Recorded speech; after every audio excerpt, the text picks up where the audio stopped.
All right, we're here today. I am Brian from Hello. Sub-Zero, and I'm joined today by Hayden, the Eggman, eggmanevents.com, baby. And today we have the Carta Magica online June regional for the One Piece card game. So if you Yes. didn't read like all of the titles and things like that, this is a 1024 online regional. Got a lot of rounds today. We're gonna start pretty quickly, but hey, how you doing, Hayden? What's up?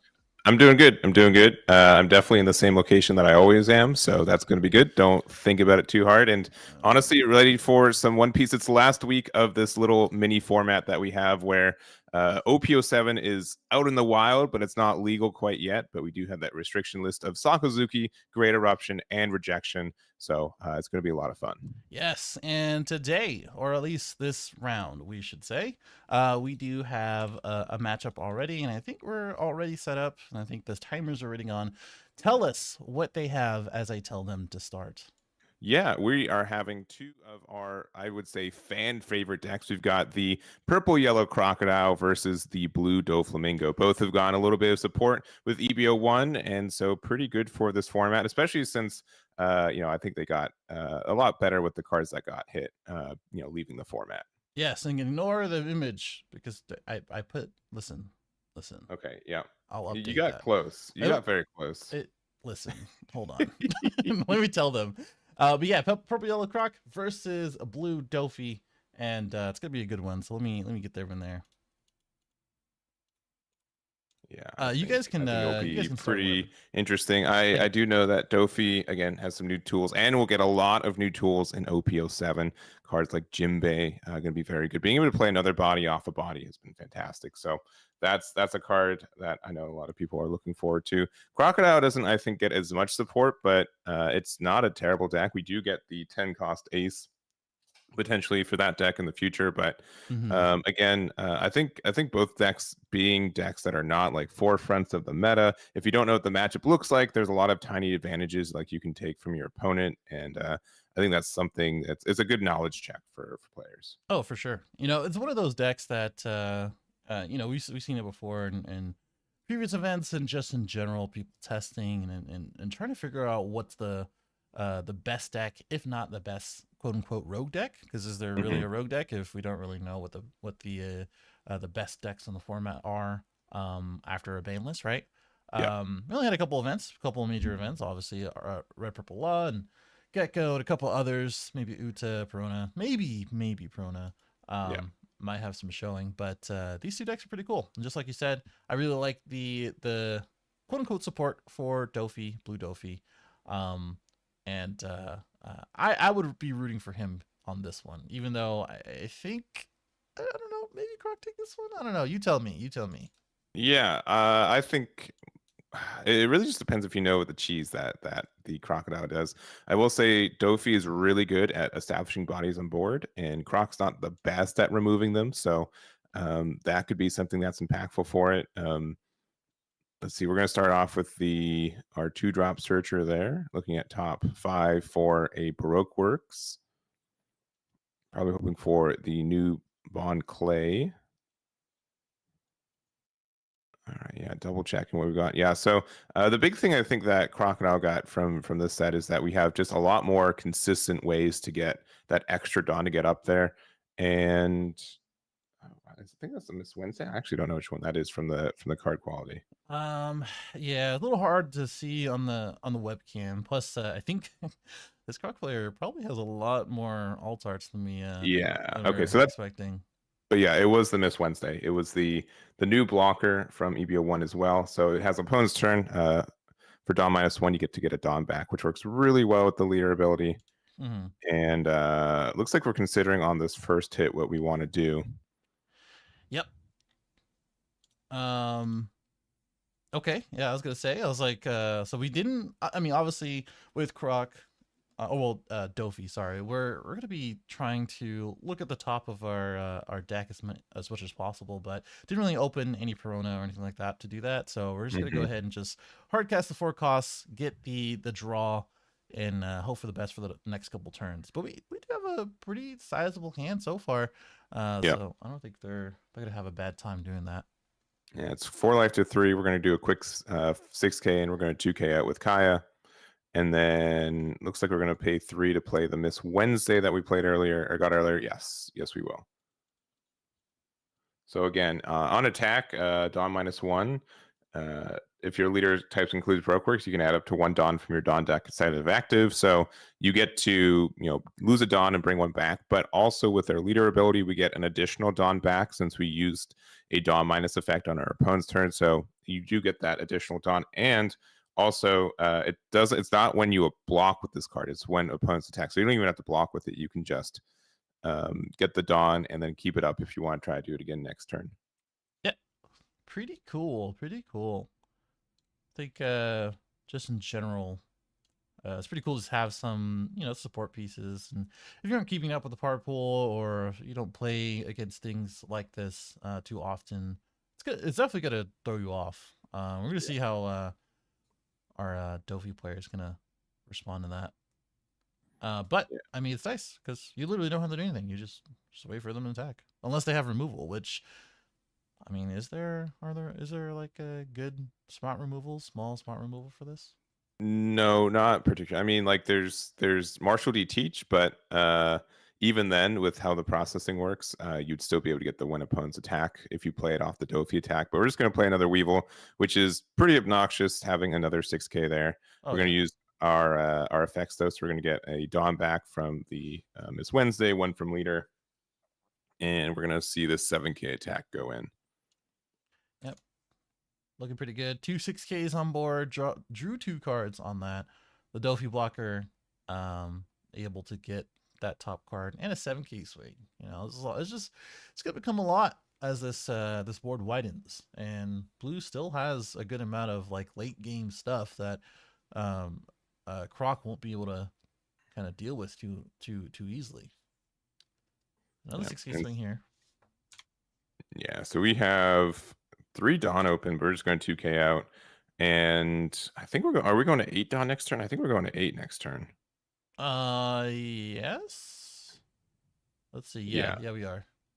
Yeah, so if we want to play our 8-drop Croc, we'd be able to. We wouldn't be able to pressure either of these Weevils, but that would be strong for us. Yeah, it wouldn't be a terrible idea. Wouldn't be a terrible idea at all. Um, it looks like we're going for a 6K swing, probably into the one of the Weevils. There's a 7. Could be a Big Mom. Something Yeah. similar. Yeah, it Yep. is. Okay. Oh, Snap takes it. Yeah. Snap takes it. Okay. All right.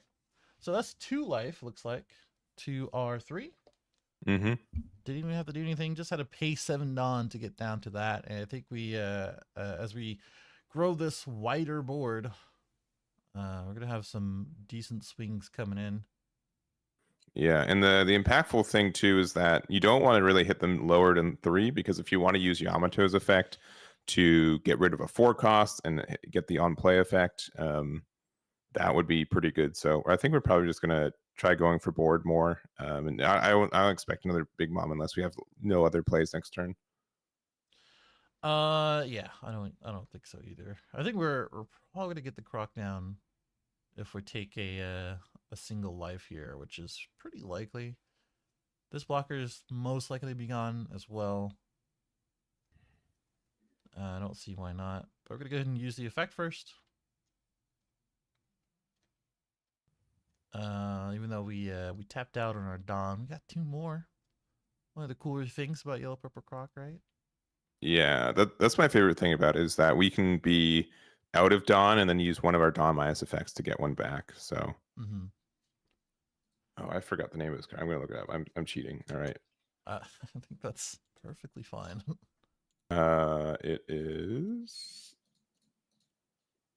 I promise to know the effect. Do I gain points for that? No. It's Color Strap.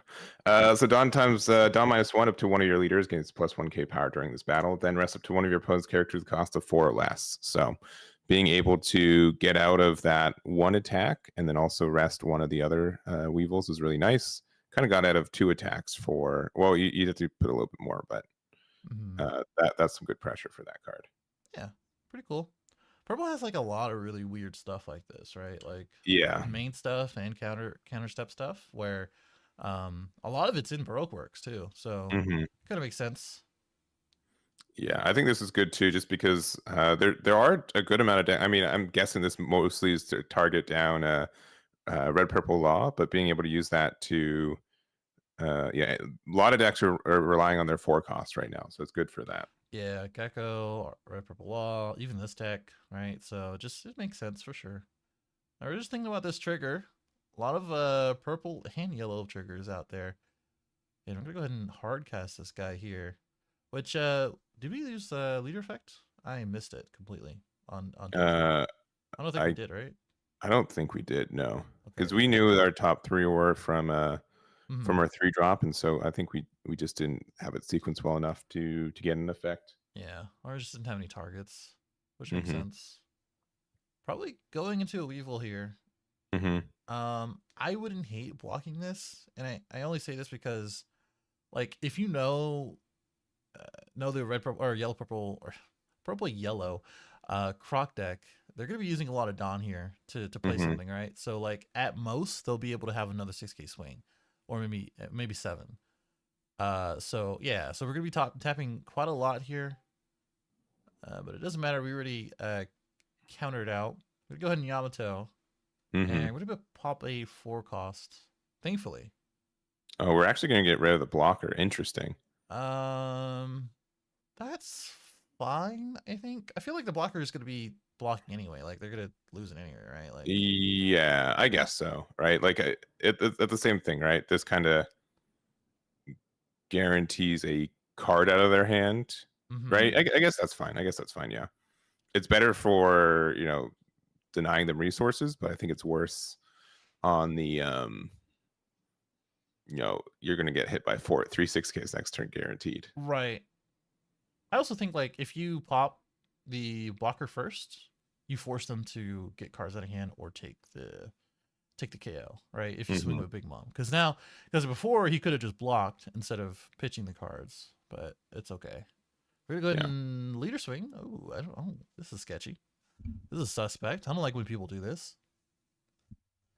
yeah. 10 Dawn. I'm guessing 10 drop Kaido is coming. That'd be pretty annoying. Because if we 10 drop Kaido, um, what are we doing? We're just sending some stuff back, or are we? Um, no, sorry, there are two 10 drop Kaidos. The draw 4 one is the one I'm expecting. Oh, okay. I was like, are we? Yeah, Are we sending yeah, some stuff back, or are we drawing cards? yeah. No, no, no. I mean, you can play both. Being able to bounce back like the Wednesday and the 7 mom would probably be not terrible either. But we did just attach a Dawn though, so that can't be the play anymore. So maybe it's a Mihawk to get rid of the Linlin. Maybe, maybe.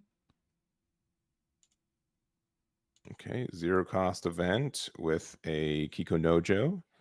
Turn Hmm. that into a 1K. Yeah. Oh, it's the Sanji. All right, here we go. What's on there? Oh, it's a Mihawk. That's pretty Oh good. my. That's pretty That is good, right? fantastic. Yeah. Because this is a really good play simply because we're at 3 life, right? Like Yeah. just the simple fact that we're at 3 life and we have a board like this. Only 4 cards in hand. I mean, we're not taking game anytime soon, I don't think. But Yeah, but no, this is pretty dire.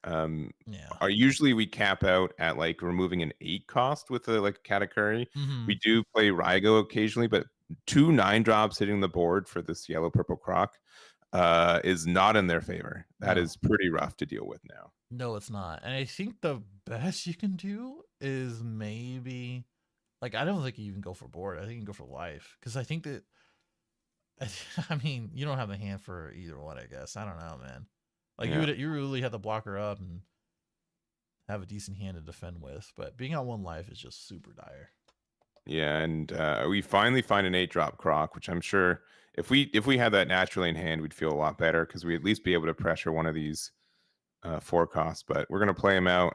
We're Mm-hmm. gonna get lose 2 Dawn, but we're gonna get a life back, and we're not immediately losing next turn, but this is, I think, still in Dofi's favor.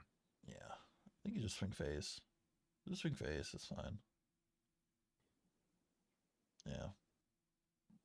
Yeah, this one's tough.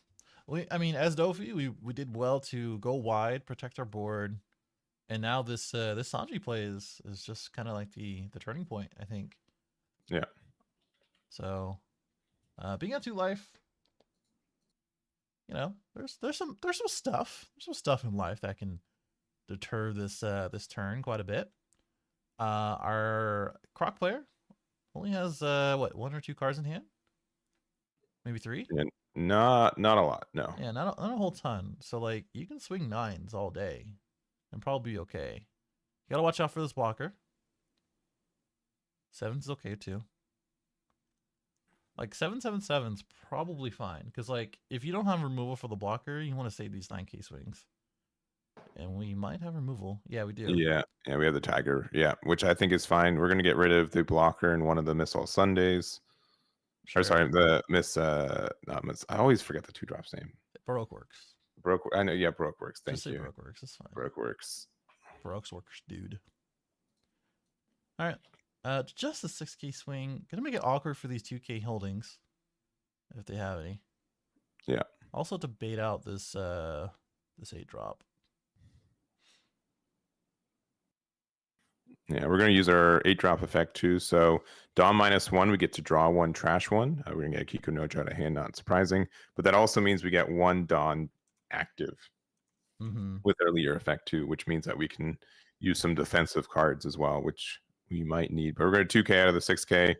We're going to go 7 here with our other Moria. Pretty good. Beige, we're going to say Sanji can't attack. Pretty good there. We're going to go 7 with our leader. We're going to take that. Okay. Not the best look here.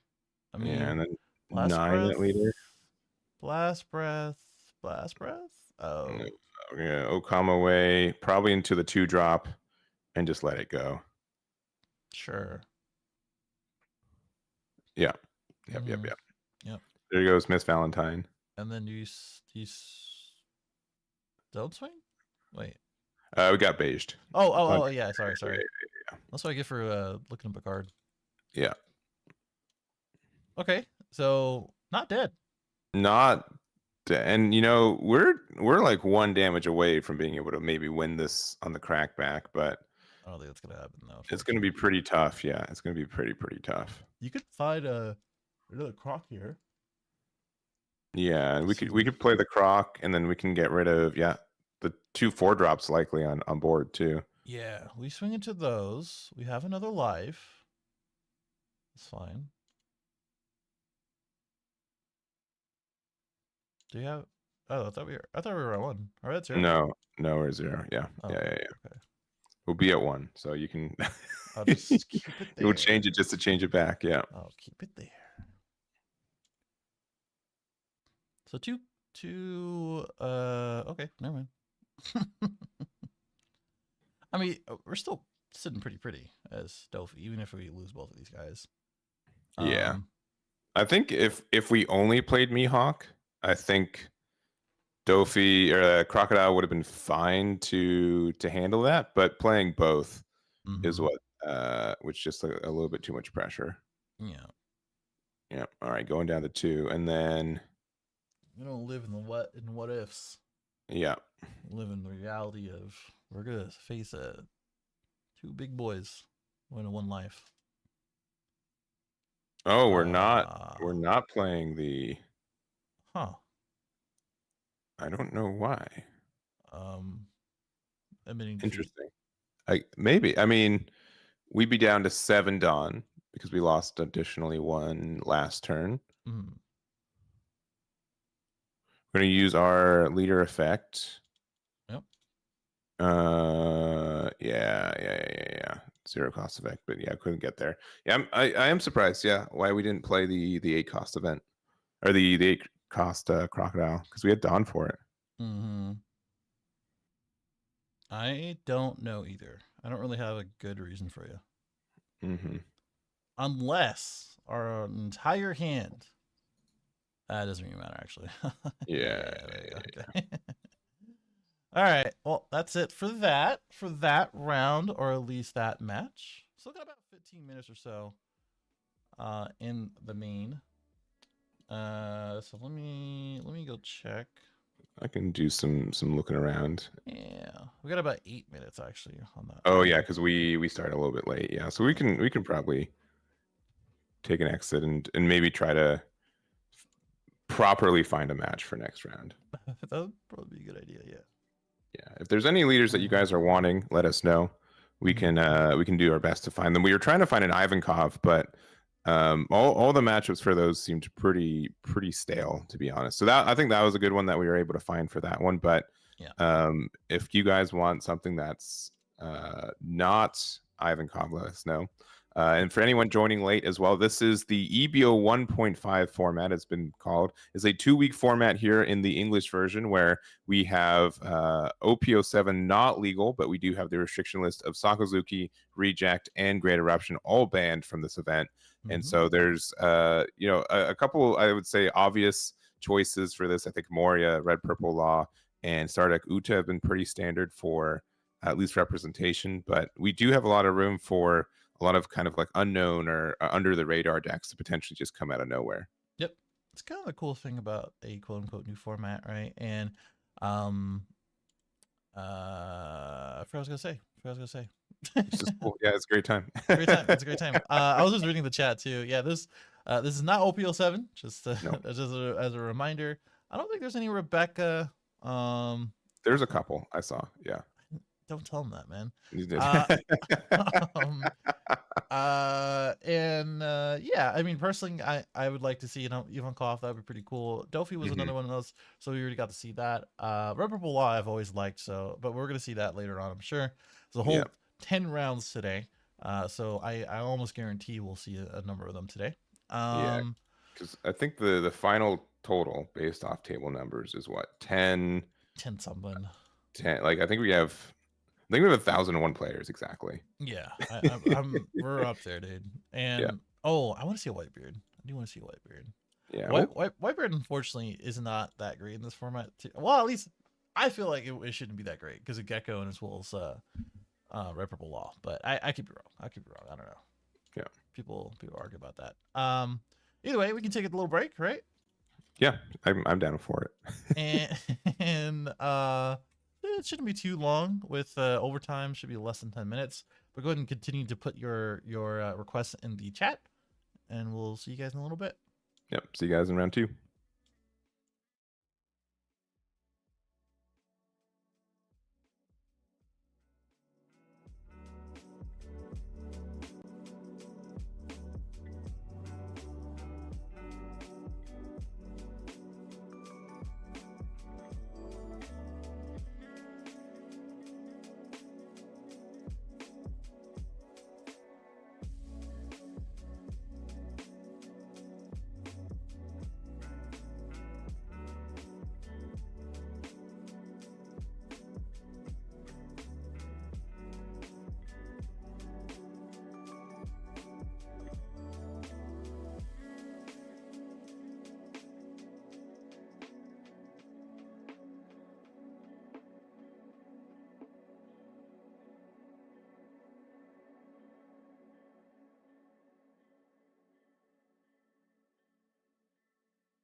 All right, so we are here. We're back. Sorry for the delay, I guess.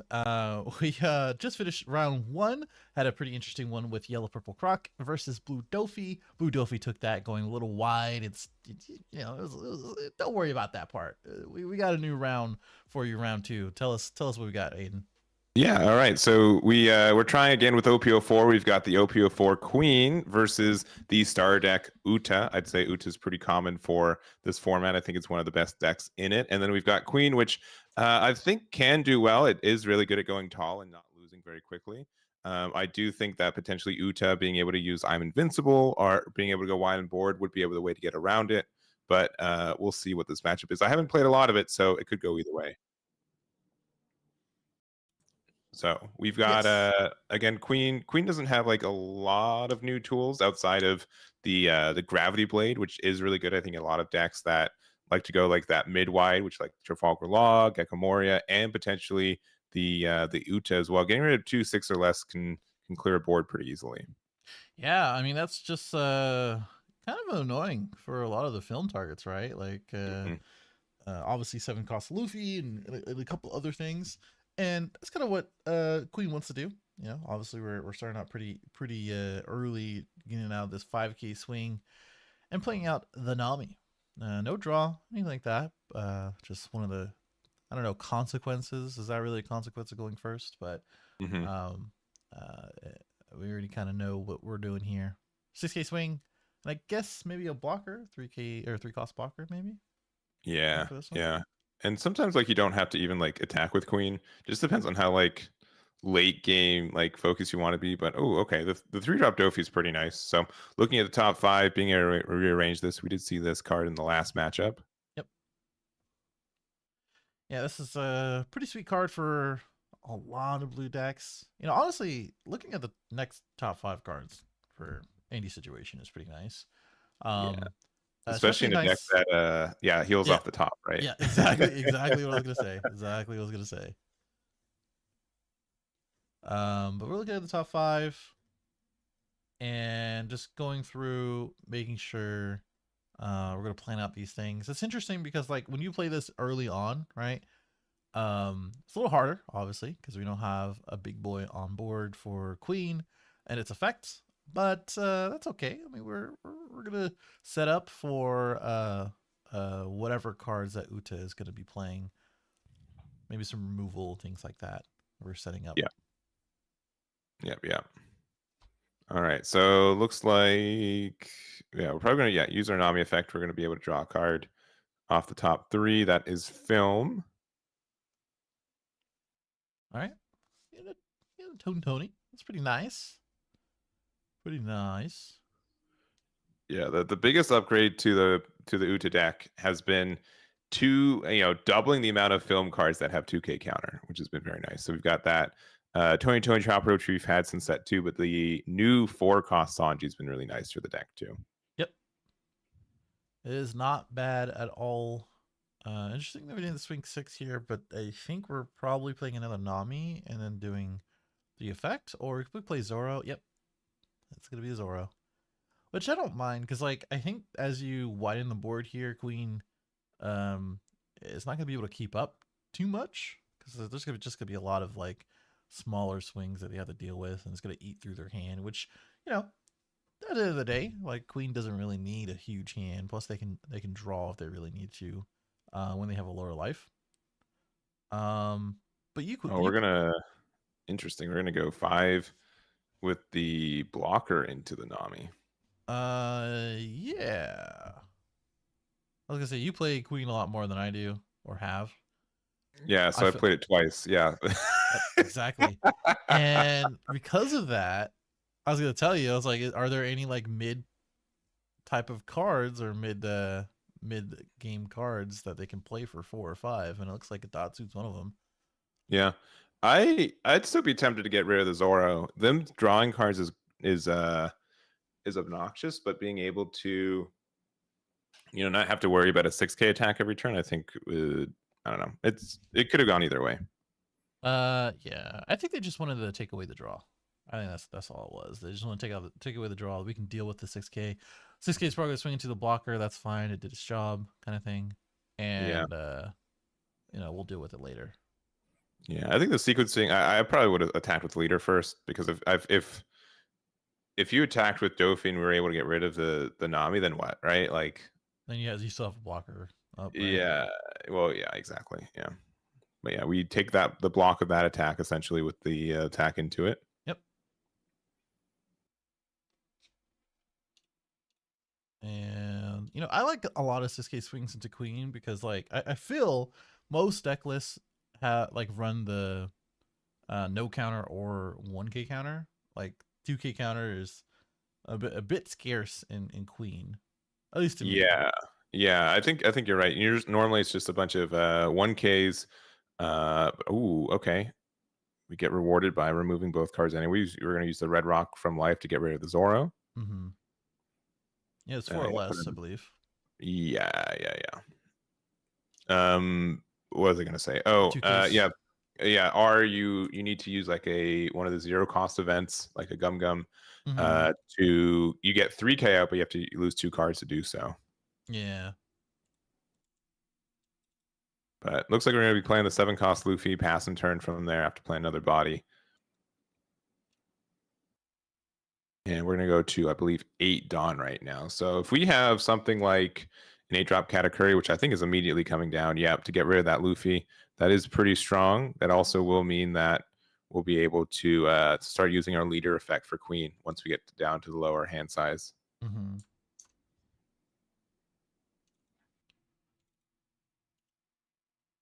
Yeah, I mean that's kind of where you want to be.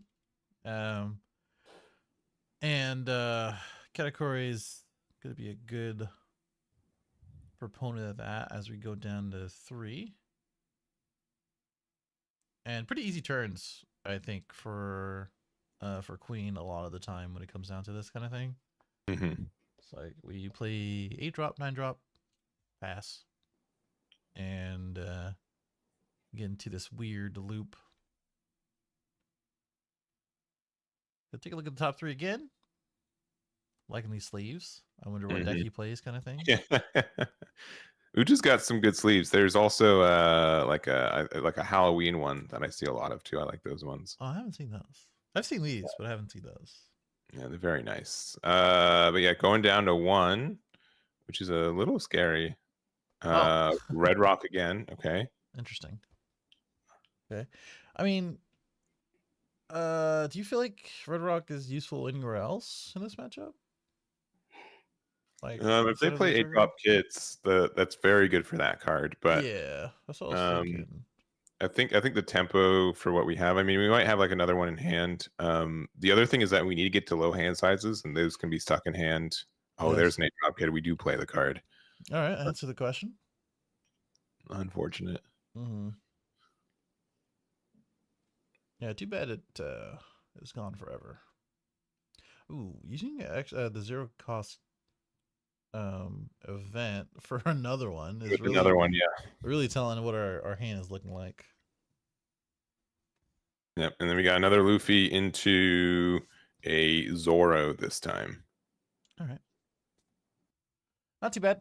I would say removing both of these would hurt. Yeah. Because that can easily happen depending on Yeah. what we have. Yamato can do the effect. I think we have 1 too many cards in hand to be able to get like a double heal. Because I think we have 1 in life and 4 in hand. And so for the effect, you'd have to have 4, but less than 4 in both. So you could play the Yamato, get the removal and the heal, but then you'd have 3 and 2. Right. So, I mean, if you have another Katakuri, that's probably best bet. Katakuri or Mihawk, being able to remove the Luffy and then attack with leader to get the additional heal. Mm-hmm. Oh, we're going to start with the big 7. Which means Yamato is probably not a thing, right? Because you Yeah. probably want to use it for that Zoro. Yeah. Here's another AK.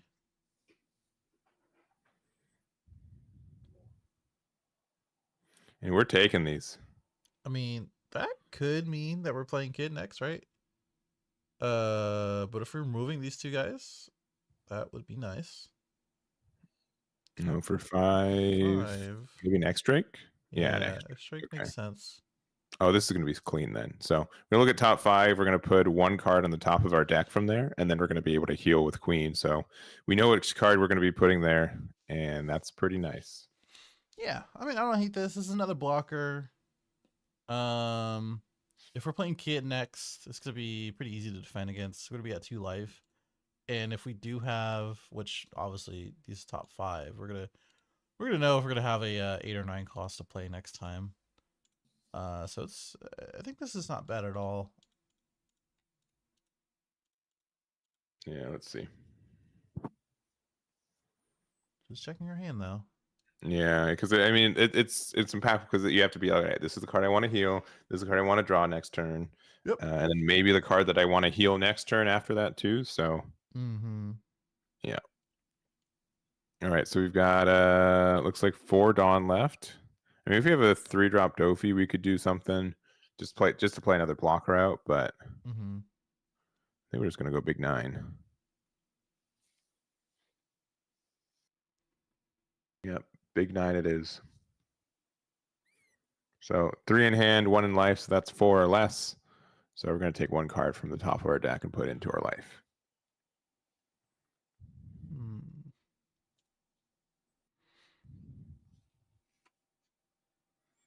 All right, and we are just gonna go down to 0.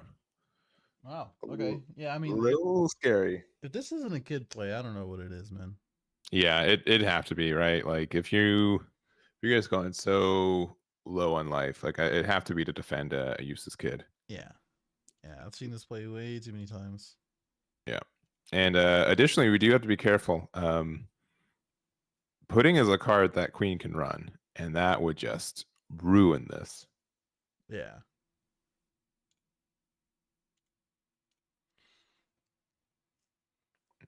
All right, so 3 in hand, 2 in life, and 1 X Drake up for our queen player. Mm-hmm. Meanwhile, 0 in life, and like a dozen cards in hand for Uta. Yep. Which I mean, you got this far, right? You took all Mm-hmm. these lives, and you did the thing. So Yeah. all you got to do now is tap 8 and then swing.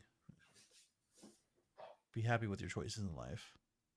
Most likely, we saw the Uta blocker too from the leader. Mm-hmm. So if we're playing, okay, we're playing the 8 cost kid. We're probably playing that. We can then swing with the Luffy. Um, and yeah, that should be about it. All right, we get rid of the Gadatsu.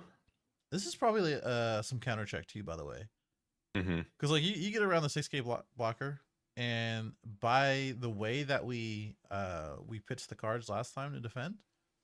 Oh, whoa! What are we doing? What are we doing? We're going for game. We might be. No way we're going for game, right? Yeah, we wouldn't go for game if we just quote unquote wasted an attack with that Zora, right? I guess so. Oh, no way we're swinging into the category. Maybe. Oh wow.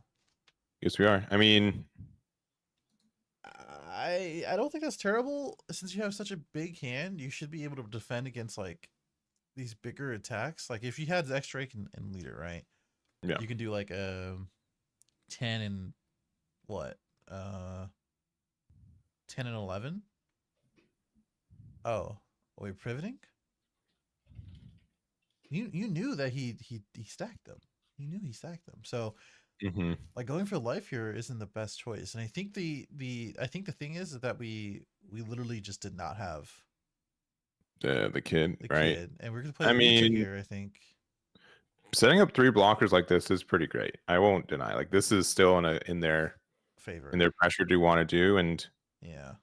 the other thing is that honestly, like I think Uda's in a good spot as long as they can defend out if they go for game. Um, there's so much pressure that there's afforded to them from these 7 costs and the leader being able to potentially restand. Yeah. I don't know. It feels all sketchy to me. You gotta unsketch it for me. I don't know how you could do that, but it's No, my it's gonna request. be. I don't know. I cannot. Just ace K swing. Could block with a 7K. Would choose to get 2Ks out of our hand. Yeah. 2Ks. This Yamato maybe. Yeah, Yamato. Yeah, which won't get rid of anything. No, but we can double heal, right? Yeah, because I think we only have one card in hand. Yeah, we should be able to double heal. And we know what these cards are too, so. Yep. Yeah. If anything, I don't know, with the amount of blockers they have, right? They can just block with Luffy for free. Yeah. Yep. Here's this is the scenario that like you don't want to be in going against Queen though, right? That we have two bigger bodies, two blockers, one of them pretty good, and now we're almost in the Queen loop. So yeah, like it's just a lose for everything on Michael's end. Yeah. And you still could play Kit. Like we could be here for a while if he plays Kit. So it's kind of where I am right now. Yeah, with 3 blockers that we're not great at interacting. Even if we have like Gravity Blade, it only would get rid of the Uta, since the Luffy's are 1 cost heavier than what those can get to. Yeah. Also, we've already used 2 Red Rocks because they were both out of life. So chances that there's a 3rd or 4th copy is pretty low. Yeah. So in general, I think it's going to be a grindy match per usual for Queen, but Uta has just so much finishing potential with being able to use I'm Invincibles and stuff that you're always a little bit scared. A little bit, yeah. Being 3 life, I don't know. Going for the 3 again. Maybe it's not too bad. Likely not playing it, but that must have been for face. Could have been against the Katakuri though. That's true. I mean, we only have a couple cards in hand for Queen, and they just they have not been kind to Arnold. So, I can see that.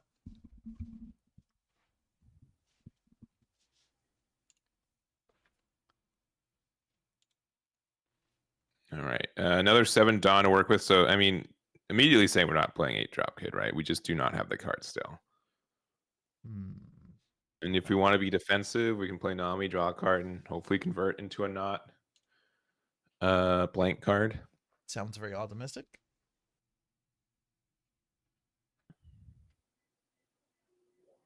All right, we're gonna go 8 into Katakuri, likely. All right, 2K to get out of it. No cards in hand now. That's good, right? I think so. I mean, we can just let's get rid of the category for sure. Yeah, I mean, X-Drake might have been the block there because you'd force him attack with the other Luffy if you want to get rid of it, but I think we're fine. But yeah, this is kind of like the issue we get to see when these scenarios where they just play so many blockers. We have no way to really interact with them. Are we gonna restand one? Probably not. Nah, don't need to. We have 2 of the Utu blockers and are most likely not swinging with the X-Drake. If we do, then we're gonna put ourselves in a weird position. I mean, I think this is the last card that X-Drake saw. Yeah. Right. So I'm pretty sure this is the last one. Yeah, because we healed 1, drew for turn. No, this is I believe the 6th card because we did the double heal last turn. Oh, okay.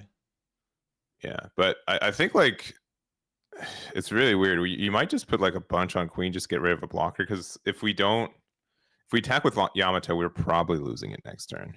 Yeah, I can see that.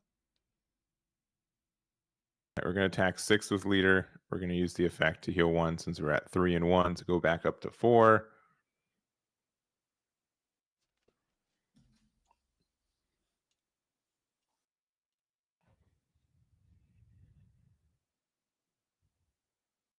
All right. So 4 life. Why not? Did we swing Yamato then? Do you think? Yeah, I don't know. That's a really good question because like you don't really want to, but all right. We can use this just to get rid of one of the blockers. Yeah.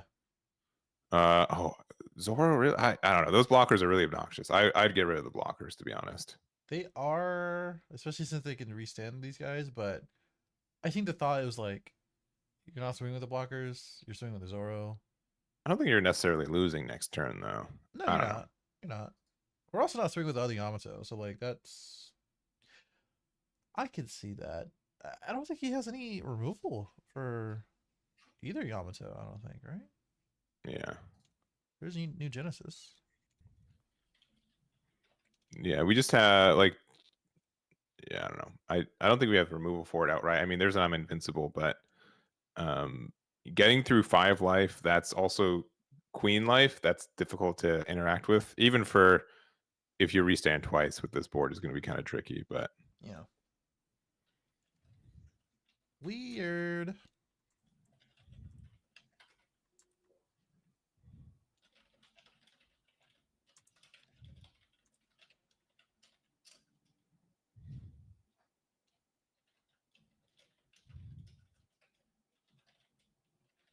Hmm. Bit of a pickle, to say the least. yeah. But it looks like we're going to start with a 7 with our leader. Look at the top card. Just asking for cards in hand. We got none. Yeah. Okay. Yeah, just 6. It's fine. Whatever. Yeah. Take the damage. Yeah. Appreciate it. All right, going down to 3.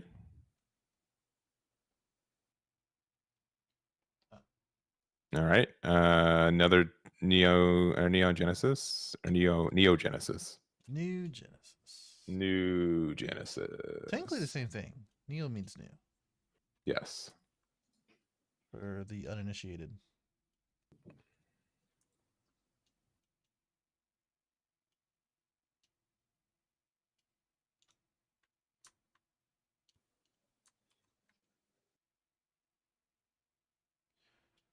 Okay.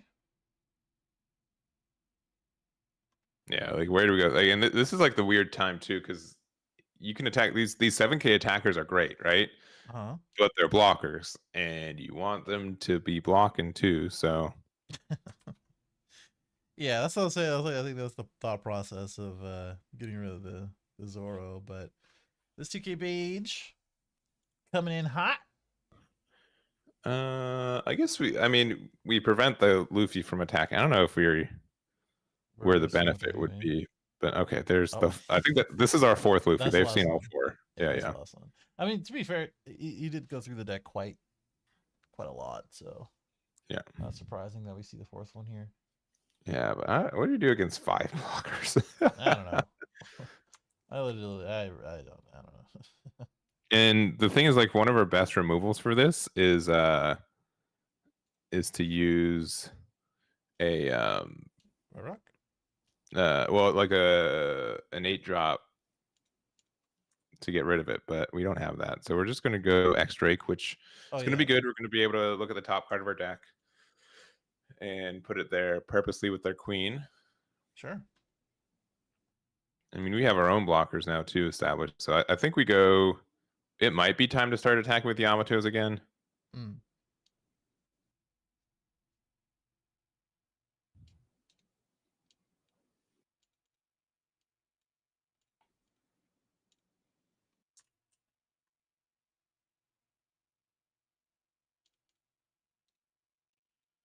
Um.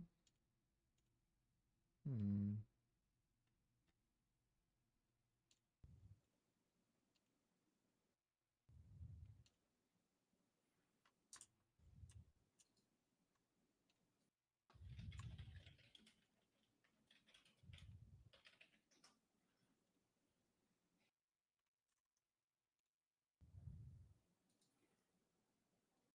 All right, so we're gonna go. Oh, we're putting everything on the queen. Going up to 3 life. We know what it was. Get the Uta block. And I'd be really tempted, since we have 2 X Drakes out, to attack with these Yamatos, but because they only have 5 in hand. Because this will get rid of a blocker for sure, and then maybe a Luffy, but Hmm.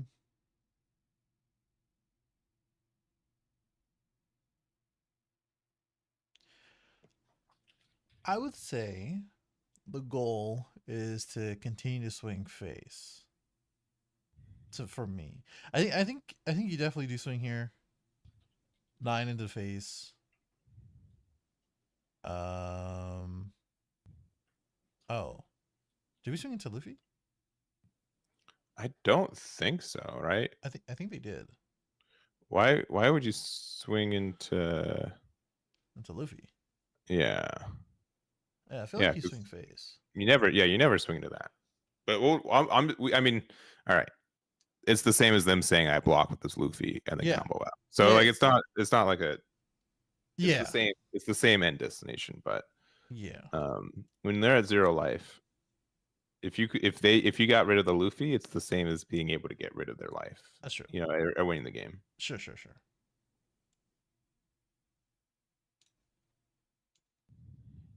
All right, we're counting down.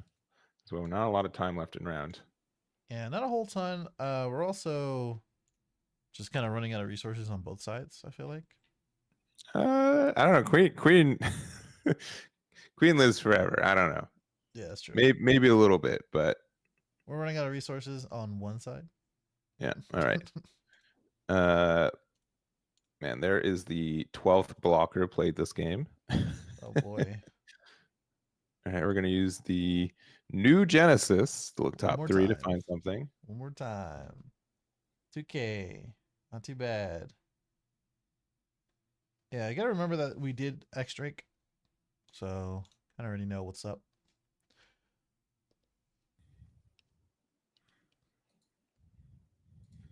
And just figuring it out on Utu's end. Gotta remember as we get into all of the overtime, Mm-hmm. it's gonna be more advantageous for our queen. Yeah. And we did get a backlight. But I don't think it's going to make a huge difference. They also forgot to restand with the new Genesis. Technically, I think it says up to 1. So if you forgot to, it's kind of you chose 0. It is up to 1. But they I think they Yep. Also, am I loud? For you, actually? No, you sound the same. Oh, okay, cool. I should be decently loud. Yeah, I'm guessing. I got it. I think I got it. Yeah, we're good. All right. Well, we're gonna go 9. We have 3 blockers and a lot of attacks. I think Queen's gonna be able to win this turn. Do you have enough attacks? If we start attacking with these X Drakes, which we should, likely, we have 5 attacks this turn, and 3 of them are going to get blocked. So just the other 2 have to be big enough. Yeah. By the way that he is trying to get through these cards, he's not liking this. No, it's gonna like minimum 3 cards out of hand, right? 2K, 2K. All right, just the block. Yeah. All right. Well, if that first 9K made you think, here's the second one. What's your thoughts? I don't like it. Yeah, not a fan, huh? It's like I don't like this at all.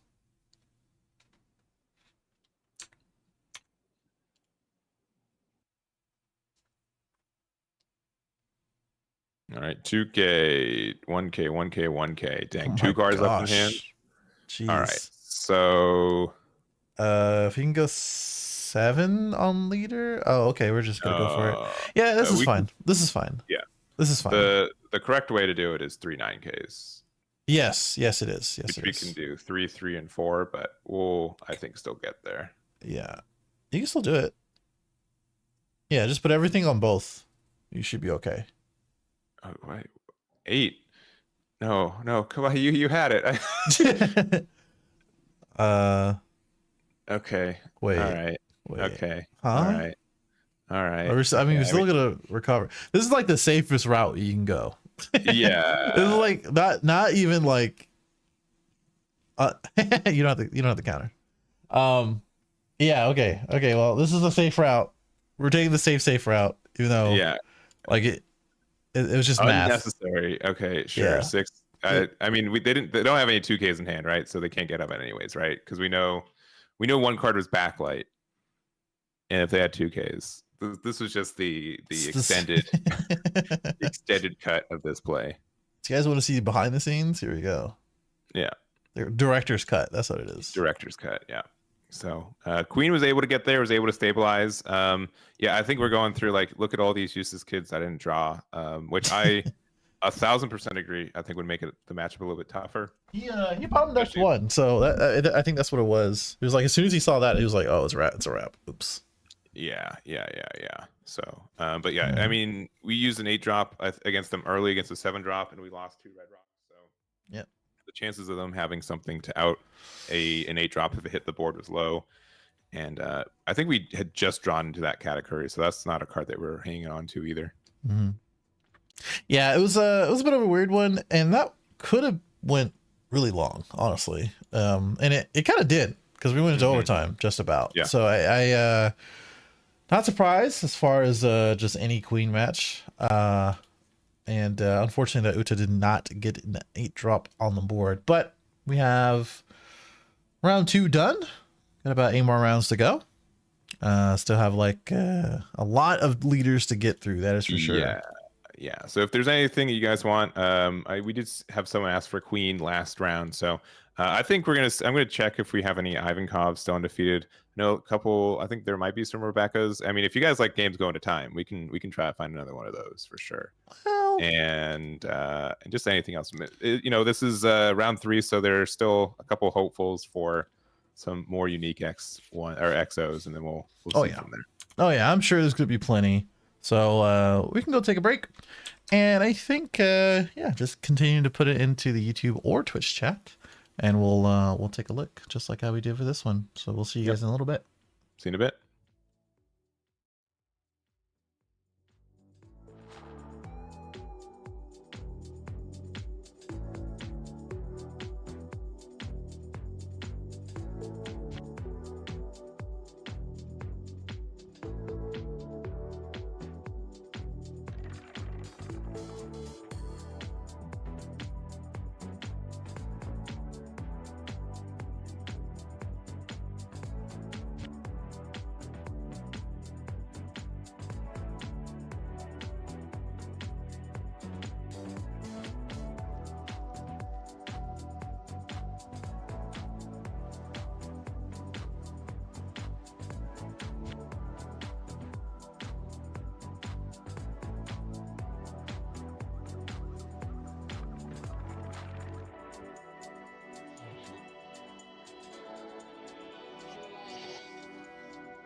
All right, we are back with round number 3 of the Carta Magica June online regionals. I'm joined with Brian as I have been. How you doing, Brian? I'm good. We've been having pretty cool rounds. We have a lot of interesting leaders that we've seen on these tables, and we got a couple Yeah. familiar ones. And this is the tried and true sort of matchup within its own starter deck space, I guess. Yeah, yeah. So there we had Star Deck 10 come out at the end of last year. There are only 3 leaders in that one, but a lot of people will tell you there's only 2, and it's the Star Deck Law, which has been pretty good as of EBO 1 pretty much. And then Hmm. we also have Luffy, which has been honestly just like constantly sometimes there. I will have to agree with that one. A Yeah. lot of fan favorites for Sardic 10 Luffy. I am one of them. I think it's a really cool leader, and you can do really cool stuff. And as I remember, he is 3 life, not 4. So that's Yeah. that's something. Yeah, so the only 3 life leader in the game. We do get a 2 life leader starting next set also, but yeah, the trade-off for it is that he is a 6K. So decks like Trafalgar Law, that's really good for pressuring out 5Ks. Does have to put a little extra Dawn on there, and I think the crux of this matchup depends on if Trafalgar Law can play and keep out a 5-drop Uses kit on the board. Um yeah, I can see that. I can see that. I think another part of it is just being able to stay at a decently high life, as in like Mhm. 2 or more for purple Luffy as well. Yeah. So that's always something. But yeah, I do agree. It's going to be a little bit of a back and forth. It's one of those things of like, excuse me, Law wants to put a lot of 5K swings out, Mhm. 5K bodies out, and while he's a 6K leader, it's going to make it a little bit hard for them, and it's going to be a little awkward with these type of swings where it's just going to be 6K, it's just one Dawn, that type of thing. Yeah, and looks like we're both going to be playing our Zorojuros. These are pretty good cards for getting additional Dawn. If you have 3 or less life on attacking, you are able to add 1 Dawn, and it's active, which is pretty impactful too. But looks like we're going to go moderately aggressive. We're going to use the leader effect from Trafalgar Law. We're going to lose 2 Dawn, but we're going to get, 3 Dawn, get 2 back, and get another body on the board. Yeah, pretty cool exchange. And just in general, just like we're doing the same thing. We both want to ramp slightly. It's a little bit different on Law's end because we're probably going to see a Bond Clay sometime or another. But this is a pretty good start for him with 2 bodies on board already that can probably easily get to 6. Yeah, and this Zoro is a 4K, so it won't be able to pressure any damage, but we do get that Dawn, so we're going up to 6, which means we get to 8 next turn, which is pretty impactful. Mm-hmm. 2K out of hand, and then looks like we're going to use all 6 of it for, the King, which is actually Okay. pretty nice.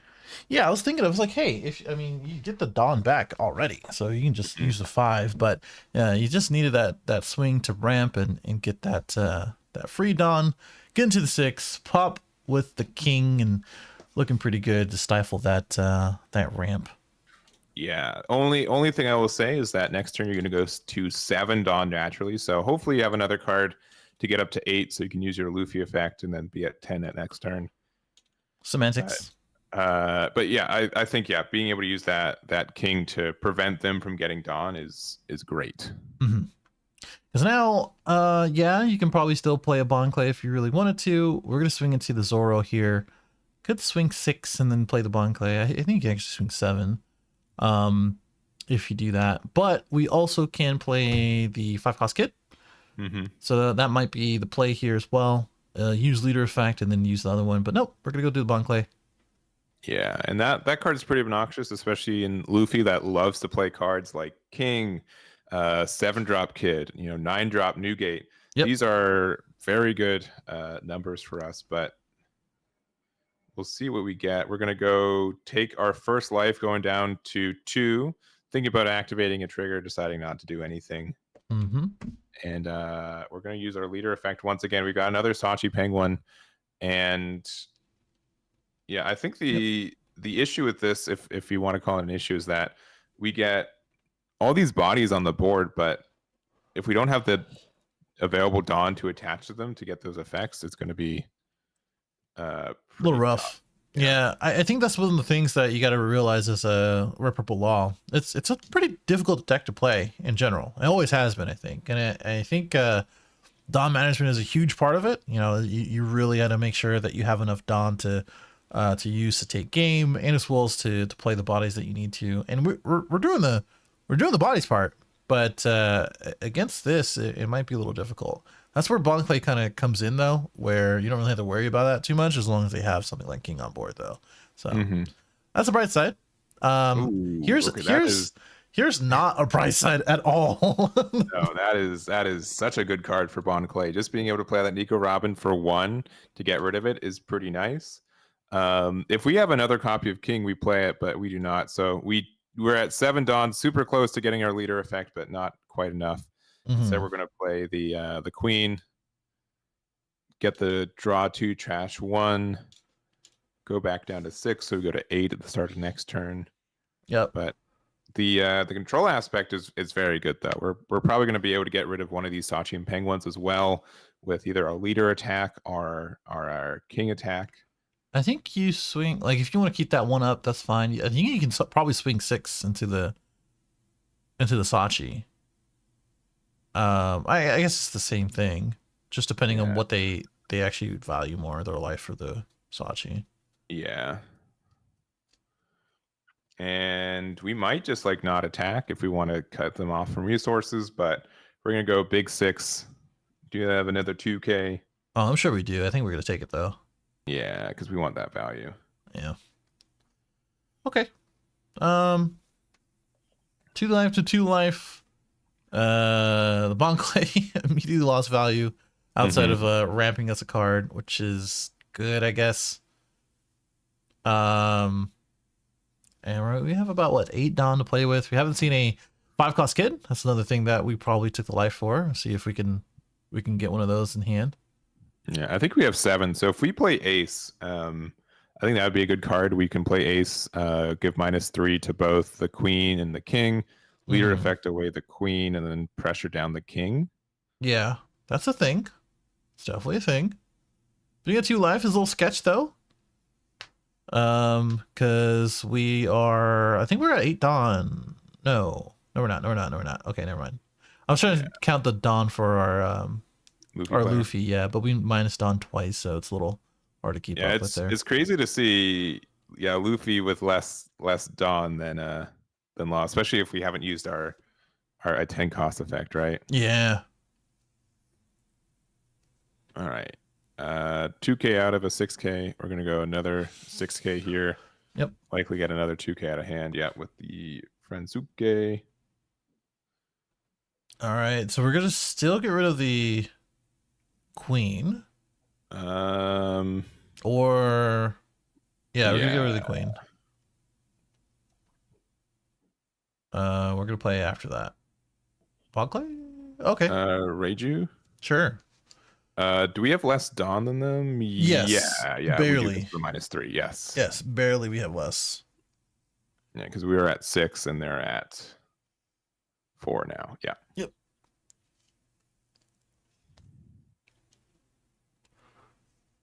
Three cards in hand. Looks like Luffy can use a Reiju as well. Still have a number of cards that we can play as Luffy. This is a Kitten Killer. Kitten Killer, yeah. We're both at 2 life, so we can pressure a 7K attack here. Since I think Luffy only has like 3 cards in hand. That's maybe correct. 4. 3? 3. Yeah, but then we just get to attack over it pretty easily next turn, so. Yeah. I mean, we have a decent amount of cards in hand now as Law, at the very least. It's true. Oh, we're going to go down to 1. All right, a little scary. Yeah. I mean, we can probably sustain at 1. Not very easily. Yeah, but we're going to 8. We can use leader effect to go to 9. If we have Newgate in hand, we would be an 8K leader. That would be really good, actually. Yeah, that'd be pretty solid. Yeah. I think actually that would be really good. Because we Yeah. can get rid of the kitten killer. Yeah. Um, yeah, I think that's your play. I don't think you really have too much else that would be beneficial for you. This pretty close. It's not We're gonna bad. play the Eustace Kid for 7. So we're gonna be a 7K leader, which is still pretty nice. Use the Dawn -1. We're gonna have 2 Dawn open for this as well. Yep. We're gonna have these 2 7K attacks pressure into the Kid and Killer, which should remove it or remove 4 cards out of their hand. Yeah, why not? They got 5. They're good, right? Yeah.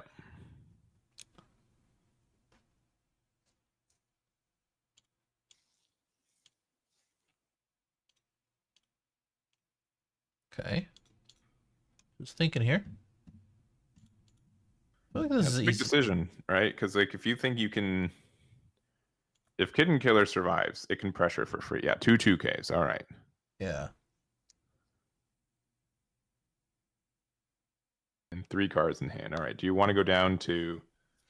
I mean, this is 9, right? Or sorry, this is 8. Yeah. All right. Yeah. Pass from there. Yeah. One too many cards to think that we're good to lose. I think we only have 2 cards in hand for Law. 4 for Luffy, but we're a 7K leader. Yeah, 7K leader with 1 life. Mm-hmm. I mean, this gets a little dicey here, because like it's hard to get rid of both of these guys for sure. Like the king and as well as the kid. Yeah, which I don't think we're even going to be trying. I think we're just going No. to try to go face. Yeah. Yeah, I think so too. It's just the issue with that is just that I don't think we have enough Dawn to go face like that. Mm-hmm. Like all these guys are little 5Ks and doing with a 7K leader. Yeah. This might be a minus, and then just like swing into this guy. Yeah, I think at this point, yeah, we just try to go for clear because we could establish a lot of big attacks on Luffy's turn if this survives. Yeah, and this is a 4-3. This is asking for 2. A 6 to 4. I'm sorry, yeah, 4-6. Yeah. So yeah, asking for two cards in hand. It's not very cool because we have what 3 cards in hand, so we just wouldn't be able to do the next attack the same way. No, we would not. I think we just gotta let it go. Yeah. Just get rid of it. Make them use the last 2 for that, and then use 1 more counter card in hand to do that. And then that way we can follow up with the next turn to clear the board. If we have a Whitebeard, then we're going to be an 8K leader, which is going to be, oh, okay. Yeah, there's a couple of things. We could be, I mean, if we have 10 drop Luffy, right? Yeah. Yeah, that was the thing I was going to. Very strong, but it looks like we're probably going to try to pop down a blocker and get rid of the Robin.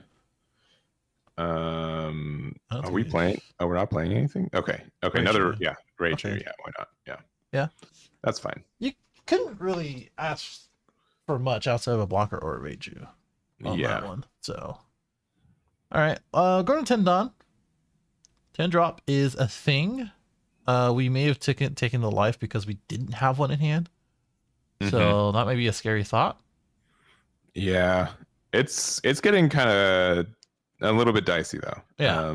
If we, this is where red purple Luffy usually gets to situations where like these, where it's like, all right, well, if I drew the cards I needed to, I win, and if I don't, then I lose. And dividing the Dawn up like that means that we might not have it.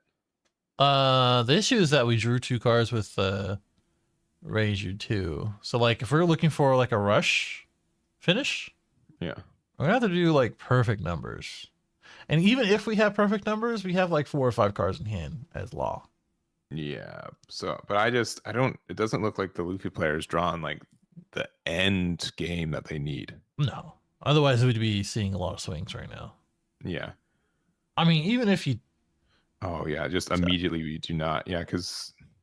Yeah. So we don't have 10 drop. That's for sure. Yeah. Okay, Zoro for 3. Why is Zoro in this deck? That's really peculiar. All right. Well, that's what I was saying before. I like you can play any rush card. This is We're from gonna the starter start. deck as well, so We're gonna go 9. I think 9 was too much. Yeah, 9 was probably respecting them a little bit much. Yeah. I think 9 was too much. I think the thought was that well, I have to play the Zoro first before I swing with this, so I can use the leader effect or the effect for the leader, which is fine because now you can boost, you can do the leader effect, and now you have 9K swings, right? Yeah, but I don't know. I don't know if that's in that hand, but this looks interesting. Just big 10. Oh, 10, yeah. Two 9Ks and a 10. Okay. 7, Okay. 8, Okay. 9, 12, 11. So we got there. Dang. 7, 8. No, wait. No, we tied at 10. We tied at 10, right? Oh, yeah. The we Tonys are 1K, right? Aren't they? Yeah. I think I got it wrong. Yeah. Okay. So Okay. Nice. Wow. Okay. Really well sequenced, if anything, because like I was like 3 9Ks. Is that gonna be enough? But the extra from the leader effect and the kid, that's kind of what did it in for us. Yeah, because we had what looked like the 10 cost Shanks, and then we have the rest. But yeah, I've seen some builds that don't even run the 10 cost Luffy anymore, just because like a Nell is present in the meta, and that card just does nothing against that deck besides be a 10 drop 12K. So I find it interesting, but man, what super close. I think could have gone either way. Yeah, that was an interesting one. This is always an interesting match for me. I always like seeing this one. So yeah, cool. Shout out to Patrick for taking that one. Just by the skin of their teeth for sure. Yeah. But, very tight. Yeah, that was a crazy one. So I do believe, let me check the timer. Yeah. We have about 13 minutes left. Could squeeze in one. I don't know. Could see if there's anybody willing and or actually going. Let me see. Let me jump through some tables myself. Sure. Table 25. What is going on here? Oh, it's the Rebecca player. I forgot it's the Rebecca player versus Uta, which is interesting. We have table 5. We've got Newgate still going. I know you want Newgate versus Uta, but they might just be. Oh yeah, and their camera is not. Yeah, I've never seen this issue before. That's very interesting. I don't know. This internet connection. I don't know if it's the internet. I don't know if it's just like hardware. That's really weird. Something's out of sync. That's all I'm saying. Sure, his life maybe. Yeah. It's reflecting his webcam. I think it's a tough one. I think it's a nail. Let's see, Uta.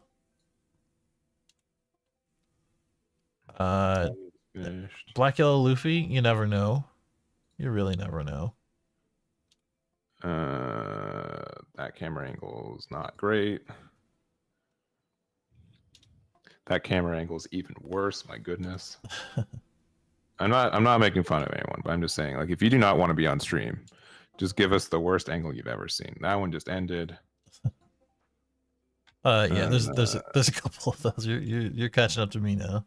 Yeah. Black Yellow Luffy mirror. That looks terrible. It's not fun.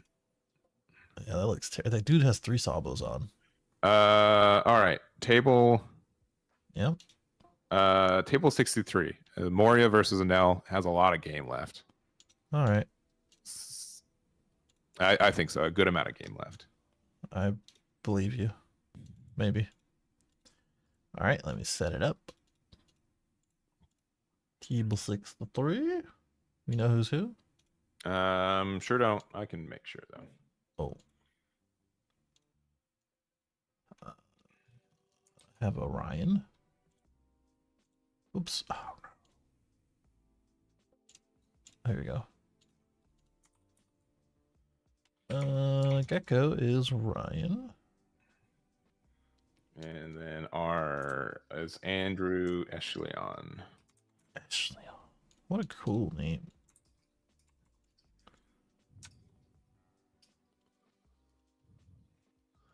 All right, we're gonna, I think, hog back to get a Moria. Yep, makes sense. And we're gonna go down to 2 life as a now. We're gonna get a Brûlée. Uh-huh. And then we'll play a Sabo too. That's gross. Ugh. Hold on, you guys will see in 2 seconds. All right, so looks like it's going to be going to Onel. They've got, I think, 3 cards in hand, 1 in life per usual. We got a Katakuri and a 7-drop Linlin on board. We can pressure their Moria since we do know that 1 card in hand is a Moria. So, I mean, I think we can go 9, 9, and then from there. But it looks like we're just going to go 5 into Absalom, which is going to take it because we don't want to block out. They did Sabo, so they get protection from removal if you want to play a Yamato of ours. I think just big swings into the Moria. So this is going to be a big 9 into it. Again, we do know that the other card they added to hand is Moria. Mm-hmm. I'd actually be tempted to just like let the Moria go. Okay. They don't agree with you? They did not. It's another Nike swing. And that was at 1, right? Yeah. All right. 7 on the. Oh, okay, never mind. Actually, you know what? Since we know they have another Moria in hand, I think putting everything on Pudding was the right play. Because then this Katakuri could get rid of the other Moria. They just play the next turn. I suppose so. But got a lot of life to get through as an L. Kind of bit sketchy. Only 2 cards in hand. Do you have a blocker? And are also an L. So there's always that. Yeah, but I mean, this blocker is not going to last very long. No. Definitely not. I think we only have 2 cards in hand for Gecko as well. Yeah. Which this Gecko means 3 more cards in hand, I think. Yeah, and this is the 3rd one since 2 of them are at bottom of life thanks to these Katakuris. Yeah. All right, they're just going to do the shorthand for us, but we're going to get Helmeppo, Helmeppo, add Brooke, off Helmeppo, or off Rebecca, and get the removal of the blocker. Yeah, the blocker. Sure. Why not? Sure. Okay. And then you're going to pass. And then if you have Yamato, I mean, yeah, sure. You go 6 in life. We're thinking. Okay. I think just 5, yeah. This, pitch a card. No trigger, right? No trigger, yeah. Just deciding on what they want to pitch.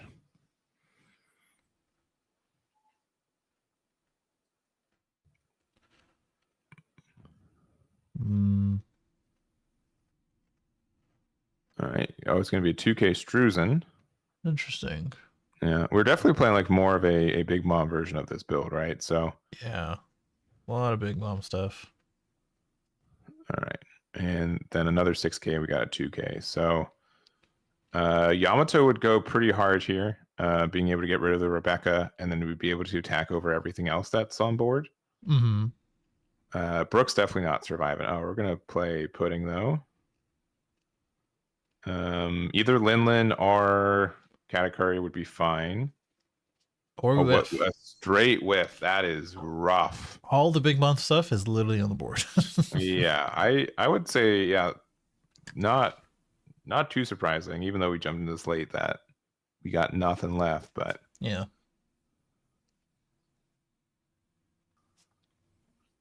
Yeah, there goes the Hogback. There goes probably the Brook. We put a Dawn underneath Pudding to attack into the Helmeppo. We need one more Dawn. It's 2 to 3. Okay. Well, okay. All right. Are we saving something here? No. Okay. Okay. A little bit of odd sequencing here. Mm-hmm. No, no, no bigger Big Mom. No, Yamato. No anything, unfortunately, on that turn. Yeah, And and unfortunately, maybe you bottom decked Yamatos by playing the pudding too. It's that's a rough. very big possibility. Very big possibility.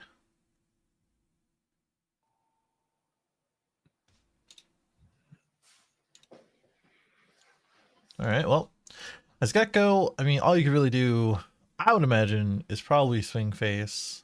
I mean, you could get rid of one of these like categories or something if you want to play a longer game. I mean, technically, you can probably get rid of both. You have to worry about the big mom. I think that's what we're doing. This might be a hodgeback or something. Yeah. I mean, we just need to have three, attacks go in to go for game, right? And we almost have that, right? We have Rebecca, which could, I mean, if you're feeling it, we can go five. You can go 5, 9, 10. Mm-hmm. If you don't think the card in hand has counter, which I with 4 cards left in life, maybe be tempted to do, but Yeah. yeah, that's gonna get rid of the hogback or the category for sure. Was that an 8K swing? I think it was a 10K. Oh, okay. Yeah, it's hard to tell what's the way that they're using their non, but Yeah, and they're going 9 into 8. So if this isn't a 2K, no, I think it's to the big mom. we would have played it though. It is a 2K. All right, Hiyori. I think that was a misplay, yeah. Probably. Because I think you swing into the big mom if you're gonna be playing for 4. Yeah. Because then you know that it's gonna get removed. Now you just had to put them on a 2K, and the 1K difference is not like it's like more significant than having 2 7 and 8K bodies. Yeah, because now we get to pressure this more. Yeah, we probably get to good remove it. They do have 2 hogbacks though, so that's fine. Mm-hmm. 2 hunchbacks, and we got 2 2Ks out of it. Mm-hmm. We're still at 5 lives, so it's not like the end of the world. So more likely than not, we're probably gonna swing into this gecko and make sure it's just gone, and then we might start swinging to life after. Yeah. I don't know. I think we just could have done bigger numbers. Yeah, not with Moria maybe, and I mean, sure they could have like Katakuri Linlin, but I think if we had like both hogbacks and Moria active right now, there's very little we can do next turn. But it looks like we're just gonna go, I think, 10 into Moria. We're gonna use the 2K we just grabbed. Mm-hmm.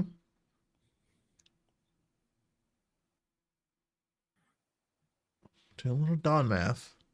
Another got 8 left. Another 10. It looks like. I don't love these 10s. I would have gone 9 and 11, I think, or 9 and 11, I think would have been stronger. But with Rebecca, makes it weird. It does, but you know that there's only 2. Well, they got 2 2Ks, so like forcing them to use them on basically saying like just give me 1 card and both of them will be 2Ks and might be a little better. I think we're swinging face. Yeah. And what, we can use Rygo to get rid of the Moria? Yeah, no. Oh no. Oh, we're going for it. No, that's not the case. No. We're 7K into life. Oh dang. All right. We're in a bad spot. Yep. We'll see if it turns around. That could be any card in that life for now, right? Yeah. Any card. Think about that. Any card. Well, yeah. There's one. We have the Nekomamushi, another interesting ad. We don't see that card very often. Yeah. Trigger and then leader effect to heal 1, and then like no thing. Yeah. All right. Beige off the top 1 time.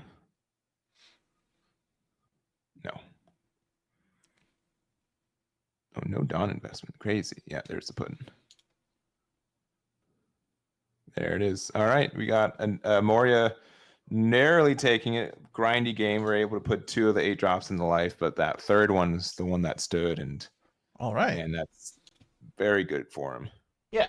And we're also halfway into the match, so we didn't get to see all of it. And it just ended up being a little different, a little different. We're going back to us. I think really the thing about it, the other part of it is you know, Gecko's kind of hard to starve. Well, not so much Yeah. starve, but like we got 5 life and you played 3 Geckos and 2 Hodgebacks to get stuff back, and you're still at 5 life, and you can, and like a lot of the cards in your deck are very useful to you. It's kind of Hmm. hard to keep them at a game state that like they can't come back from, because Yeah. that's what it seemed like. That's basically what happened here. Yeah, and I think the same thing where like you have to put them into your life, because if you get rid of their Morias, they can just play Hogback and then play another one if they have the time for it. So Yeah. that's something different compared to like something like Sakazuki or like Rob Lucci that we're going to get in OPO7. Mm-hmm. Being able to continuously have those 8 drops online, unless you bottom deck them as well, is very tough for those matchups. Mm-hmm. I do agree with that. But I think that's pretty much the end of round 3. Mm-hmm. Um, going pretty quick. Going pretty Yeah. quick. So I'd say less than 10 minutes, if that, because we're in overtime right now. We're gonna go ahead and Yes. get into another break, unless you have something else for us. No, we'll see if that Rebecca player won. If Rebecca won, we can go watch that game next week. There's just one game, one long game after another. I see. All right, Gotta get him out of the way. All right. Well, we'll see you guys in a little bit. Let us know what you think in the chat of these matches, and as well as any other leader that you want to see. We'll see you soon. Cool. Sounds good.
All right. Sorry for the extended break one more time. Only because we are now at past the point where people can drop and get their prizing. So that takes a little bit of time here and there.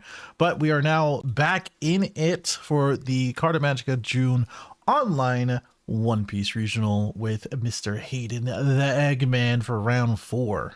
Yeah, and we're going to keep up the trend of having unique leaders for this one. We're going to jump into two of the newer leaders from this game. We're going to have OPO6 Yamato, the green and yellow one, versus the black and yellow Luffy from Star Deck 13. So both, I think, contenders for strong decks. I think Luffy is probably a little bit more standard for this format, but Yamato's got some new tricks, especially with having to lose reject with it, and I think it's in a good spot for. You guys can start whatever. Yeah, thanks. And it looks like we're getting set up too. So both leaders being 4, and honestly, I haven't really experimented this matchup that often. But double strike is pretty terrifying. Even though we want to go down to 0 life, if they put us down to 0 too quickly, we're in a bad spot. Yeah, I totally agree. And I don't know, this is a weird one because like Yamato wants you to get down to 0 as soon as possible, and Luffy wants to be at 0 as soon as possible, right? So like it's this weird dynamic. I think it's where like, you know, Yamato can just like not attack and kind of get to a place where they're a little bit more comfortable doing it. And we have a Sky Island thing going on here. That's interesting, right? Yeah, so we have the Shura. It looks like it's finding. I missed. Maybe that was an Ohm. I missed that. For a second, it looked like a beige, which is not a target for it. But yeah, I think he must have gone an Ohm. I think so. I think it was. So like Ohm Holy is still a pretty good combo for this deck. Using Mihawk Ohm Holy, putting 3 bodies on board, going wide is nice. And Yamato's a leader that since we don't have like a lot of removal from Black Yellow Luffy, it's going to be pretty easy for us to continually use our leader effect as well. Yeah, that is very true. That is very true. A lot of interesting, you know, not so much back and forth, but like dynamics of the two leaders where, again, life to life, effects to effects. It's a little weird. But I'm going to start out with the Satori. Pitching the card. And going back 3 life to 4. And pretty typical, you know, we're making use of our GARP here, and putting the 3 Don. And this is going to be pretty nasty. Yeah, this is the other part I was thinking of. The fact that, hey, we have access to Onami. And that's going to be kind of an annoyance for Luffy. Just straight up cards out of hand either way, right? Like we have to defend it for cards out of hand and cards out of hand for our life as a resource too. So we're actually going to take it, missing a trigger and a 2K, which is pretty big. Yeah, it looks like the Buzzcut Mochi, which we don't see very often, but interesting tech for that one. And I think you kind of just got to leave them at 2, because if you leave them at 1, they're going to try to awaken. I always say awaken. They're going to try to get down to 0 to use their leader effects. So yeah. I think we might benefit from pausing, but looks like we're just going to go 7. And I think we have to take this one too. Yeah, may as well. If you have like a from pay or whatever they call it, you can just Flampe, yeah, you can draw 1, go down to 0, etc., etc. This is going to help us for this next turn as well. For the event card to look at the top 5 and get a Sabo. Yeah. So Sabo is helpful if we're able to eventually like set that up. It just means like I don't think Yamato traditionally has ways to get around that, but man, This is looking really rough. And you know what? I'm thinking about this more. Uh, what's our best finisher for Yamato? I'll see a little quiz for Brian here. I would very much believe it is Howdy Hody Jones, yeah. And Jones. so traditionally, the rule of thumb of how good is the matchup for Black Yellow Luffy is what is their answer, if any, to Sabo? And the answer to Sabo is to play Hody Jones, have a big boy off that, and then being able to put an additional 5 down on it, 3 from just 3 active and 2 from leader effect. Resting, like, you need 3 Sabos out, otherwise like you're in a rough spot. That's a lot to ask for, but possible, right? Yes, for sure. And we're getting rid of the rush ace, and we're looking for another thing. Mm-hmm. The Luffy. So we're not going the route of getting ourselves down to 0, which is Yeah, we're probably gonna fine. depend on Yamato doing it, which is a pretty safe bet, Yeah, but we'll see. yeah, very much of a Unga Bunga deck. And you're gonna expect that. I mean, that's kind of a win-win for us too, because we have the Mm-hmm. blocker where you get to cycle the cards. We don't have to waste Dawn to get down to 0 and do the job for them. So like, I mean, we have enough cards in hand as well as the blocker, which you kind of want that to block anyway, right? You just want to Mm-hmm. start, you want to start doing the thing for bringing them back. So yeah, this is a good spot for Black Yellow Luffy, and like if you play Black Yellow Luffy more than a few times, you'll understand that like you're gonna have to be in these situations to kind of understand the deck and how it needs to navigate. So shout out to anybody who's been playing it. Yeah, it's usually like a deck. I think in a lot of scenarios where you can win, but you kind of have to navigate what the path looks like. Mm-hmm. I do think the deck gets a little bit worse against blue matchups, which might be a little bit more common into next set too. But yeah, with Yamato putting this much pressure, already getting a double attack banish off, losing 2 cards in hand, Luffy does really rough into any deck that can destroy their hand and interact with Sabo. And I think Yamato with this route is being able to do both. Yeah, bit of a concern, but I mean, to be honest, we have a lot of Dawn to play with. Like, Hody isn't the worst because like Hody says, I go down to 1, but we'll be able to get a few cards out of hand from putting down the Sabo, putting it under the Hody, and a couple 5k swings just says like I said, cards out of hand. But we're gonna go to do the 5, which is basically just saying, hey, give me a 1k or block. I think the block's fine, right? A lot of cards in Yamato's pool to rest it down. And I think we're just trying to figure out, what's the best way to use our Dawn. 6k swing? Yeah. I think we're going to the Sabo. Yeah, I think we're pressuring the Sabo because we want, again, cards out of hand is very good. Is a 2K, so could have been either, but Yeah. Odie's mandatory, right? For the life? yes, it is. Okay. We're gonna Okay. play an ace of our own though. Yeah, we have to use leader effect here. I don't think there's. Yeah, we have to use leader effect. Let's get rid of the Sabo. If you're feeling that adamant about getting rid of it.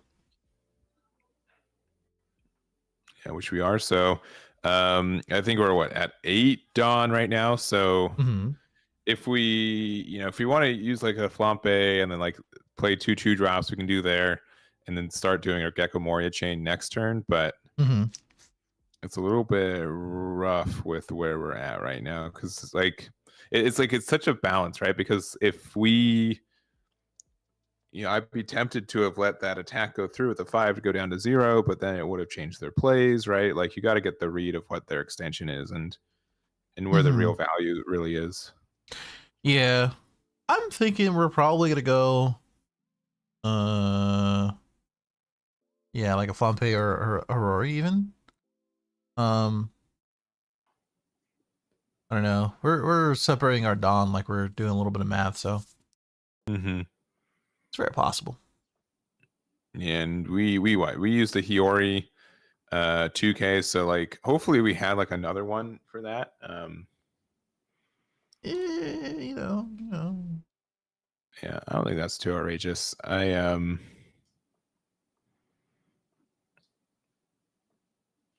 Yeah, because yeah, again, we really want to go down to 0. Hmm. Oh, okay, that will do it. So Thunderbolt here will be used to trash the card from our life and get rid of the ace. So that's pretty good. So we have 6 Dawn left, so we can put 2 for Luffy effect and then 2 for any of the 2 drops that we may have. Mm-hmm. Yeah, I like Thunderbolt a lot. I think people were, well, these people I've talked to, very in between on that card. But like, it's just cool removal. I mean, it's 2 cost that you can easily get rid of in your hand, go down to 0.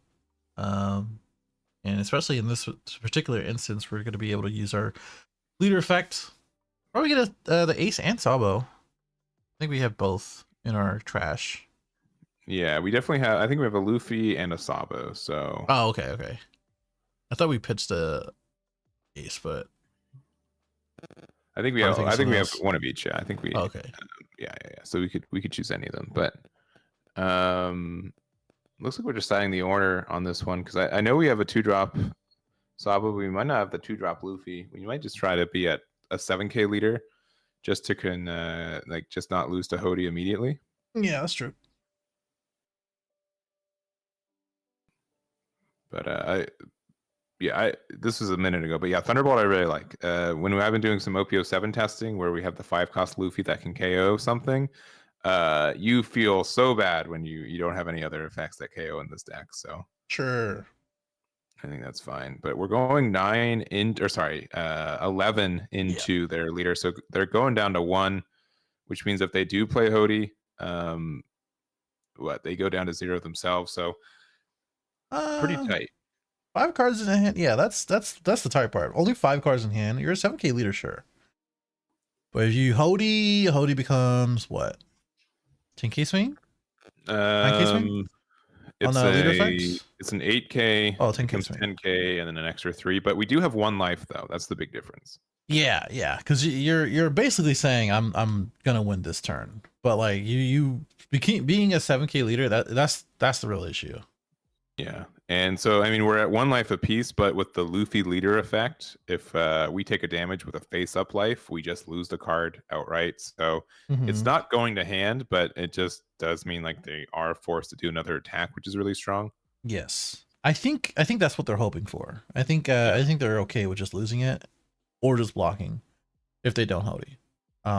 Now we did see him pitch a Gecko, right? So very possible that we're gonna Gecko this following turn, get the Monkey D Luffy out of trash that we see there, use it, and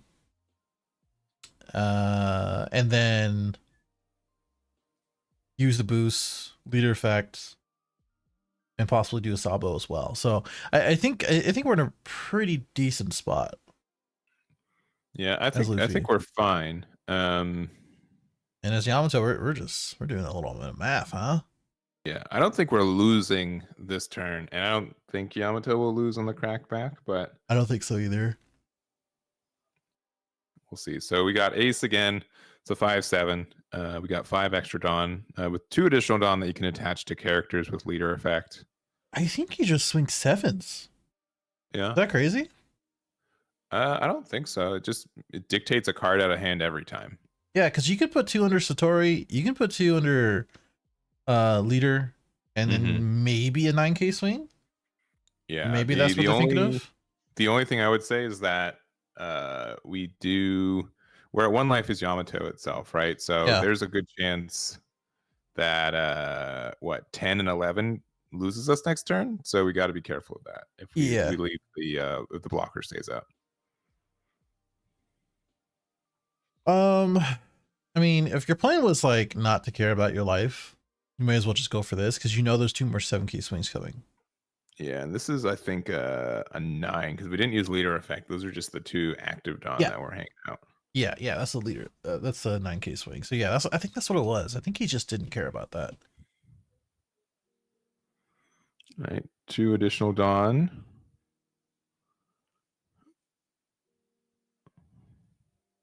Okay. Ping 2 for something. Might be a... Oh, sure. Sure. I mean, that's fine. You Because don't you get to could... rest the Sabo, but you do get like the big number, so Sure. And just Sabo just blocks this. This is why I was saying like 7k swings are a little bit better. yeah, I don't like these swings. Yeah, especially if you're You've gonna got a lot more advantage. like a yeah, I don't. At least we're not losing. There's that. I mean, Jace could hit the board. You can just play out a 2-drop ace, and then Yeah, you're right.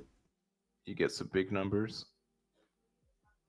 I mean, for 4 Dawn, you get 2 7k attacks, which is pretty nice. Or sorry, for you get a 7k and 9k attack. Yeah. And then you just go from there. I think the original plan was to Gecko, and I think he's still gonna do that.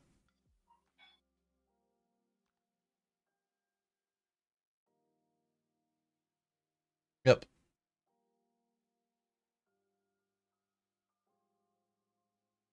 We got a Gecko. We have a Sabo. We have a... Oh. Oh, no. Oh, no. Oh. Oh. Okay, I mean, this isn't the worst. I don't it's think not anyway. the best either, though. But another Sabo, sure. We're going to be able to leader effect. I mean, I think at the end of the day, we still would want to... We'd rather be a 7k leader with a blocker than a 9k leader with 0 life and no blockers, but yeah, we're running out of 5-drop boys. Yeah. I wonder where we're swinging then. I think we're swinging to the ace. Yeah, I agree. I'd probably go into the ace. Oh, there's 2 2-drops. Nice. Yeah, we just swing into the ace for 9. That is your best bet. They want to pitch cards for it? Let him. I mean, I wouldn't fault him for pitching cards, honestly. Because, like, you have enough of a hand to do it. And if your hand is just counter power, you may as well just do that. If you have a Hody, then that's even better. Because you need this 7k swing to get over the 7k leader for sure. And make your Dawn effective. We're taking life. Oh, wow. Okay. Yeah, I would have cleared board. For me it would have been Ace or Satori, because like Ace we might get, Satori we definitely get. Yeah. And when it comes to like, if they play Hody, right, they're gonna take that life from them anyways. 100%. That's what I was saying. I was like, there's no point to do that, especially if we have a... I don't know if we're gonna keep that ace there in life, but especially if we have an ace, then knockdown. Yeah, I think we're even Ruchi. Yeah, and at least this says like we have to go for Game Yamato this turn, because otherwise I don't think we're getting out of a 19k more. Yeah. People do have to remember that Hody does say take a life. If you don't have it, then you just don't have it, so you can still use it. Yeah.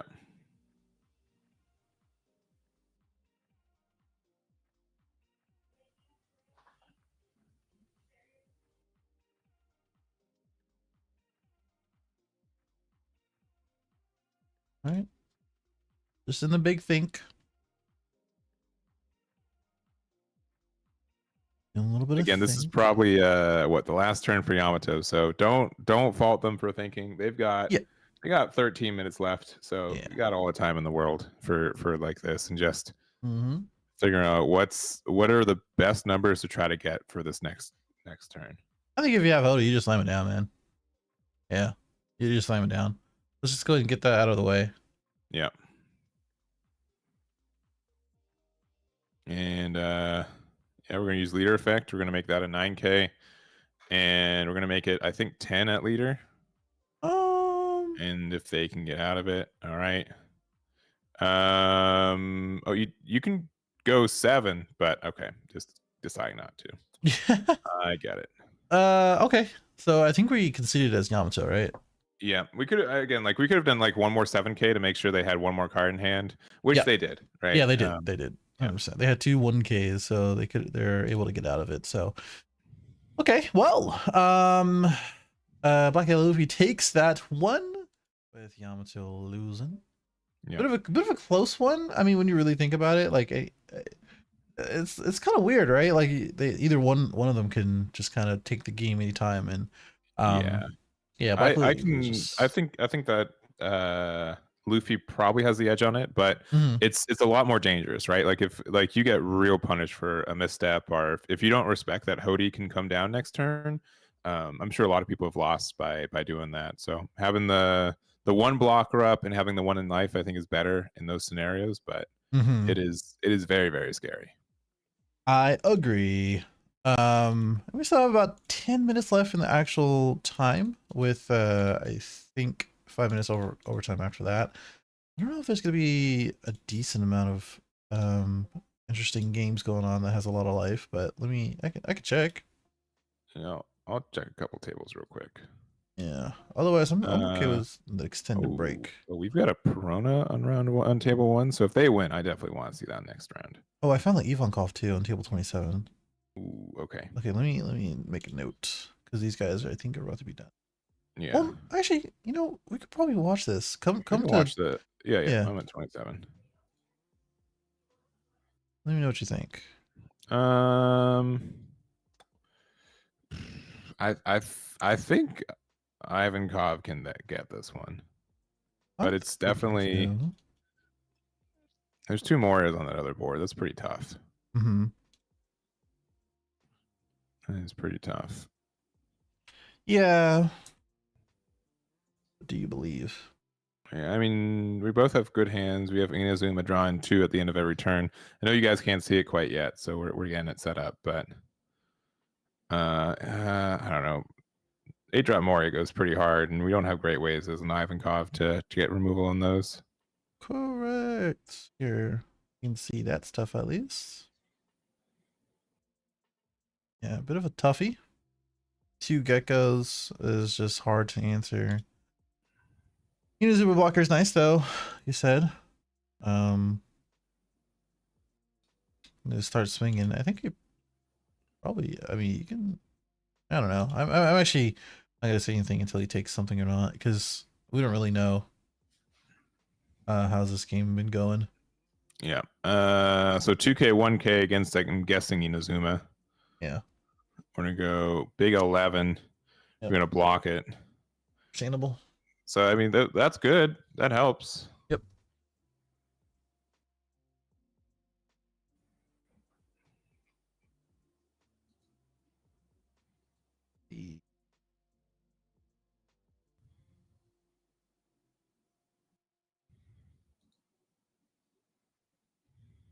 Where am?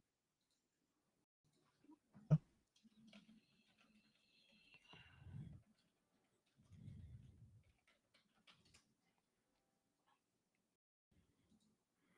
All right. They're going to use leader effect hogback to get a 2K back to hand, which is quite nice.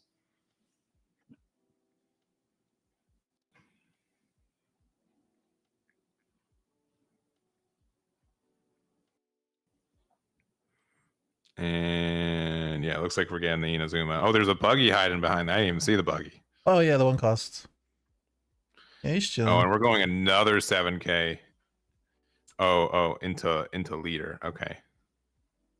Which I think is fine. I mean, you're probably not losing with the board that it is. Man, so many decks just rightfully lose to having 2 Morias on the board. It's insane how good that card is. We've been saying it for like 4 formats, man. I've been saying it since when did it came out in March? Yeah. It's July tomorrow, or on Monday. Monday, yeah. Next week. Yeah. What can we say? What can we say? In the same song and dance. I'm sure there's I keep my head can is like there's a ballot meeting. All right, do we make this an 8K or 9K? And they're like, I think 9K will be fine. 9K. Why not? Why not? It's probably fine. it'd probably be undertuned as an 8K. We'll make it a 9K. Right. I believe it. 4 cards in Ivankov's hand. Inazuma, or what does this say? I actually don't know what the card is. Is that an alt art? Which one? The 2 costs? Oh yeah, that's an Alvida. It's just a 2K. Oh, okay. I'm not Yeah, sure like... why or how it hit the board, but yeah, maybe that's why I was so confused. I was like, isn't that that's just like a card? My guess is we probably had like a weird turn where we had 1 card in hand. It was only that, so we played it out to draw 2, something like that. That's probably a lot likely. That's my headcanon. Highly likely. All right, so we got the full 10. We've got our leader, and we've got a 7K. They've got a pretty wide board of 2 Morias, a Borsalino blocker that did attack, as well as a Hogback. So being at 1 life's pretty tough. We could make like best plays, like maybe like Gravity Blade, the Hogback and Borsalino, and attack into a Gecko Moria, even though like we know they have a 2K in hand. So I don't know. That's where the thought train starts and ends. Huh. I mean, you could swing 6K first if that's your plan into the Borso. Yeah. And then that way you have more Dawn to use. I mean, you could use it for Alvida too, but then that doesn't let you go for the Gravity Blade. Yeah, I think Ivankov is just very, very tempo based. Like this is a tempo based game in general, but specifically this one really needs to just get out its bodies. And if you don't get to do that, you are behind. Yeah. I'll do agree. No, maybe you could do something like if you have another Ivankov, play it, and you have like a Luffy, play Luffy, bounce maybe Borso back to hand, and then 7 and delete. But then with 1 life, no blockers, I don't know if you're going to survive next turn. Yeah.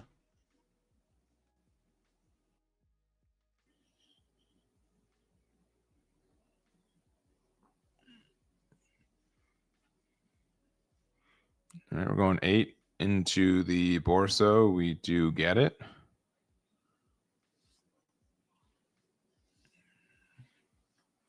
Going to play 3 for Doflamingo, which if we're drawing 2 cards at the end of the turn, we get to know which ones we're drawing, which is nice. And it's a blocker.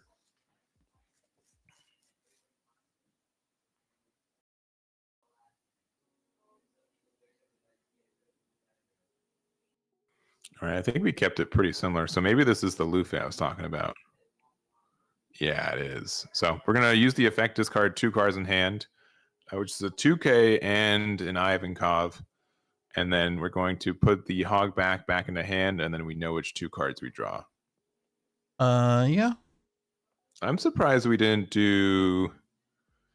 I mean, we could have done 5, 7, and then Dofi. We could have put Ivankov on board, I think, for if we put 1 less Dawn into our leader, right? I think so. Yeah. There's a block, and the rest is going to be on the leader. And I guess it just doesn't make any difference whether you got 2 cards that are 2K or not. Yeah, I think we can get out of an 8K. It looks like 2K, 1K, 1K. So yeah, not quite.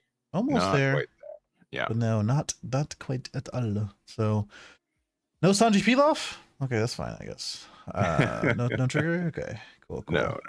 Unlikely. Right. Unlikely for this build. So well, back to us. We're gonna about 6 or 7 minutes left in regulation. So I think it's probably a good time to go for a break. And yeah, I mean, at least we have the Ivankov for that short time. And there's another undefeated one. Maybe we can take a peek. But again, if you guys have any suggestions or things that you want to see throughout the day or the next round, just let us know. Yeah, we've got a couple decks on our radar. We're gonna see how they finish at the end of this round too. And we'll let you know when we get there. So see you guys in round 5. Yep. Bye.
Okay, we're back into another round of Carta Magica's One Piece card game June online event 2024. 2044. Round 5. And we're gonna we did see some cool matches. Got the starter deck 10 battle, got the Yvonne Koff on that last bit of round 4. And we also have Hayden from the Eggman, eggmanevents.com, baby. We're gonna see a little bit of something different. What are we gonna see? We're going to see Perona versus Gecko Moria. So it's the battle of OP06, the battle of Thriller Bark. Before this format, I think that Moria was pretty understood as the better of the two. But with Sakazuki being banned, which I think was Perona's worst matchup in a lot of ways, and with Perona being able to interact with 4 costs pretty easily for stuff like Trafalgar Law, I think it's got a lot more legs than it used to. Yeah, I do agree with that. It's a little bit weird, right? Like we kind of shifted towards our 2 prominent decks of Gecko Moria as well as Reprapala, and both of them really do focus on that 4 or less kind of area in Protoss. Like, yeah, give me all of thems. And it's interesting Those are too. the exact words. Give me all of them. I've literally heard it from so many Perona players. If you don't believe it or not, and it's interesting too because Perona can play things like Kuzan and reduce the costs and a lot of things in black, and they can get rid of the things that are costed more than 4, or make them 4 and get to remove them. So things like Gecko Moria might be in trouble too. Yeah, and there's kind of 2 builds for Perona. We don't know which one we're at right now, but generally it's either the Navy build or the Wano build. I think Wano gets a lot of support for next set, so you're close to being good for that one, but I don't know if it's quite there. I think most people have been playing the Navy for this format. Yeah, I can see that. There's a lot of cool Navy cards from Boschelino, Kuzan, from what I said before, and a number of other things. So I'm interested to see. I don't know if they're waiting on us because they don't have to. They can start. I'll let them know. I'll let them know for sure.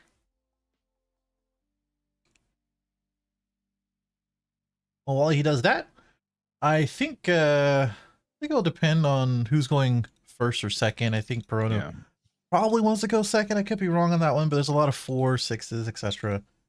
Even curved kind of things that they want to do. Yeah, and we're gonna play the baby 5, so definitely leaning to more of a, I'd say, Navy Don Quixote do Flamingo. There are a couple cards that exist for both archetypes, which makes it pretty strong to go for both. And we're gonna go get the 10-drop Dofi, so he's coming in a couple of turns. Yeah, not feeling good about that, especially since our leader effect from Gecko is pretty prominent and super useful, and we're going to see that right now. All right, so we've got a good amount of Dawn. We're looking at what we're discarding, it looks like. Think we're just swinging at that baby? Maybe. Or we're going to remove it. The Absalom, Helmeppo, and Rebecca. And I think we're just going to play the Absalom without bottom decking anything. So a little bit unfortunate, but we have that. And then, again, Perona is just going to be able to rest that Absalom, either pressure it outright or play something like Ryuma. Yeah, Ryuma is going to be a good one. Going to be getting value pretty much all over the place. Yeah, so we did rest it. I think we're swinging into it. Is that right? Yeah. So now this is like the gamble. All right, are they going to play a Ryuma to get rid of it? Or are they going to play a like Porcelino otherwise? Like, it's kind of like what feels worse? And we're going to get the Helmeppo out of hand. Honestly, you can do both. Oh, okay. That's what I was say. I was like, you can. Yeah. So, like, if you swing into it and they let it go, you just play Kuzan. If you swing into it, they counter out, then they have to play Ryuma, right? Yeah. So, like, it's just like you're saying, it gets a little sketchy, but our Perona player did not get the bait they wanted. Yeah, and so I think like the worst thing about Perona is that compared to a lot of other, I'd say like black decks in the format, they're very good at putting cards into trash, which helps a lot of different effects, like the Cipher Pull stuff, like the Thriller Bark stuff. Mhm. Meanwhile, Perona, any card you put in the trash, it's probably because you use like a Sabo 5 cost to get them there. It's very tricky for you to get the cards set up in trash, at least quick enough to like be able to play Moria on 8 and feel good with the cards you get out of trash for that. Mhm. So I think that's like the one pivot point for the deck, is that you do have like some minor consistency issues just because you're not playing a lot of cards from the trash. That is true. We're pitching a 10 cost, which is interesting. Hopefully we have an abundance of them in hand, because I feel like that's a really good card in this matchup, right? Yeah. Could be wrong. We probably have a second one. Yeah, Yeah. but it's very good because we can make it so their leader can't attack, so they don't get to play a card off their leader, which is part of the reason it's so good. Yeah. Yeah. Yeah, it looks like we're going another 5 into Absalom.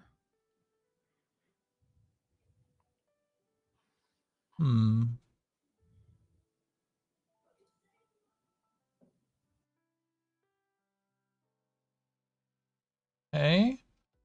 Only 2 cards out of hand are in hand after this. Maybe another baby? Yep. So, we're using all of the rest of the Dawn for a Sabo, which makes sense. Protects our baby from being popped. Gives us another blocker. I'm just gonna keep going through our deck. Only a few cards in hand as it is, with 5 cards in our life as a Gecko. So we're gonna have to pick up the pace sometime or another. Yeah. I mean, but putting another Kuzan and a 2-drop Rosie into our trash is good. If we do have Gecko, being able to get Rosie and a Kuzan is pretty nice. It's probably what the game plan is here, to keep a high life total, or at least like defend where we can, and then play Gecko, so that way we can kind of combat their Geckos when it gets to that point. Which, by the way, he only has 3 cards in hand, so I mean, it's unlikely. Yeah, they've been defending their board like this too. I'm just surprised that baby was played on the board. I mean, it can't get removed, but I don't know if it's what we want to do next turn. Right. This is gonna be a little another awkward. 10-drop Dofi. Okay, we must have drawn like all of them. Yeah. I feel like back to back 10-drop Dofis, that might be pretty good. They feel great. Yeah, I will not deny, but this one's less hot. 2 of them in the trash now, so burning up somewhere.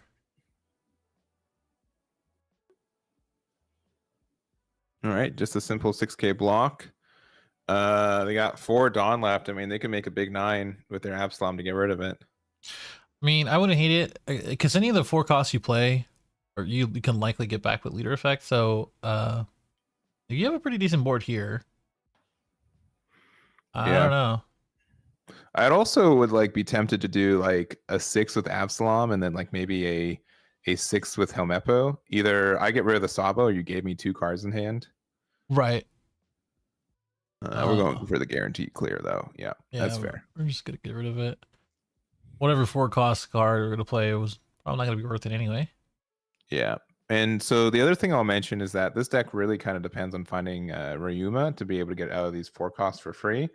And we strictly have not seen that card. No. Which stinks. Yeah, I mean the Ryuma instead of the Kuzan, the time that we had that 4 Dawn anyway, would have been so much better. Because like if they remove it, all these 4 costs are just like losing value as they swing. Yeah, and again, this is why I'm really surprised we played out the baby 5, because I don't think we're going to be able to have time to use its effect for a while. Right. Time or opportunity. Okay, well, 2 more 5K swings on board with our leader, which we can get another one. I don't think we're quite at 5, so we can't Perona again. And we've got some protection in that Dofi blocker, or Don Quixote. Yeah. That card's pretty removable, especially since we just gave them another Absalom for their trash. But I think biggest thing is that we did give them they're still at 5 life and they just don't have a lot of resources in hand.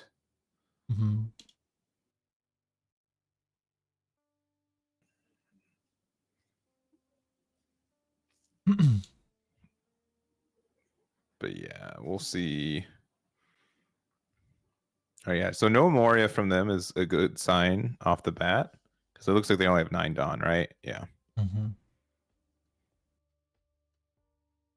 All right, so 2 underneath leader, 2 to pay for the effect. So it's going to be a 7K. We're going to miss discard a Hogback, mill 2, which is a Helmeppo and a Hina.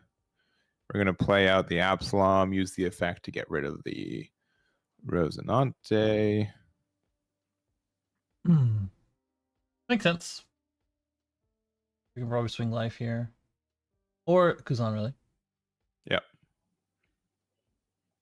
Start bullying that. Okay. Yeah. Sense. We're just gonna take Yep. this one. I mean, based on what we're been doing, like I feel like we're just gonna, yeah, we're gonna take it. This is what I was saying before about Gecko, right? I was saying like it's really hard to starve them or like keep them at high life total because they can just sort of operate as they can through their leader effect and the stuff that they play. Yeah. All right, 1K off the Borso, and then they're going to play a Sabo, which generically Sabo is a pretty nasty card for us to get rid of, but I think Perona has more interactions than usual for this. So if we kept one of those Dofis, I know we got rid of 2 already, but if we have a third one, this is a real good turn for that. Yeah, I think Dofi is gonna be the play. We can Dofi pretty much all the stuff that's in rest. We can swing into the things that are rested, and then bait out the Sabo, which is probably not gonna go anytime soon. And then the following turn, which I don't think we're losing the 2 life that we have or the game. Go into another Gecko. Yeah, so I think we start attacking we go this 5 into something.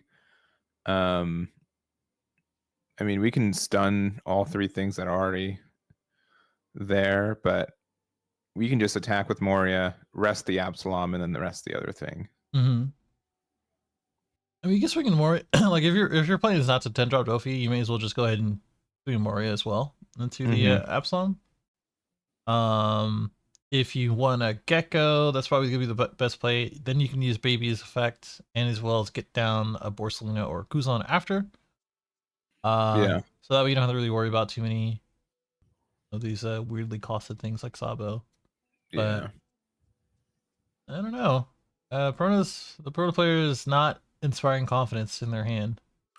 Yeah, I'd be real curious to see what their hand looks like if they were, because we found Dofi earlier. Yeah, okay, we're just I think you do, dude. I think you just do that. You already pitched 2 Dofis, which either means you don't want to use them or you already had one in hand. You had all of them. So like, I don't know. Which is a shame. I don't know. Maybe I'm wrong. My experience with this is that the 10 drops are hard to remove and they get a lot of value. But I mean, Moria is still like a good card. Oh, okay. That makes sense. All right. That makes a little sense. This is gonna be really hard for them to get rid of this. Gecko plus Kid. Those are really good attackers throughout the rest of this game if they stay. Yeah, I guess this is fine. I'm okay with this. Like you only have 4 cards in hand though, so like pretty big swings can deter this plan a little bit. Especially since there's an Absalom in trash. Like we're just gonna get rid of this this Don Quixote pretty soon.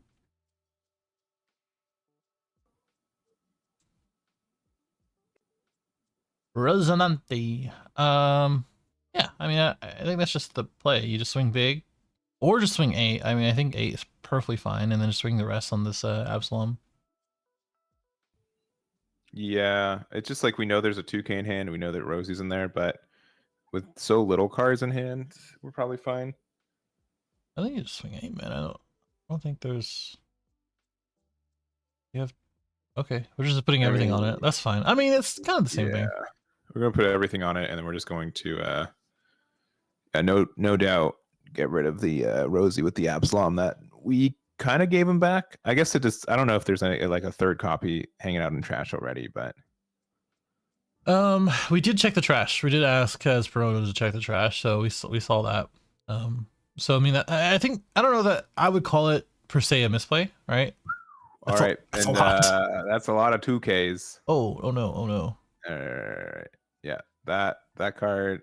I think it's Yeah, the one judge is there. that's, Yeah, yeah, the judge is in there. They're gonna fix that one, but pretty sure it's just gonna be the other card out on top.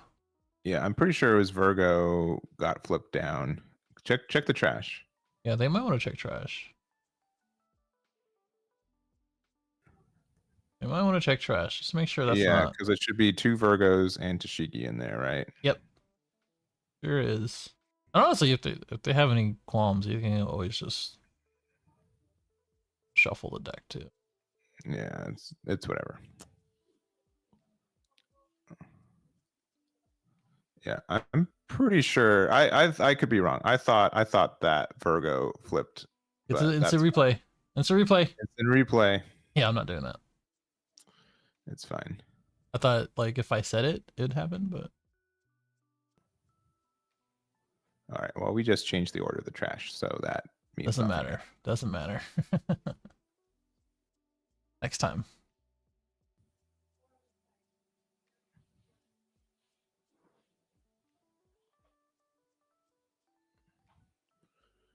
Okay, well, now we're gonna have to figure out how we want to navigate this. We're gonna have to, yeah, rest something, maybe swing into something.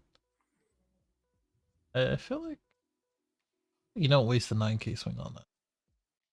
I feel because they don't really have that many cards in hand, so like you want to start with the smaller swings anyway, mhm. and as they grow a hand, you want to use that 9K swing for later. But we have another one at least. Yep. There's another Virgo. That was the one that went into the deck. Just kidding. Just kidding. 5K. No Sabo block. Ekamoria wants some cards in hand. 9K. Might get a block. I mean, Might.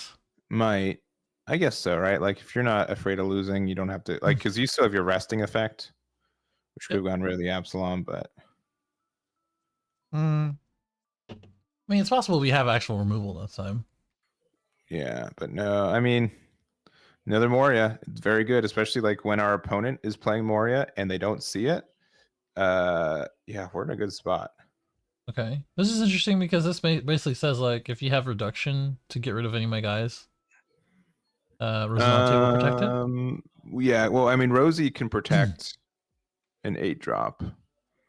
Right? Yes, that's what I mean. So like if they want to get rid of the kid this way or that way, it'll protect that way. But I don't know. I mean, it's pretty good. I mean, Gecko. Like every time someone plays Gecko, it always shifts the dynamic of the game state for sure. like oh yeah, okay. Now you have 2 blockers and 2 9K swings. Well, 3, I guess. Okay. Yeah, well, Perona being able to play big bodies while Moria on the other side hasn't been able to establish there. That's like a big tempo swing, which I think it's gonna probably come to fruition pretty soon. Yeah.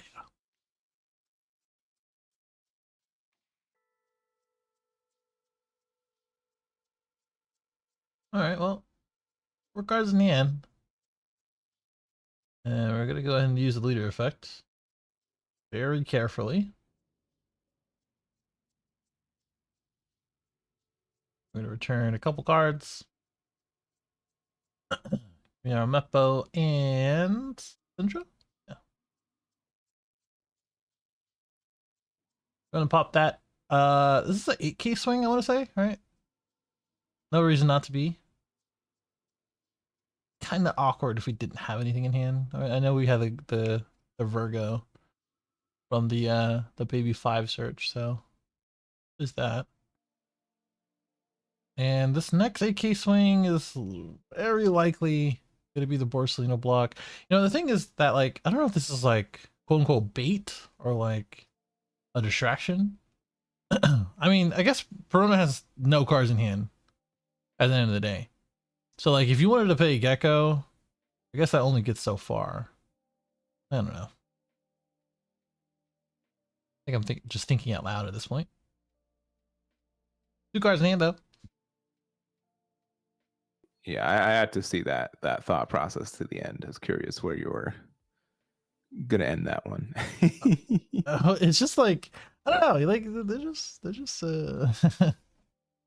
swinging to this kid and playing into it. I feel like I guess the Rosinante really just kind of messed it up for him, right? Because like if you had Hmm. Gecko and got everything reduced and all the other jazz, could probably get a way to reduce it.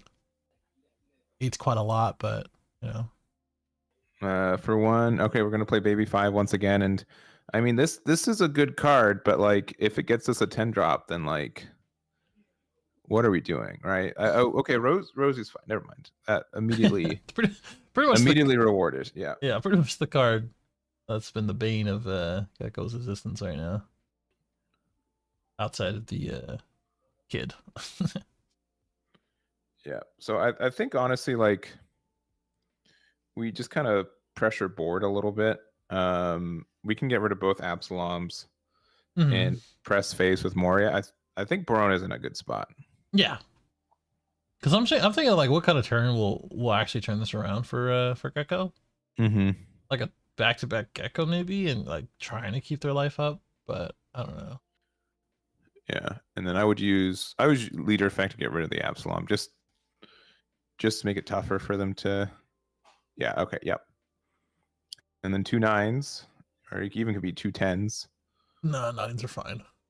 We have 3 cards in hand. I think nines are fine. And especially if you want to use like another Kuzan or a Borsalino. We know that we have a Rosie, right? So this next one could be a 10. Yeah. Next one could be a 10 Yeah. and Rosie's next. Yeah. Okay. So yeah, hitting them down to 1. For 2 playing Rosie. I think the only like the better card I could see being played is like if they had Sabo, I think Brona wins on the spot, right? Like there's Sure. no way to defend any of this or do really anything to interact. We only have 1 card in hand, 1 blocker up, and the kid blocker or redirector. So Yeah. I think this is going to be it for Moria on this one. Unfortunately. Or fortunately, if you're a Corona player.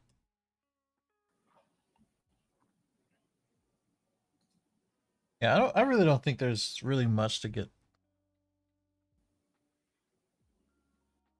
going as Gecko. You did get a few cards in hand, so you got some options.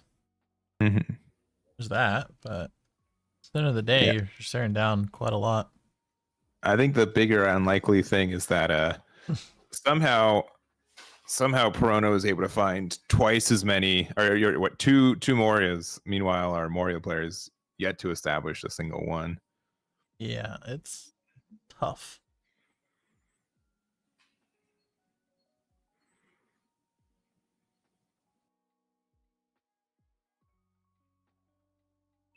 All right, yeah. So we got what 13 minutes left in the round. This is their last turn. So because even like what if you like double Sabo, like what are you really doing? Like you might not lose next turn, but you winning gets I think even farther away.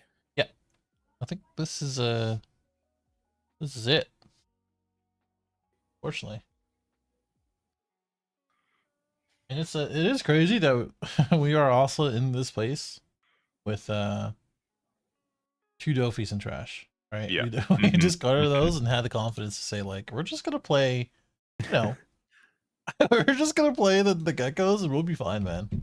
Yeah.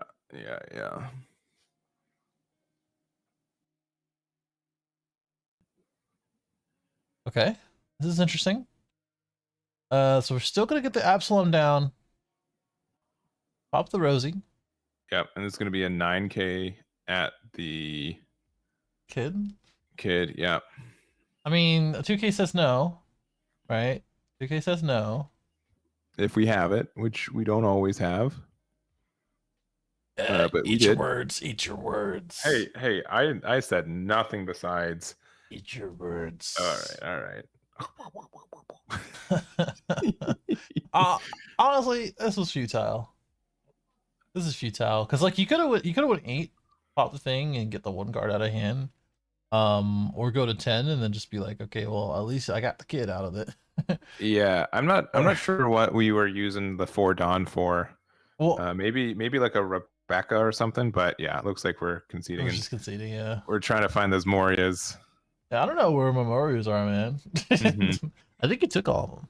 Yeah, I think, the Verona stole them away on their side of the board. I think that's what it was. Yeah, I think if you went 8 and then Sabo after, I mean that's probably a little bit better as far Yeah, as the play goes. But I think it was just like Proto just like presented so many issues for Gecko Moria that he just didn't have the solutions for. for sure. So yeah, bit of a bummer on that one for Gecko Moria players, but Proto players rise up. Let's see. We have about 10 minutes plus overtime. A little under that. Let me do some quick searching for some. If we do take a break, I would use the time to see which players are undefeated or what's undefeated because we'll have either 30 or 31 undefeated going That, into this next round. that will take some time. Oh, we got another Perona being played against Moria as well. Did they win yet? Going about as well for the Perona players last time, Yeah. but pretty close. Like the same thing. Like just no life to them having like 3 life. So Gotcha. doing well. We have Moria versus Uta being played. We have another Perona. Man, 3 Peronas. Whew. Wow. I am on the record saying if I was playing in this week or last week, I'd be playing Perona. So That's fair. it's cool to see that's doing well. And a Reiju versus Whitebeard on table 23. That's interesting. Maybe Because we have the one of those will. yeah, we have the Black Veil Luffy versus Whitebeard as well. Yeah. Which is also funny. Yeah. So yeah, we'll have to see. You said table 23, right? Yeah. Also table 27.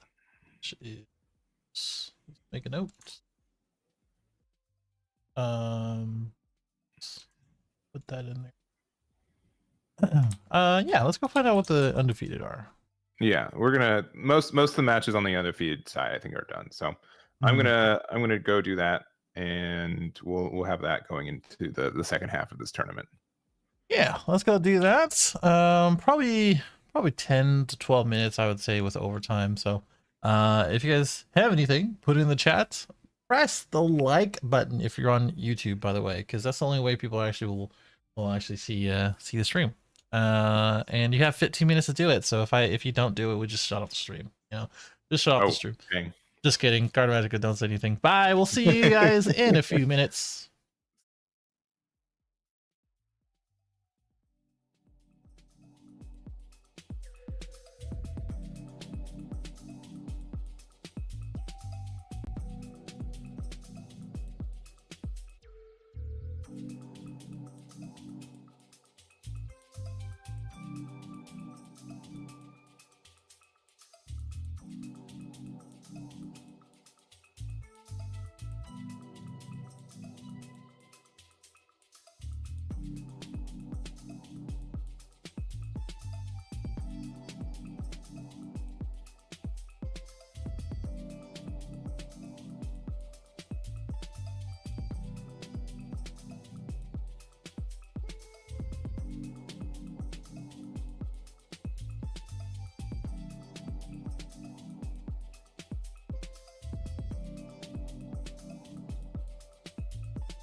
Well, let's get.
All right, we are back with round number 6. It's the second half of our tournament here, and Brian, we've seen quite a few matches so far, haven't we?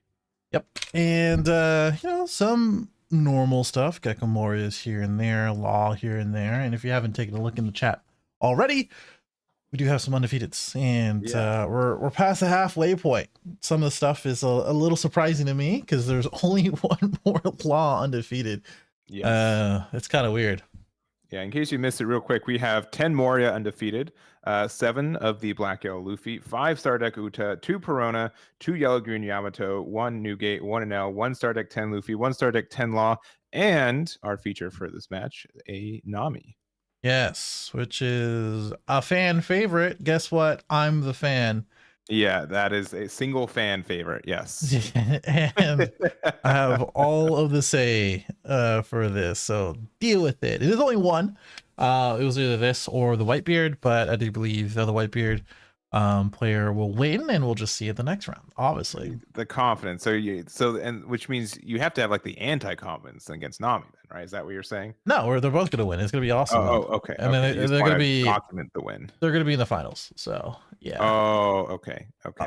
But we do have Quentin Brown versus Hung Lee or Lei. Well, I'm not sure, but we'll have them start pretty soon here with Nami again, and as well as Gecko Moria. Yeah, and it looks like just adjusting the camera. The wire wants to be on camera too, it seems. Yes, that's understood. We'll just hang out. Why not? That's part of the let's put some blue sleeves on a blue play mat. That'll the trifecta: the wire, the play mat, the sleeves. Yeah. And I think they might be waiting for us. I'm going to confirm with them. They're good to go. Okay. Well, while you wait for this is a little bit of an interesting matchup for a number of things. You know, Gecko can go a little wide with a lot of 5K swings, and Nami just doesn't like that. And Nami has gotten like weird support here and there. While we open a Kaya, one of the alt-art winner stamp Kayas. And yeah. What do you say? I'm just seeing what. So we discard what is that an Impel Down All Stars and a Death Wink from there. So Kaya's more times not. You need to see. You know, I think you have to resolve a couple copies throughout a game. So resolving one copy is already pretty good. Quentin's always like, all right, I can play my 1-drop 2K as well. We're gonna play the Sindri, get a mill of 5. Didn't exactly see what was in there, but the one card you really care about at this point is Perona. Yeah, see, that's the issue about this matchup too, where Perona is going to be a pretty big outlier with another Kaya coming out, which is really nice. Perona is going to make Nami's hand kind of be awkward, where you have to play the battle of, do I want to have like more than 5 or 5 or more in hand to defend with, or do I just want to be at 4 for the entire game, basically? Yeah, which is a little bit tricky to do, and it's very easy to put Nami to 5 cards in hand a lot of the time, so getting some discards from Perona is nice. Yeah. All right, so we're going to go to 4. And we're going to use leader effects for 7. We're going to discard an Absalom, mill 2. I think that's a Perona. Nope, it's never mind. It's still an Absalom. So, I mean, we could use it to get rid of a Kaya. Probably worth it, especially since we probably have a bunch of, in this matchup, useless cards in trash anyway, so we can afford to. Yeah, not too bad. We need to defend as much as possible here. This is going to be Gum something. Always forget the name of this one. I'll pull it up. Yeah, Giant Gavel. So we're going to get the additional 2 mills after pitching a Rubber Band of Doom as well. Oh. Yeah, I gotta put the Doom. Wow. Very scary. All right, so we're going to go to 5 Dawn for Nami.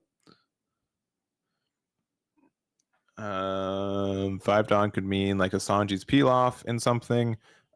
Playing Zeph to bounce back to hand is good, but no, Pilaf is the play. Drawing 2 more. Yeah, Zeph, Takaya again would be nice. Could play a Buggy or keep these 2 Dawn open. It was interesting because I was talking to a friend who plays like other card games or like sticks to like one or two other card games, and it was like I was asking like what kind of decks he was playing or what deck he was playing, and he was Yeah. like, "Well, the only deck that interests me is Nami because I almost guarantee that you'll never see 4 to 5 cards out of your deck ever." Mm-hmm. And I was like, "Yeah, that's a good point, man." Yeah, I think that's. I mean, if you're also trying to go for a deck that's easy on budget as well, I don't think Nami represents the card game as a whole. But if you want to win some games and not be too close with friends in the community, Nami is a great pick. Yeah, don't see why not.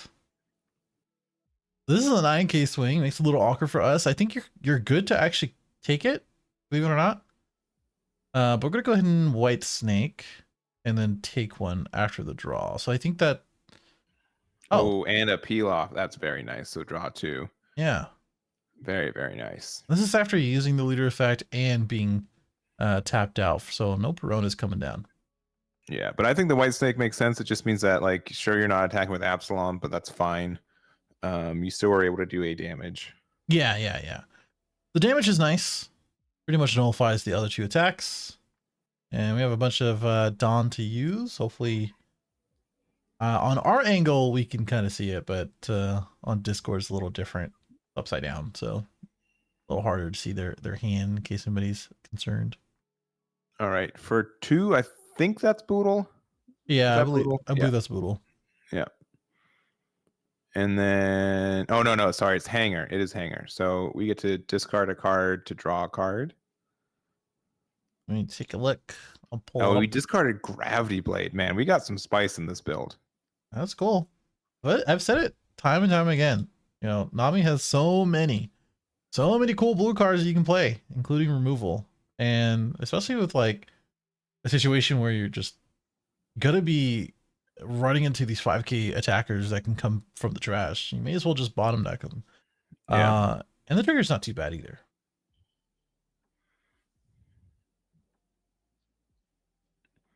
All right, so we are at 1, 2, 3, 4, 5. I think we're at 8 Dawn. Yeah. So, I mean, if we got the Moria, we got 4, and I think Perona is in the trash there. Like 99% sure, which I think has been in the trash for a while. So I'm surprised we haven't been playing that out to make them discard cards. Mm.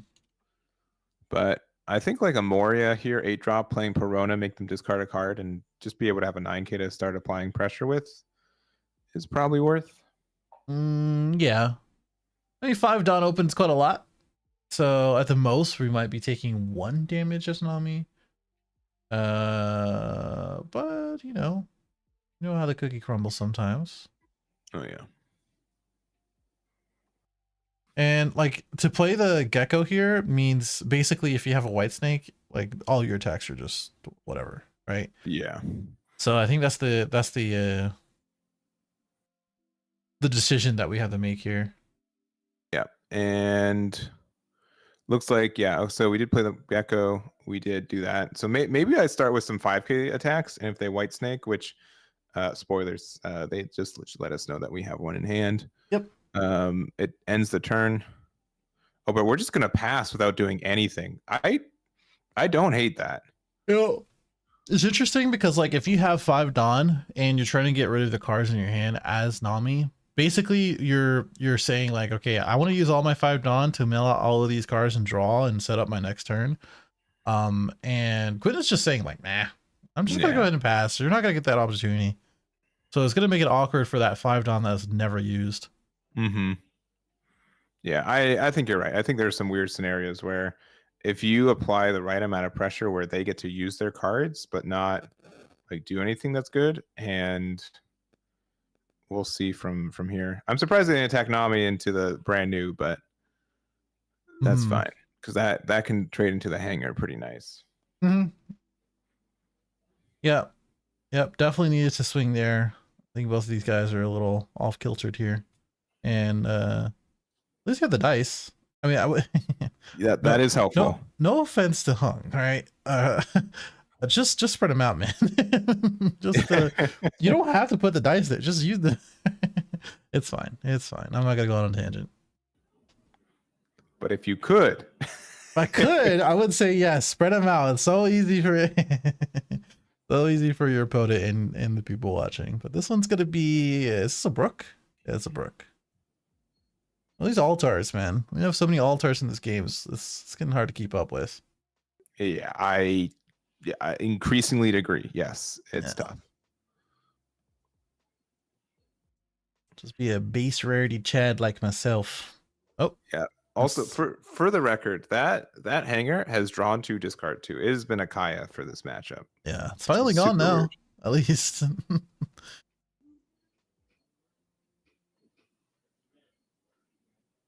You basically played 3 Kaya so far. That's good. That's what's up.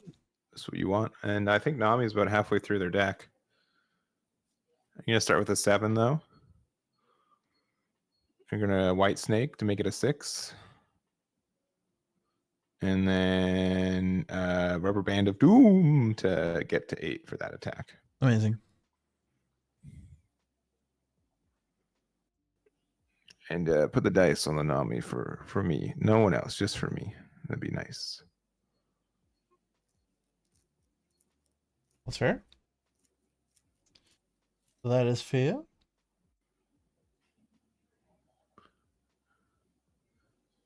All right, they're just going a big 6. So, I mean, this is how you interact with Nami. Like, if every attack makes them use a card, then you're good. All right, and there's the overheat, which is great because that would have been able to bounce your Kaya back into your hand, which you would want to do as Nami. Mm-hmm.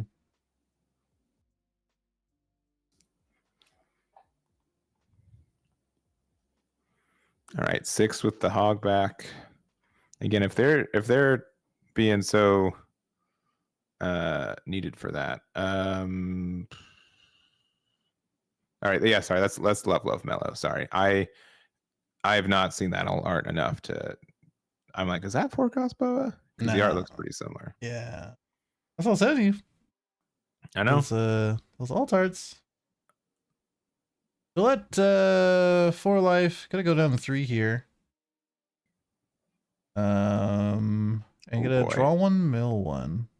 That's pretty good. I mean, so far the cards in real life has been Sanji's peel off to draw 2, and then the Rubber Band, which pretty much does the same. So at least it gets 2 cards out of that deck, which is rough. Yep.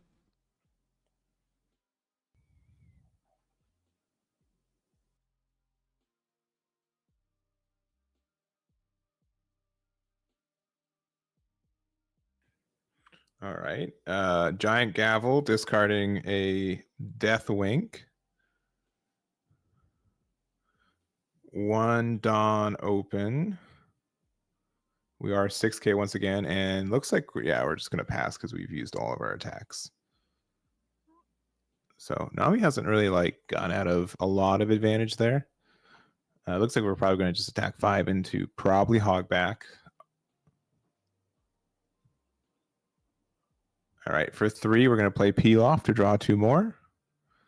And I'm going to say that we're probably, I'm going to guess like 15 cards left in deck.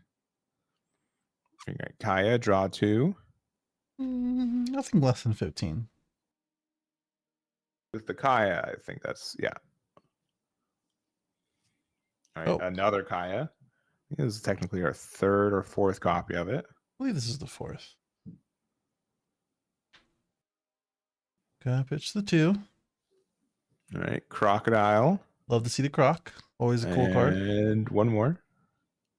Yeah, I've seen some like 7 Warlords builds of Nami moving forward, just because there's some good cards that they're searchable and such. Yeah. Yeah, I think it gets a little bit more support in OPL 7 too for the Warlords. So, makes sense.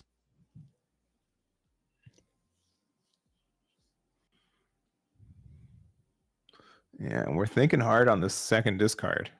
All right, ooh, a White Snake. Yeah, I can see why that was a tough choice. I think that was the second White Snake that we discarded too. Yeah, which is a little concerning. We have 5 Dawn available right now. Yeah, and then 1, 2, 3, 4, 5, 6, 7, 8, 9. Looks like what, 11. 10? Yeah, 10, 11. So we're almost to the finish line for Nami. Yep. Out there pretty quick with all these Kayas. And this is where it's gonna get a little dicey for Gecko. We've been pretty lucky with our triggers so far as Nami. Only about Yeah, we 3 have. life. Yeah, hopefully these last 3 can be a little more lucky too. Mm-hmm.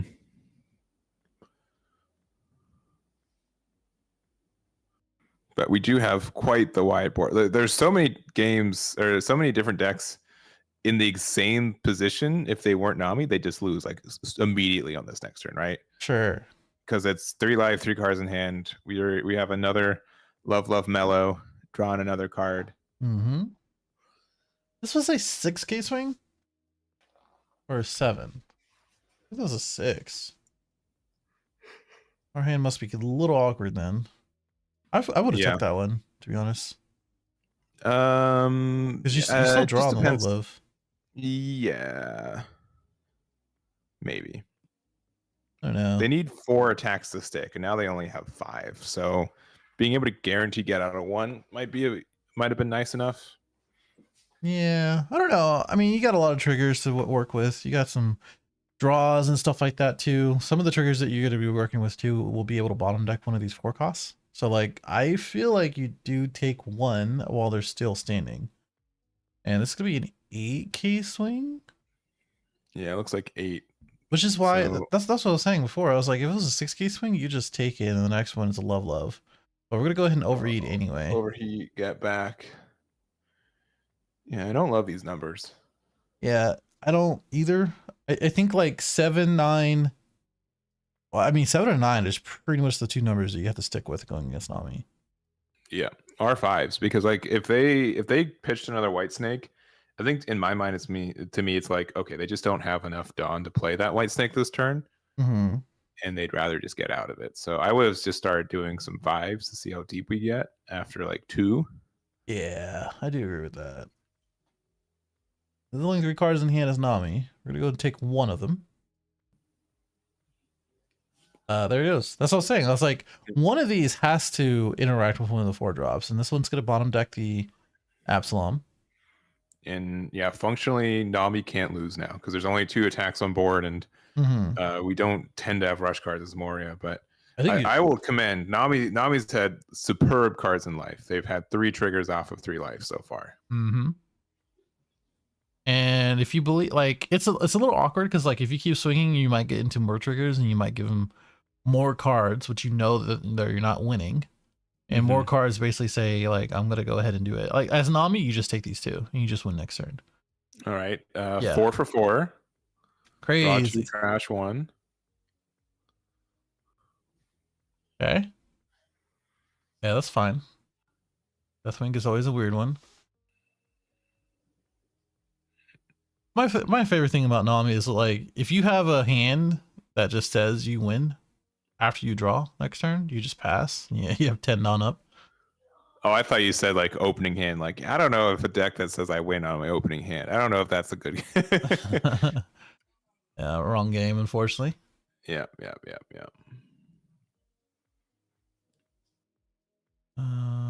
Checking of how many looks like Impel down. They only pitched 2. Sanjis. Yep, we have 3 Sanjis, 2 the Impel. 3. Okay, 3. So there's 1 in the deck and 1 in life. Yeah, I think for both. Yes. And it's pretty likely that one of them is going to be in the live here. I think that's what the consensus is. Unless we haven't won. I mean, at this level, like, yeah, we can pretty much know the good chances of cards in life, and it is a yeah, exactly. Told you, that's it. Said it. Yeah, okay. Wow, man, five triggers out of life for 5. That is obnoxiously good. Yep. And you guys might not like this, but this is what peak enjoyment looks like. Oh yes. Okay, we're gonna draw, and we know we have a Kaya, so we're probably gonna end up using that. Oh, okay. We're gonna pitch the Croc. Oh, okay. Draw the 2 first, and then pitch the other. Deathwing goes. Our Mr. Dasmones goes. I think you would have been fine to keep that if you really wanted to. Oh, okay, Brickfist. Sure. We're just gonna play solitaire for a second. Yeah. All right. There it We're goes. gonna win on our own term, like a lame-o. Could have done it on our opponent's term, but whatever. No. This is how we do it. This is how we do it. Nami takes it against Gecko. Round 6, going undefeated, going to round 7. Yeah. Love to see it. And we have plenty of time in the round. About 13 minutes, if 13 that's minutes. Plenty. Truly. Yeah, let me see if what the other undefeateds look like real quick. Sure. All right, we've got Black Yellow Luffy versus the Law. Yep. We have a Moria mirror match. I have Uta mirror match. Oh, poor Ying. We've got Uta. Oh, they're using Eggman dice. I don't know. I don't know if we got it. Not really a factor, honestly. I think it is. Uta versus Black Yellow Luffy, and Uta has 3 life. So there's that. Good watch. There's Uta versus Black Yellow Luffy, and Uta has 1 life, but they do have the 8-drop kit set up. How many cards in hand? Cards in hand, please. Like 7. I think Uta's probably got this one. We'll come to table 9 and tell me what you think. Let's see. What do I think? Well, those aren't Eggman dice, but yes. I think we'll be okay. Okay. We can watch this one. All right. Oh, it's Perona. I thought you said Uta. Oh, I'm sorry. Yeah, Perona. Yeah. Braden said Uta. No, Perona and Uta. I get caught with. Crocodile and Dofi. I don't know if they're just both like aquatic creatures. In my head, it's like they're the same guy, but yeah, that's what happened to me earlier. Yeah. All bad. But Perona's still going at it. Thought a couple rounds ago, and doing pretty good still. All these Gecko players are getting munched up, and just trying to do some work. This is a different Perona player than we saw earlier too, right? I believe so. This is a different setup at least. Yeah, because I think we had 3 Perona. We had 2 Peronas. So the other Perona, we'll have to see if they won or not. For sure. But yeah, 3 life, which is a little bit hard to tell with the sleeves, but they are there. Man, 3 Dofis though. That might be what a lunch, because that might be a wrap. Okay. I tried very hard. I'm sorry. All right. That's crazy for you to. Okay. Let's do literally anything else, I guess. Crazy. All right, we're taking the 6. And then I'm guessing we're going to play Moria, replace the Sabo, play Sabo again. Oh, okay. All right. Oh, we're discarding it. Okay. For a second, I'm like, what? What are we doing? Yeah, well, I think we're going to play probably another 8-drop Moria then. Yeah.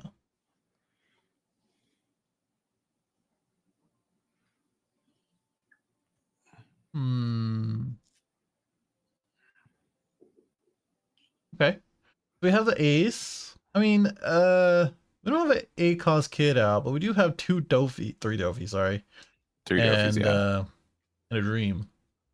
So, I mean, this is weird because like we're going. Because like we're literally replacing guys that we we just got rid of. We're still becoming a 9K leader, which doesn't mean too much as we look at the 3 10K bodies. Yeah. And we're gonna have 2 Sabos with I don't know how many cards in hand. Do we know? Oh, 3. Yeah, it looks like 3. So I mean, we're gonna get 2 attacks pretty easy, but like, I don't know. I mean, if we get any cost reduction as well, like if we have like a Suru in hand, we still have Kuzan in hand too. Yeah, okay, they're on board because we can just attack Kuzan, do nothing with it, reduce one of the Sabos, and rest it. Yeah, this is looking pretty good for Perona, I think. Yeah. just swing with Kuzan, and one of the blockers just doesn't mean anything to us. Yeah. Right. So. Yep. Any counter? No. Okay. No. This is another 10 drop. Oh, okay. Okay. Wait. What do What? we? Why? What are we doing? Did we Why? forget to press the button or something? We did forget to press the button. Did we also forget to use leader effect? Did we also put our Kuzan in the trash for no reason? Did we also? I'm. Okay. All right. I guess that still works. It's Bellamy. That gives a cost reduction to something, and then we get to do the thing. And yeah, we're fine. I was massively confused. I think it was one of those things where like you're saying stuff, but also did things ahead. Yeah. Of what you're saying. We got there. I trust our Piranha player. It was not extended BM. It was strictly the end. I mean, we had so many different ways to get there, right? I think that was probably the case. Yeah. Yeah. Yeah, you don't really see too much of that card. I think it's a one cost. Is it a one cost card? Yes, it's getting a little bit more value in OPO7. It's a navy card. It's a one cost activate main. You can rest it, and if you do, you get plus 1k to your a character or leader, and you get to give something minus 1 cost. So pretty nifty. Oh, very cool. Okay, well, pretty cool. I think that's probably about it for this round. I only have a handful of time, about 6 minutes plus overtime left. And most of the undefeateds are pretty much done or getting finished. So yeah, you can update the undefeated lists, post it in the chat. Will do. And then the chat will then respond to us saying what we want to see. They won't do that. Don't. Don't encourage chat interaction. You kidding me? Being optimistic. Oh boy. Well, can't do that either. That's bummer. We're gonna go ahead and take a break. Probably about 10 minutes or so, and we'll see you guys in the next one. Next round. Round 7. Round 7. Yes.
All right, we are back with the 7th round of our tournament today, Carta Magica's online June regionals. I'm joined with Brian, and we've got 16 leaders left undefeated in this tournament. Yes, and I don't know if you posted it, but we have 5 Moria, 4 Uta, 2 Perona, 1 Yamato, 1 Nami. We've seen the last round, which won, which is awesome. Yep. Blue deck, yellow Luffy, a Star deck 10 Luffy, and a Star deck 10 Law. Still undefeated, only one. Yeah, and we're going to go to a matchup which I don't think I've ever seen before. I could be wrong. If I have, it's very few. It's going to be Perona versus a Star deck 10 Luffy. Yes. I don't think I have either. I don't think I watched the last matchup either. I mean, there's just been really interesting matches. Let's put it that way. And both are undefeated. In case anyone's curious, we're not just going to the X2 table. No, these are 6-0 players with, again, Perona and Star deck 10 Luffy. Correct. So this is both undefeated, one and ones. I don't think there's any other of these leaders either. And my money probably on Luffy, just as a bias. That's the only thing I have. It's kind of tough, right? Like, it just depends on how defensive Perona is going to be able to be. If we're playing like a Dofi build, being able to stun their leader when their leader is like, one or two of their attacks, or what, 50% of their attacks sometimes. That's impactful. We have a way to kind of answer 3-drop Zoro, so it's hard for them to ramp if they try to do that. And it looks like we're just going for it. Yep, perfectly fine. I do agree. It's gonna be interesting too, because when we start playing geckos too, like later into the game as Perona, those are, I wouldn't say like guaranteed attacks, right? But like it's gonna be a little awkward for us to defend as Luffy. And starting out with the baby 5. Seen this card a couple times now. And what did we grab? Oh, the 0 cost. Yeah, which is still pretty good for us. So I think this is a deck that Luffy can do well. I mean, Perona can set up like a lot of blockers like Porcelino and Sabo. But if we have like Jambe, we can get around those. Yeah. Okay. Zoro into the baby. Yeah. Sure. I'm down for interesting. This, interesting though.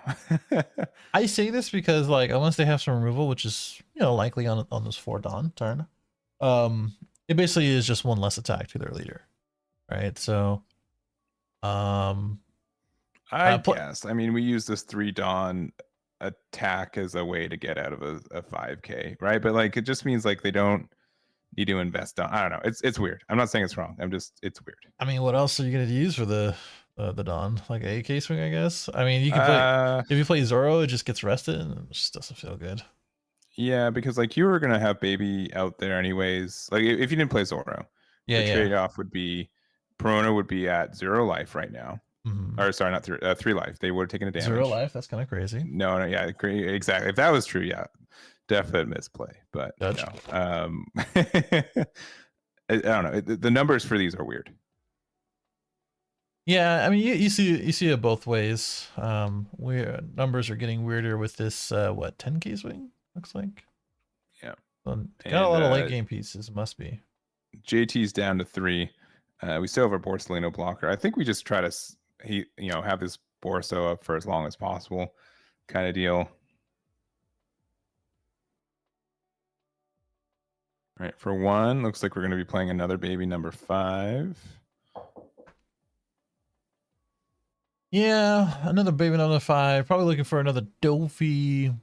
There's a few things you can look for. I think Dofi's gonna be a good one. Virgo's also a good one. Another 2k out of hand for these 6k swings for the future.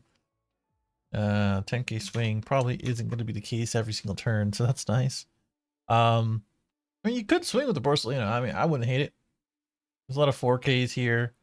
Maybe a 6k swing and an 8k swing if you want to get aggressive. But yeah, I really wouldn't mind either. Oh, but we're gonna play the Bellamere. Why? I guess if we need some like cost reduction later, again, we're gonna make our leader 6k, so it's the same as being able to do that. But looks like we're just gonna go. Yeah, I'd be really tempted to do two attacks. Yeah, I think you just swing the Borso because the Borso is just gonna be a 6K swing anyway, and it basically says you're not swinging to my baby anyway. So like I don't know. Yeah. But this is where we're allowed to get like just a bunch of value off of having one. I mean, if Bellamere survives, which if it does, you're attacking into it. It's a plus 1K every turn, right? Which is really good. That's true.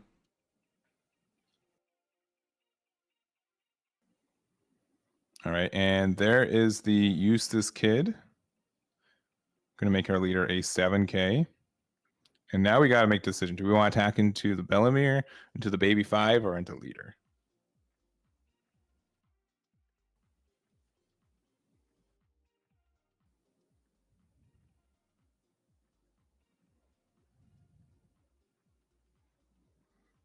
All right, and we've decided All of them. all of them. Yep. Just divide it up across the 3 sources. We get them all, right? Technically, yes. Actually, if you divided man, that'd be a sick card. That'd be a sick card. All right, I'll stop giving advice for future game design. Yeah, don't make me a game designer.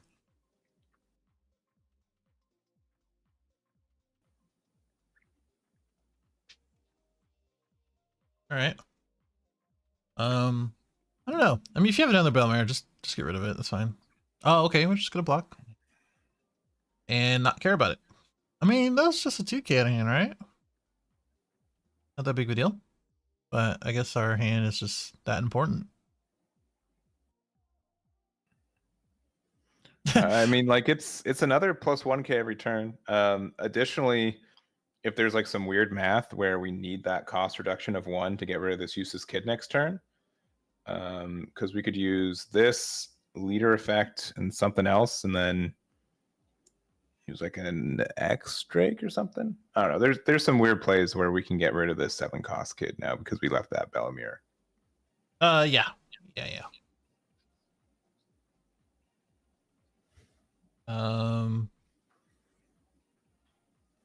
First gotta get it reduced.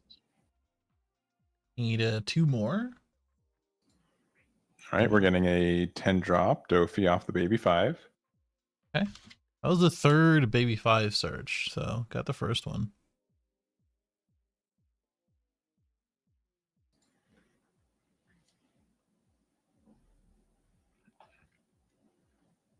Okay. Now we're gonna reduce by 2, so now it's a... Oh, never mind. Yeah. All right, this is gonna be a 7K swing. Yeah, look how many cards Perona has in hand. This is an impressive hand for this deck. It's not too bad for Luffy either, which is usually pretty low. So both looking pretty good. All right, we're gonna reduce this by 1, so this is now a 5 cost. And then do we have yeah, we do have Sakazuki. Wow, what a good clear. That's very cool because I haven't seen Sakazuki in a hot minute. I thought that card was banned. They just banned every Sakazuki. What are they doing? You might be wrong. Okay, I might be wrong. You just might. Yeah, used to be one of my favorite cards out of black, and cool to see some play here.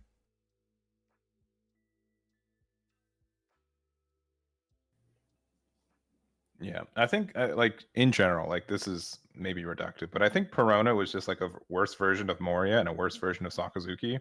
But with Sakazuki being banned and Moria, I mean, Great Eruption hurt both decks, right? But it's been really cool to see Perona seeing more play in this format specifically. And King.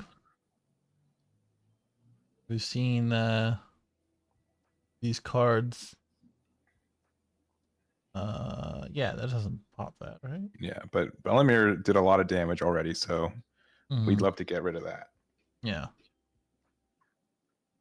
Could swing 6 to the baby. Keep the 2 up for any kind of shenanigans. But we're just gonna go ahead and use a 2K for the leader swing instead. Any 3 costs you play here? Oh, okay. I was gonna say it's just gonna get arrested, but no. No, Zoro put in work. I don't know. Like I generally don't see Zoro, but it's been working. I will admit it. He's been getting value. That's true.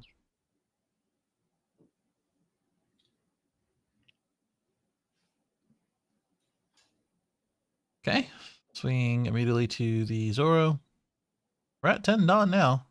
Good play the Dofi. Mm-hmm. Yeah, I mean, Dofi just a stun leader, I think is worth it still. I don't know. I think Gecko's fine too, which is why we're checking the trash. I think Gecko and then a 9k swing is cool. Yeah. Because look how we're separating our Dawn. That is an 8 and a 2. You right. Yes. Yes. I think that's what we're gonna go for. Wait, what's a 9? What's a 9? Wait, okay, never mind. Oh, wait. Wait, up, hit. Oh, wait. That's an 8. Waiting. We could play I don't know. Yes, Borso and a baby, I guess. Or a Belmir. Belmir would be funny. Yeah. I think Belmir would be funny. Looks like we're just playing baby 5, even though we can't get the draw with it necessarily. And it looks like we're just going a big 9 in the leader. How much do you hear about the take it? Yep. And we're going to pass from there. So 3 life for Perona. We've got a Sakazuki. We've got a Gecko Mori. We have a blocker. And I think things are looking good, I think, for Perona right now.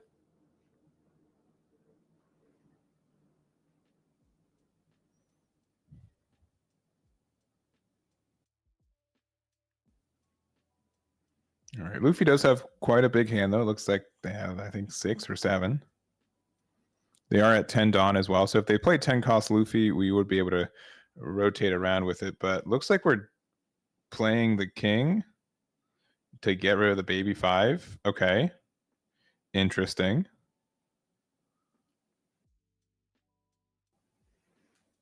I mean, if we have 10 drop Luffy next turn, I think that is definitely the being able to block the leader and the king. Yeah, that's where it gets a little tough.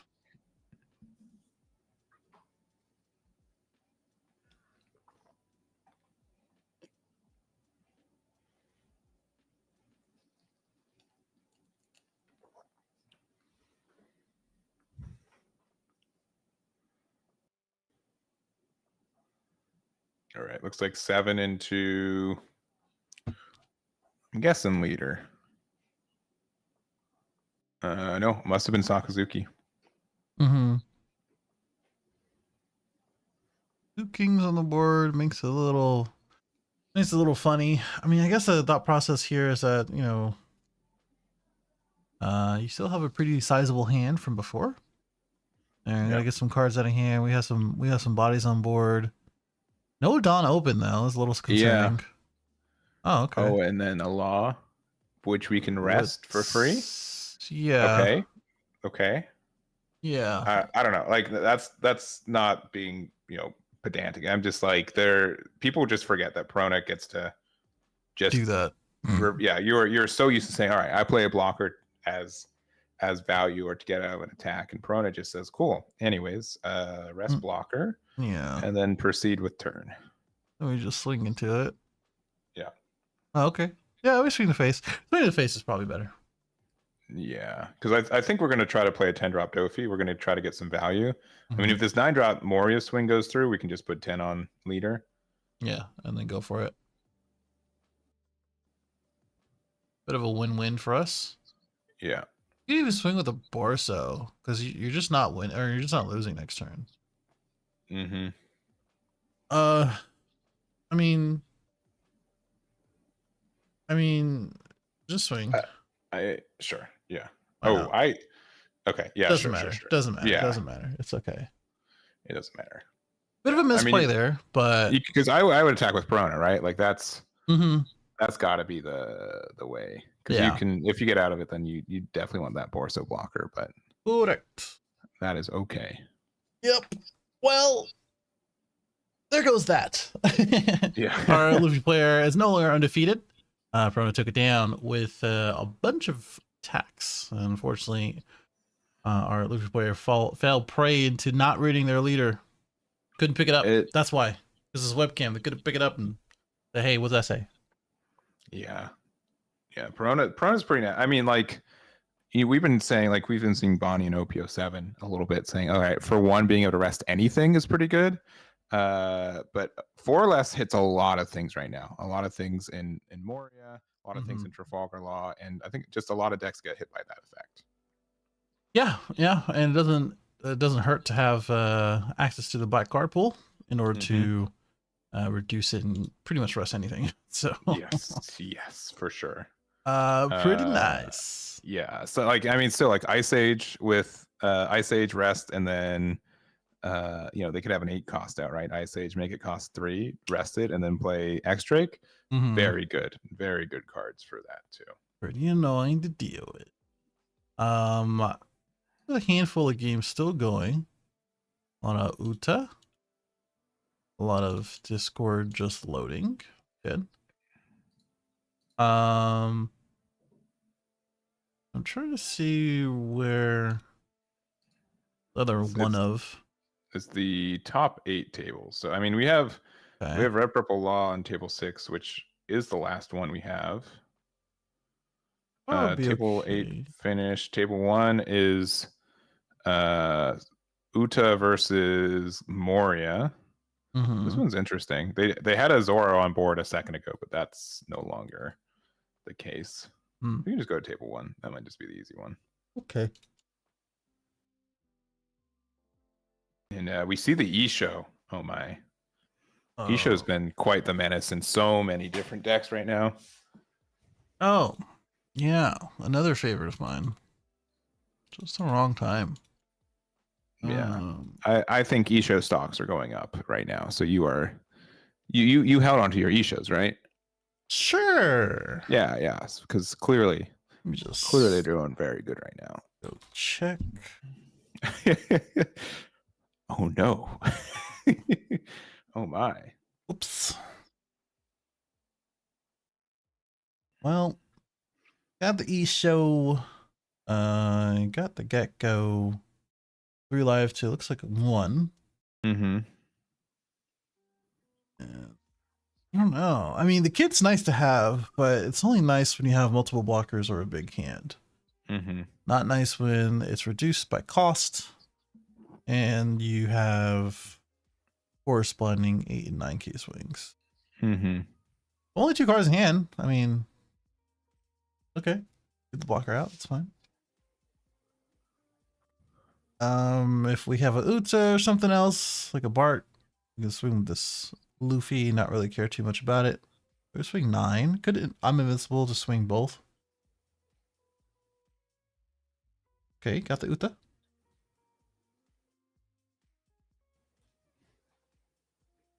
A 9 key swing. Yeah, because they don't have a lot of cards left in hand, so. Yeah. I mean, you can even just go. No, we're a little bit less on Dawn. Yeah. You can still swing 9 and then play the Uta. Right? Wait. 1, 2. No. Yeah, you can. Oh, yeah, with the Luffy? Yeah, the Luffy. Yeah. That's all you really can do. You can still swing 5 to the face. Like, why not? Yeah. All right, there's the last 2K. I'm invincible for 3, maybe, or just the Uta. Yeah, just the Uta. And then I still swing face 5, right? Yeah. Yep. Guaranteed take. And if you're surviving this, then you're good. And then are we discarding a card for Uta effect? Seems like we're not. Don't have any. That would have been nice. Keep this kid alive. That is not the case.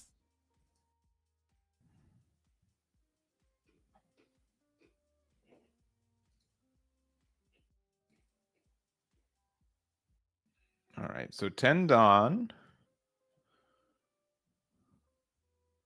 We're going to put most of them on the Moria. Going to use the effect.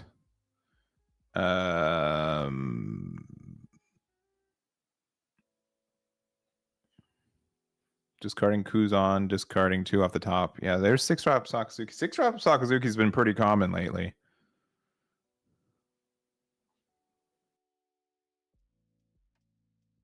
All right, get the easy block there. And then 3 in hand with 2 Dawn left.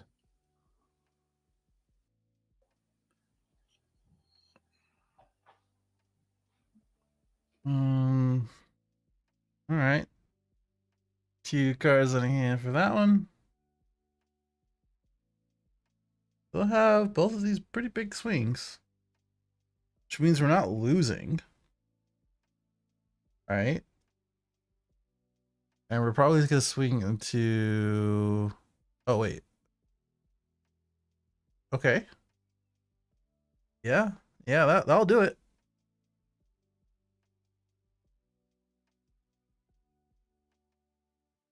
Two non-counter cards. So no surprise of what's going on there. Unlucky. You are muted. Uta won. And by one, I mean one going second. And by one going second, I mean Moria won. Yeah, there's... Yes. What a long path. Uta lost. Yeah, So Uta lost. Yeah. I was saying off mic, it seems. Yeah, you draw so many cards in Uta, but you quickly find out just how many cards do not have counter. Mm-hmm. So that's pretty rough for the deck at times. And you kind of have to run so many of these non-counter cards, right? I mean, 2 of them, the Luffy and the Nami, being able to get the tempo and card advantage, right? And it's just tough to find room for non-film cards for that too. Yeah, that's what it is. I think a lot of players like to not play cards that are on film, but like Kid's really good. You can throw in Dofi if you really want to. But like it's really just gonna be that Kid. It's a little unfortunate. But that's the way the cookie crumbles when you look down at Isho and Gecko. Those two Isho cards were probably bangers too. Yeah. So I'm sure they were. They've always been. I have to start respecting that card, except for right now I'm just playing a lot of just like greedy like late game value decks, and then just like bam, I'm like, oh man. Yeah, pretty much. That is rough. Yep. But I think that was pretty much it for round 7 for us. Got 3 more rounds after this. Most likely. I don't think there's any ways for undefeateds to mess that up, right? No. So we have guaranteed 10 rounds. I'm looking through the undefeateds right now as well. Mm-hmm. And so far we have 6 matches finished. We're waiting on 2 more. Including this one, but we have 1, 2, 3 Morias, and then a single copy of Nami, Perona, and Uta, and we're still waiting on Perona versus Black Yellow Luffy, which is finished on table 2. They just haven't finished a report yet, and then also Moria versus Star Deck 10 Law, our last Law player, which Moria is such a hard matchup for that deck. It'd be an accomplishment to be able to overcome that one. Yeah, I can see that for sure. Okay, well, if anybody have any questions in the chat, go ahead and post them. If you guys want to see something kinda different, it's getting a little hard with these last few rounds to go. But just let us know in the chat, and we're gonna take a little bit of a break, brush our legs, and we'll be back with round 8. 8. Yes, we will. Okay, bye. Bye-bye.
All right, we are back.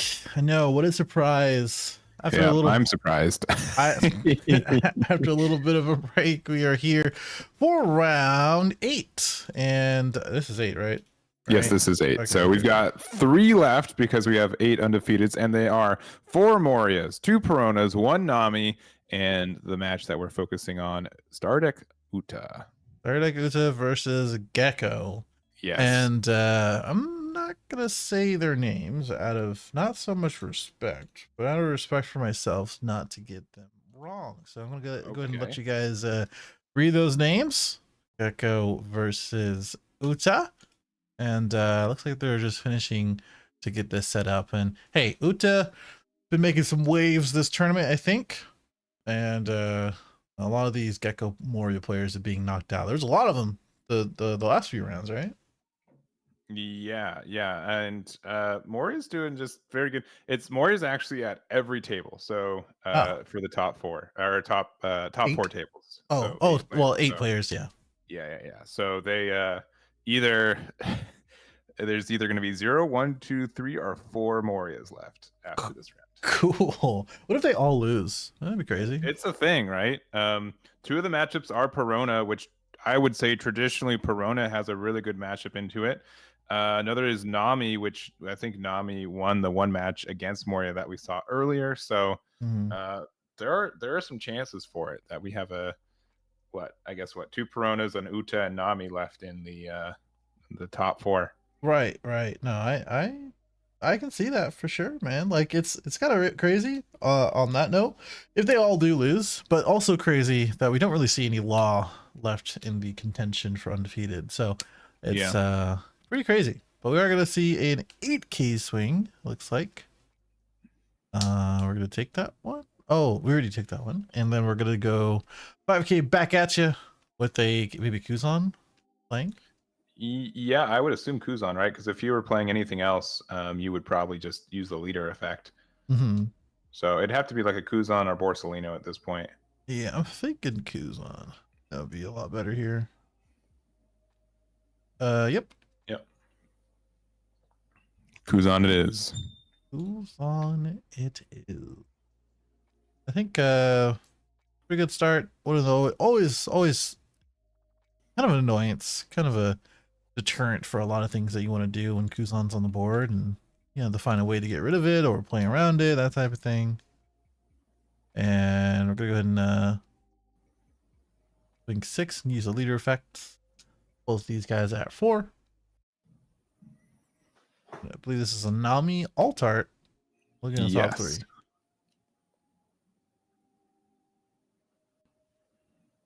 All right, we're gonna get a new Genesis off the top there, putting that one to hand, and we're gonna pass from there. Yeah. Which alt art is this from? Is this from the binder? Yeah, I think it's from like the anniversary collection. Okay. Regardless, I had a moving a temporary moving address, and now I have a new one. So I did not order it. Is the what I'm trying to say? Oh, right. Because I didn't want it to just go to the wrong address or back to Japan or whatever. So surely missed out on this one. Oh, okay. I thought we were gonna Absalom. Nope. Or something here, but it looks like it's budget Absalom. budget Absalom in the Brook. We're probably Perota here, actually. Yeah. I don't see why not. I think we got Hog back there, but yeah, Perona. Yeah, Perona comes down. And yeah, Perona's always gonna like get a hit off of Uta. They're just always having too many cards in hand. Yeah, the burden. The absolute burden. All right. Well, it gives us a chance to get rid of this Kuzan, or at the very least, start pinging at their hand as well. It's interesting because I've seen like players when they go against Gecko, they just kind of go face until they're at like 2, and then they worried about the board, because we've seen it more often than not this tournament where, like, sure, it is kind of getting out of hand. Well, the cards on board, especially with this Brook, is going to be able to remove like these lower cost of things if Kuzan survives. But I mean, I feel like you just go face, so that way you're going to put yourself in a good position later on. Especially with I'm Invincible. Like I'm Invincible just kind of says no to low life. We'll see if that's gonna be the case or not. Yeah, so they're starting off with their new Genesis, looking at the top 3 for another film card. We're going to get the Backlight, which Backlight to get rid of Kuzan Oh yeah, is not terrible. yeah. I mean, you could swing 7. We still have 7 open, so we could Luffy and just get 1 card out of hand. But if that Kuzan survives, you're just gonna lose it. Um, Maybe we attack 5 with Uta into the Kuzan. yeah. And then if they let it go, we play Luffy, and if not, we Backlight. backlight and something else. Yeah. What was it after that? 3? We have 3 open after that. I mean, then the Nami. Yeah, I believe so. So like otherwise, if you want to just commit to backlighting, then we can just do a bigger number and get a draw with their Perona or with their Uta. It just depends on what's in that hand right now. I'm sorry, 4. We'll have it open 4. You could swing 7, but that would say, oh, okay, cat. All right, look at the top. We get another a new Genesis. Why not? And 7 there. And then we're going to play it again because we got a new one. Look at the top 3. Do you untap the Dawn only if you city target, or is it always that? I think you always do. Okay. Maybe Always you forget. have to. I don't know. I've never messed with that card in my life. So it's separate. It's separate. You set up 1. Yeah, you always do. Now, technically, they immediately untapped it. Yes. I wasn't gonna say anything, but so yes. like a stealthy person would be like, well, you untapped the Dawn, so you that means you skipped the first step and you did nothing. Judge. But it says look up 3, so it's a half to 3. I won't split any here. I don't think you this anymore. But if I did, find another hill.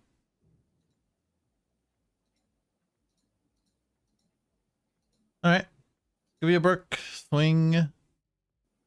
No Dawn attached,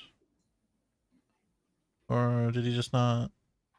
No, that's the Perona attack, right? That is. Yeah, it is. I don't know why I thought that was Brook. Oh yeah, well Brook is right by it. Brook, yeah, they're both alt arts too. So yeah, alt arts on a webcam. Come on now. Strain my eyes.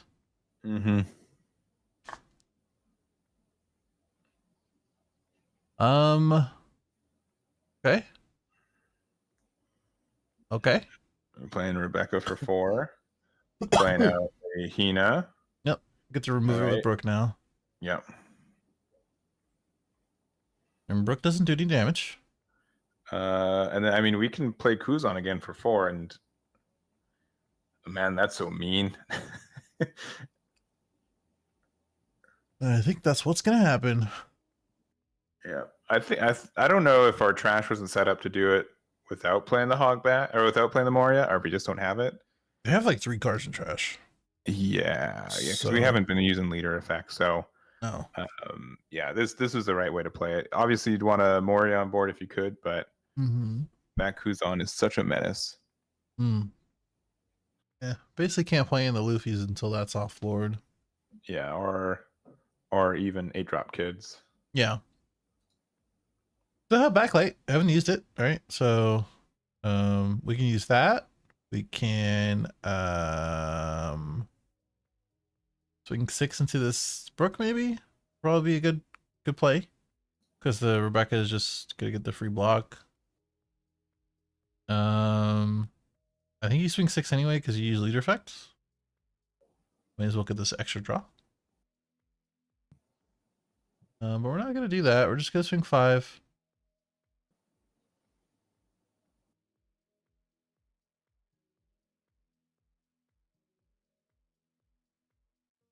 And get out with it. I think that was to the Brook because that was a 2K out of hand. I just don't think this is good. Right? With Kuzan on board, yeah, it's pretty rough. Yeah, I mean, unless you have a Rosinante. Oh, okay, we're just gonna backlight it. But we're gonna backlight the Brook. Why? I mean, Kuzan Brook lets you get rid of a 5 cost for free, right? Which just with more reduction gets rid of the Luffy for free. But I mean, yeah, but Absalom's still the thing. you need one more reduction, which Brook could have done, and you backlight would have only rested the Kuzan because it was active. Oh, true. Yeah, if Kuzan was rested, yeah, 100%. You Yeah. backlight the Kuzan. You were right.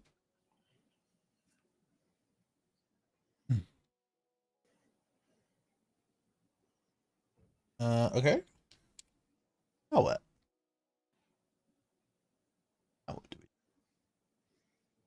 Hold on.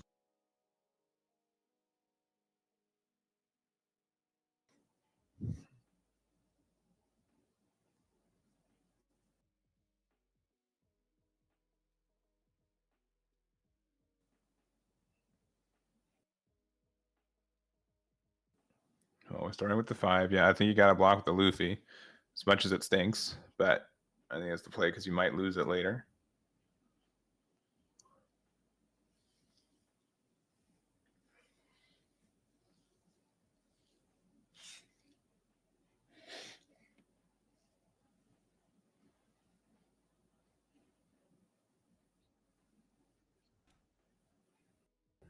All right, we're doing our best to pretend like we're freeze framing.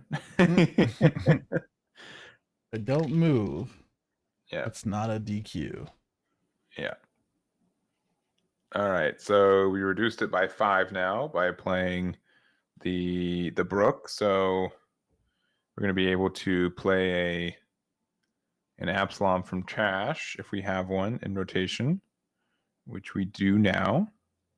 Put a Borsalino and an 8-drop Moria into the trash. I'm going to play getting rid of the Brook. Interesting. And bomb decking one of the Brooks and a Borsalino. Yeah, we're really doing our best impression of Sakazuki. That's Sakazuki. We really are, to be honest. I think you're right.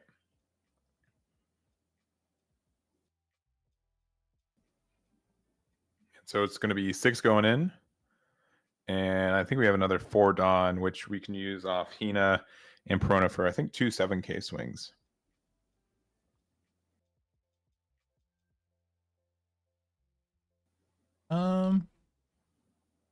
So I have a pretty decent amount of cards in hand. Unless we're getting a little greedy here. Yeah. Going down to 2.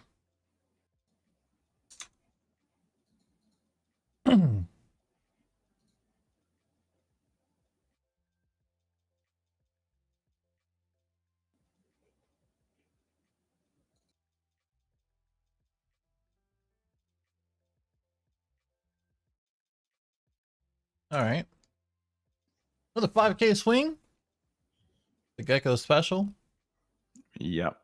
I think we're going to replace the Hina. Oh, okay, Perona. That's fine. Or maybe a Borsalino. Gonna be a Hogback. Oh, to be able to get the Moria. Okay, yep, I like this. This is correct. Oh, wow. Yeah, that was a good turn. Yeah, because we just put the Moria there with our last mill. We got to be careful because we don't have a lot of cards in the trash right now, but I think this is the fine play. Being at 4 life, being, with the wide board, Kuzan still being around and a little bit tricky to remove because we still have the Rebecca to block with it. Yep. We'll have backlight. Yeah, maybe. I think we've used 2 already. One to get rid of a Brook and one to get rid of a Kuzan. So maybe we have a 3rd copy. Mm-hmm.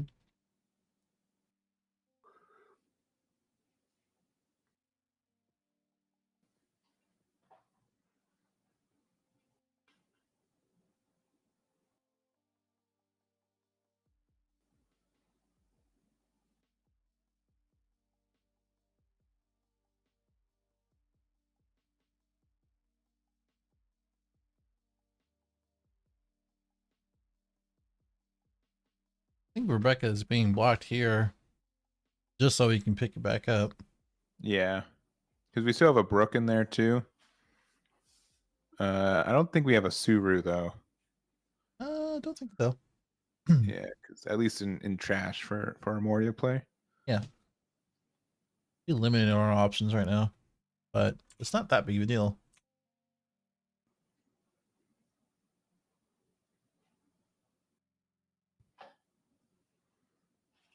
We're attacking with Uta. Whew. All right, there's a Sabo. Is that a manga Sabo? Dang. It sure is. Thank you for making Nice. sure with me. Nice. They can't hear us, but man, it's felt like you did, huh?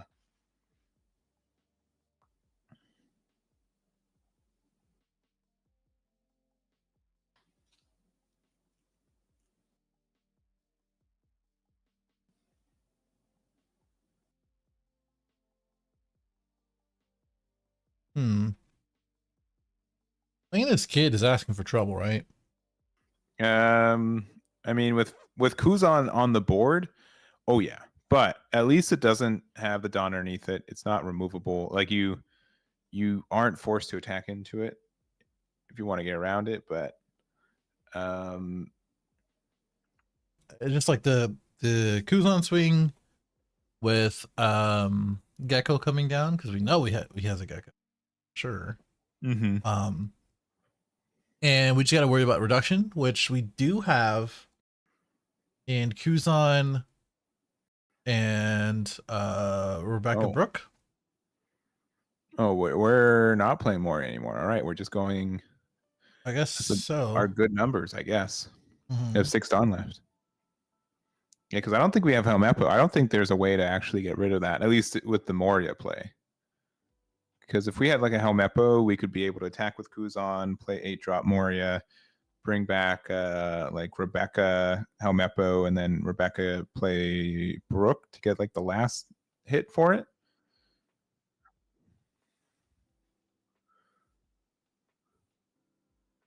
Yeah.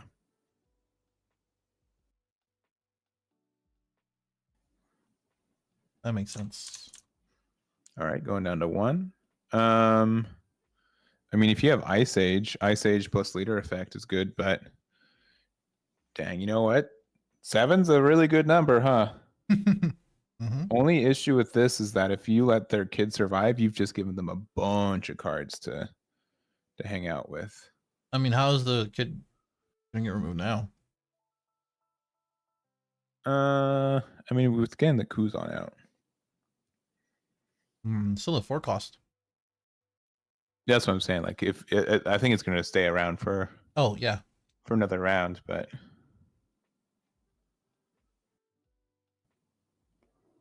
Yeah, I think into Uta makes sense. Yeah, just to make it easier for you to attack into that. So I don't know what's in hand. I likely would have played Moria outright if we had at least some potential for removal, which looks like we didn't see that. But we were so close.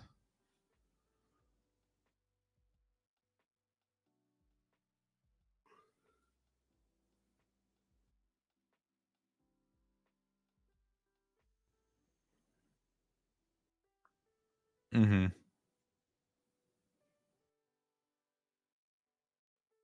Mm-hmm.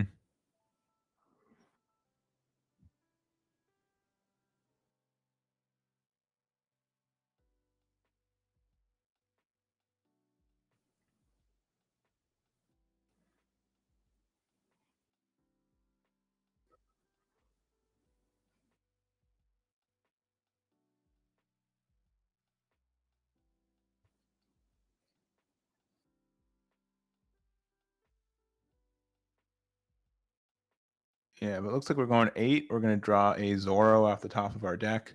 Going to get rid of that Kuzan finally. I know it's been quite the menace. We're going to go another 8, assumedly into Hogback, I guess. I don't think you want to put Absalom back into their trash, but they're putting it back in the trash.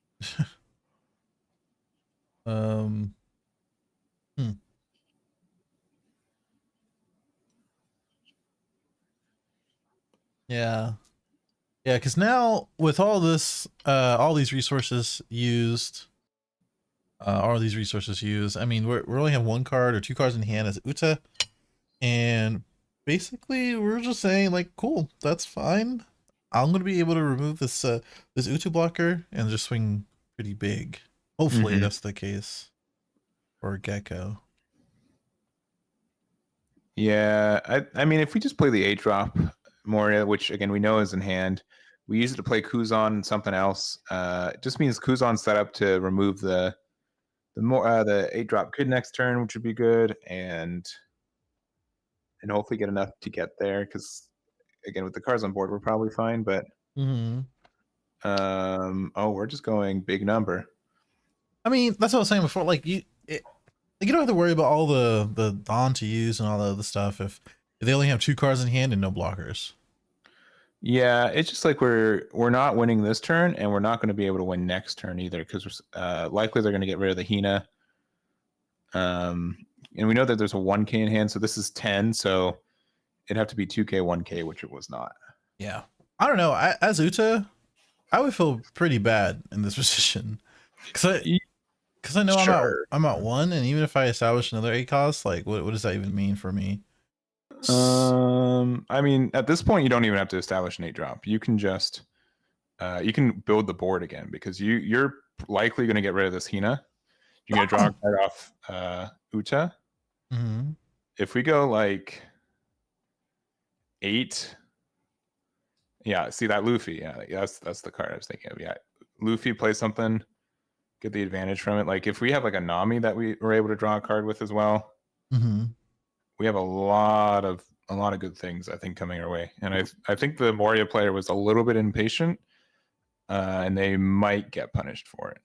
I don't know, man. Every single time that the 8-drop Gecko comes down, usually have a different opinion. So, I might be the case here. I think a 5K swing into life is interesting. Yeah, I would have gotten rid of the Tashigi, to be honest. The Hina. Or sorry, yeah, the Hina. I mean, Top it's card. Oh, Invincible. okay. Pretty scary to deal with. I wonder what the Oh, extra. another 8-drop kid. Okay. Okay, I was gonna say, I was like, what's the extra for kid? Yeah, I don't know. I would have gotten rid of the Hina. Even if the 8-drop kid's around, it's just like one more attack that Yeah, do we we can have like prevent with them. double invincible or something? Is that what it is? Or Yeah. All right, we whiff with brand new. okay, good start to the turn. Love to see it. Let's see, we have, I think, 3 cards in hand. We know one of them's Luffy and one's I'm Invincible, so you can just go 10K and something else. Okay.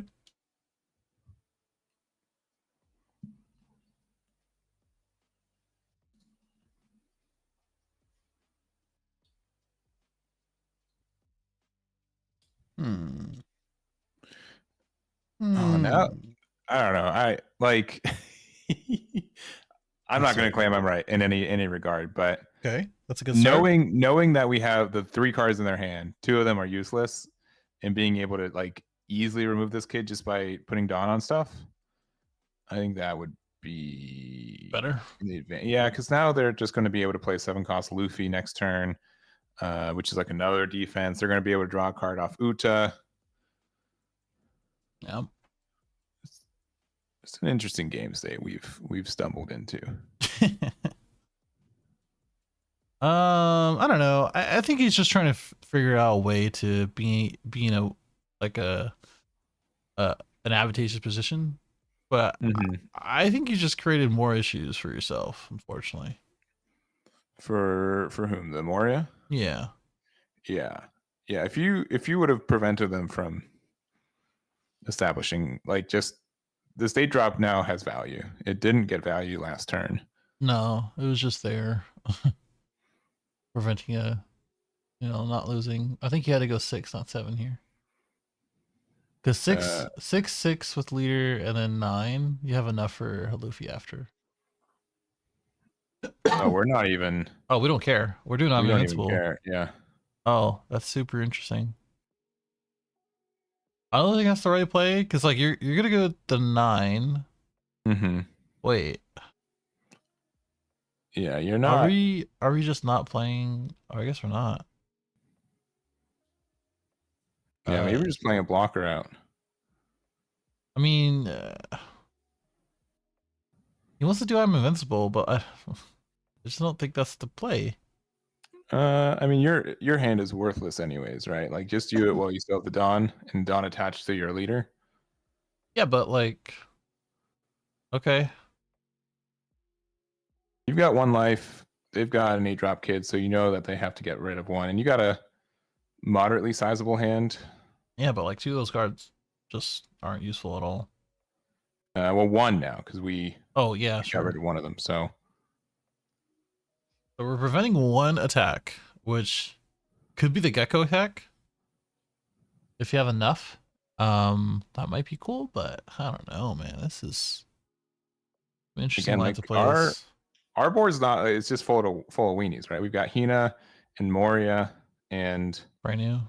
again, we started this last turn at what, 3 life, 4 life. Mm-hmm. And looks like we're going. Looks like 11. 2 case. Excuse me. I think if you have it, you protect yourself for sure. Yeah. So the amount of Dawn that they use after this is a lot to get rid of this kid. Yeah. Again, one card in hand is not worth it. Oh, yeah. Man. All right. Okay. All right. We've got 8 Dawn left, so we can go 4 and 4. So we can go 2 9s. I mean, if they didn't save the kid here, how are they not losing? Or how are they winning? Wait, how are they? Wait. How are they protecting themselves from losing? I don't know, Brian. Oh, okay. We got a good card off of life. Understood. We play the 0 cost event. That's usually pretty good. Okay.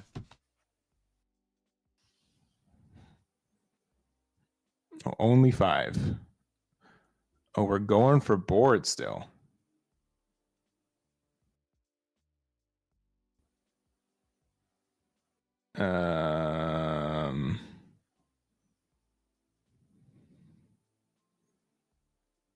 I don't know about this. Because is this just 5 at the brook? Yeah. I mean, it doesn't matter if it's leader or Brook, I guess. I guess not. Down to 3 cards. We know that we likely don't have 3K, so we're going to go 5. Here, we've got 5 Dawn left. 1 card in hand is Luffy. Yeah. All right, 1K, which I think we knew that was. We might have known that was there. All right, 6K with 4 left. Into Brook. Oh my. And what, a blocker? Sure. We have a lot of cards in hand, but if we have I'm Invincible, I think we just lose as Moria. Yeah, 100%. But that would have to be either a top deck or you draw it off the top of leader effect. All right, top card.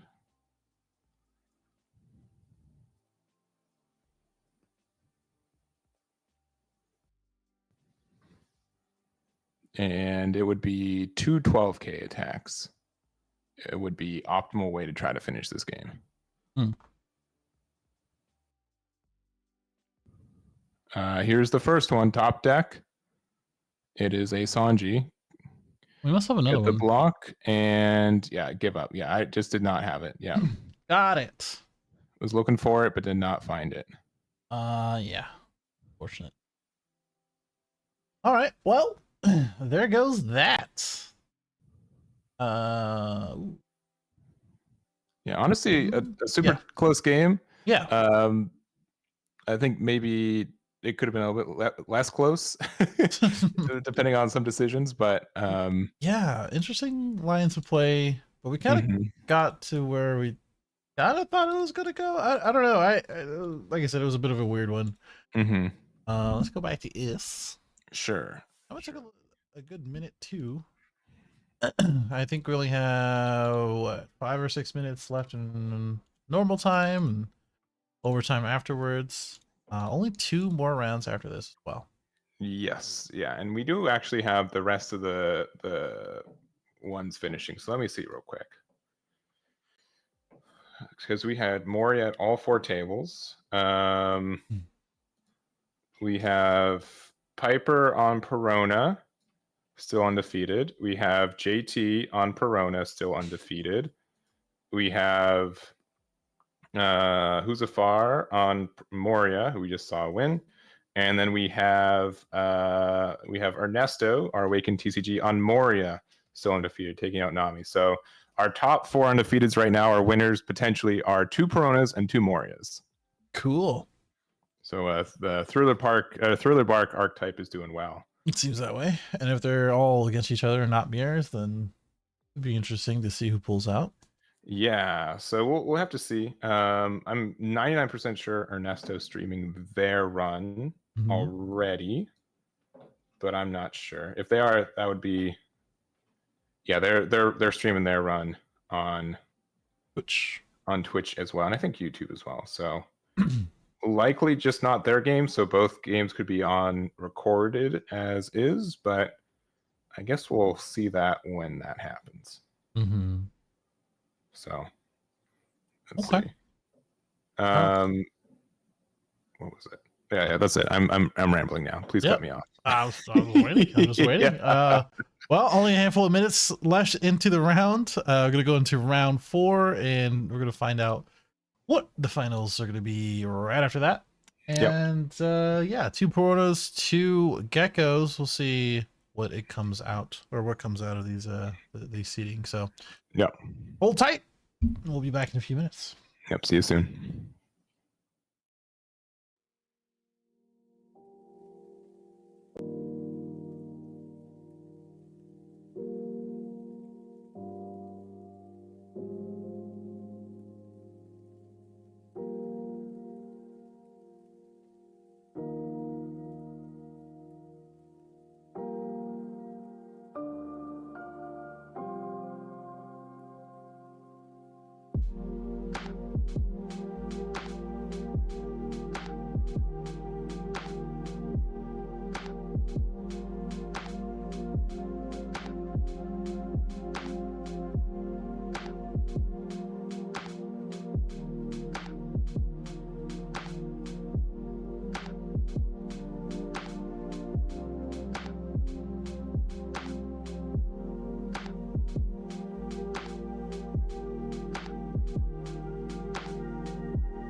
All right, we are back for this thriller barked top four. We've got two Morias, two Peronas, and guess what? They ended up pairing against each other. So we're going to be watching the Peronas duke it out on table one. And if you guys want to see table two, we have Awakened TCG. They're streaming their point of view here on Twitch as well. That is correct. Unlucky that they are going against each other for both of them. Kind of funny, but also kind of funny that we're going to have a guaranteed Gecko in Perona match, unless they do something weird, which I don't guaranteed Perona in a 1,000-person event. I would not have woken up to that with confidence. So that's some people saying it was the truth. So yeah, let's go right into it. It's gonna be Piper versus JT. We've actually seen both of these players before, I want to say, right? Yeah, and I think that I think JT's got the edge here. They've got the alt art leader, so you know that's got a little bit of extra juice with it, but you're not wrong. We'll have to see. We'll have to see. All right, but it looks like JT is going first, which is generally not what you want. I think Perona players usually like being on the even curve. But we will see. And I've only seen one of each match today, but I do think their builds are quite different. And nothing playing turn one is a little bit unfortunate. No baby, no nothing. Only means we have that many 4-cost cards in hand. Don't worry. Yeah. Yeah, I don't know what the mirror does look like. I haven't played enough Perona. Watched a good amount of it, but I think at the end of the day, it is being able to get things on curve, not starting out is or starting out not doing anything on the first turn is a little bit of a bummer, but it is what it is. Might have a 7K swing here, or let's see, a Rosinante or something. Oh, okay, brand new. So some more Navy targets coming our way. Got a Sakazuki, Rosinante, and something else. The glare is preventing that one. Just deciding. Yeah. And it looks like the Sakazuki's the pick. Yeah, Rosie would be a choice, but I think Sakazuki's probably the better of the two. Yeah, I'll agree with that one. Yeah, I guess it just depends what we value. I think the Sakazuki is going to give us pretty decent value against all the 4, 5, 6, maybe even 8-cost cards. Yeah. They're going to go against in this mirror. This is going to be one of them. Yeah, but this is just, again, like, it's a weird matchup because, yeah, sure, 4-drop Kuzan is a menace. We saw it do really well in the Uta match we watched last round, but against Perona, all right, we're going to rest that for no Dawn investment. And then what's next, right? Yeah, just pop it. Not really much to talk about, unfortunately, for him. The 6K swing, obviously keeping 4 up for a possibility of popping it. Yeah. Use the leader effect and immediately go into Rizuma. Yeah. Yeah, so there's Ryuma getting rid of the Kuzan. Very nice. And passing it back there. I can never find this card in my folder. Oh, nope, I got it. I gotta say, seeing Perona do so well, I'm starting to think, like, is Isho good right now? Can we play Isho? It's the other green black leader. It's got some good synergies like this does too. So I don't know. Perona directly affects what the meta is presenting. All the 4-cost cards, and Isho just works a little bit harder in having a reduction basis, and that's pretty much it. Yeah, but you get to restand a blocker every turn. That's pretty nice. Yeah. That's true. I gotta return our own 4 costs into the fray. And I'm brand new picking up Porcelino. Which doesn't really matter here, right? But I think that was the only target. Yeah, I believe that's correct. So yeah, that is correct. I mean, on the bright side, it can't be popped by Ryuma. So if you get it rested, you have to swing into it. I don't think there's really any other thing that you can really do as Perona. Some people play like the 6-cost Brook every once in a while because that's true. it's a little understated, but being able to get that, I think, is worth it. I like that card a lot. Yeah, I do too. I don't know. It's a little fringe, but I think if it was so a 5-drop cool. 5K instead of a 6-drop 6K, it'd see a lot more play. Yeah, I can see that. I think 6 is just like a little bit too expensive for what it wants to do. And yeah, Ryuma getting rid of Ryuma. Yeah. Pretty cool. Pretty cool. Pretty cool. All right. 3 life to now 3. Yeah, maybe 2. Yeah, down to 2. 2. Okay. These players are going pretty quick. Imagine they play the mirror one time or another. Yeah, I mean, conversely, like I think most people playing against Corona, they're walking a little bit more cautious, right? They probably don't know this matchup as well, but yeah, both players kind of know the extent for what the deck should do right now. True. Spray New probably has to restand, right? All right, doesn't matter. I'm gonna go ahead and get our Rosenant. Oh, did we misplay? We misplayed.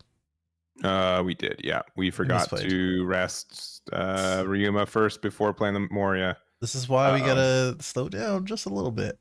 Yeah. Just a little bit. That's a bummer. That is a bummer. That's what happens sometimes. Yeah, they're playing pretty fast. Again, they don't need to, right? Not to say they need to play slow either, but no, just play at a reasonable pace. You got plenty of time. This is gonna be a very important round for you, and those type of mistakes are just not warranted. You don't need to do those mistakes. Yeah, but we've been playing for over 7 hours at this point, right? It's been a long day. We got 2 more rounds. Yeah. And but yeah, we're gonna show our own. We have another one here. Oh wait, why are we playing rest? Hold on. So I mean, if we can get rid of both, which is very funny, because Ryuma pop their Ryuma if they pop ours. Okay, we're doing yeah, it has to be inactive. But I was like, if you do it, then that is funny. That'd be really funny, yeah. And then they get rid of the brand new, sure, which you get later, and then 7 into maybe lead. Yeah, I would swing lead. I would swing lead if I was him. I'm not, so take it for a grain of salt.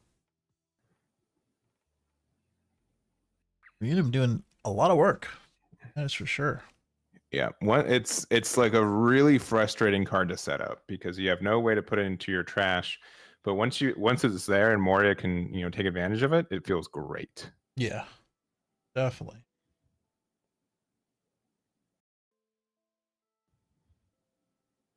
All right, 9 into life, going down to 2.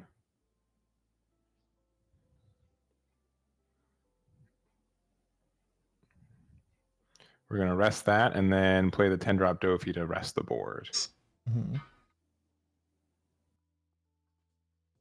All right, not terrible. Not terrible at all. Down to 2 life each. And going to our own 10-don option. I mean, if we have Dofi, we can attack their Perona with ours, or with our Moria, rest the brand new, and then stun 3 things on their board. True. I think that's probably the play. Because if they swing into the Ryuma next turn, at least you can pop the brand new if you're not going to save it, at the very least, as well. I think you just swing face and play 10-drop. I think this is kind of where the mirror ends and begins as well. And yep, that is it. All right, so we've established our 10-drop. They're down to 1 life, which is pretty scary, but it's all momentum, like, right? This is kind of the thing where we play, like, I play my big thing, you play your big thing until either I run out or I feel like I can punish and maybe go for game. But 2 life to 1, and our bottom Perona player is maybe a little bit on the back foot now. I don't know. I think if you swing with the 10-drop into the Ryuma, get rid of that, and then 10-drop, you're not losing. right? So you're not I losing. guess, but are you winning? That's the. Well, you'll have 2 10 drops plus leader effect, and if they don't get rid of the gecko, then you're a really good space. Yeah. I think you're a really good spot there. I think you do 10 drop. I think you do 10 drop because you have a pretty decent sized hand too. I think you 10 drop here, man. But you need to swing with your 10 drop first. Make the decision to swing the 10 drop first because you need to find out if that's worth. All right. We're immediately not playing a 10 drop because seemingly we don't have one, which is I think understood. It happens. Look at top 5.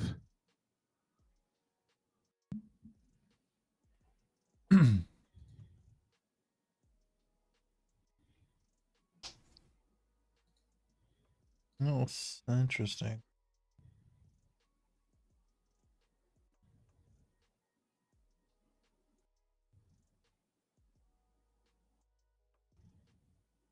Yep. All right. 12K.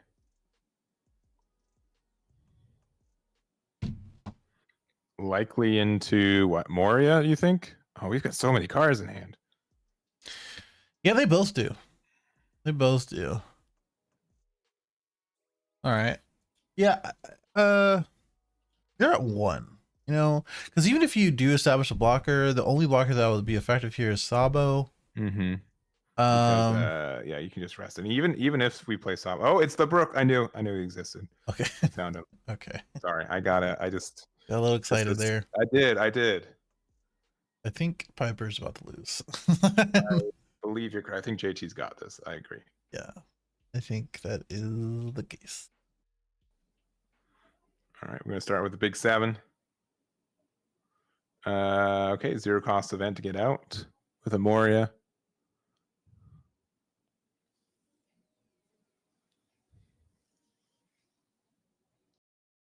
And then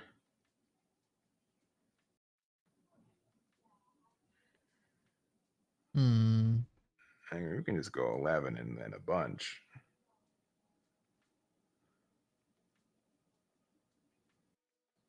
All right, 5. All right, Noah's Ark from the depths. Rest the board. Yeah, right. Yeah, right.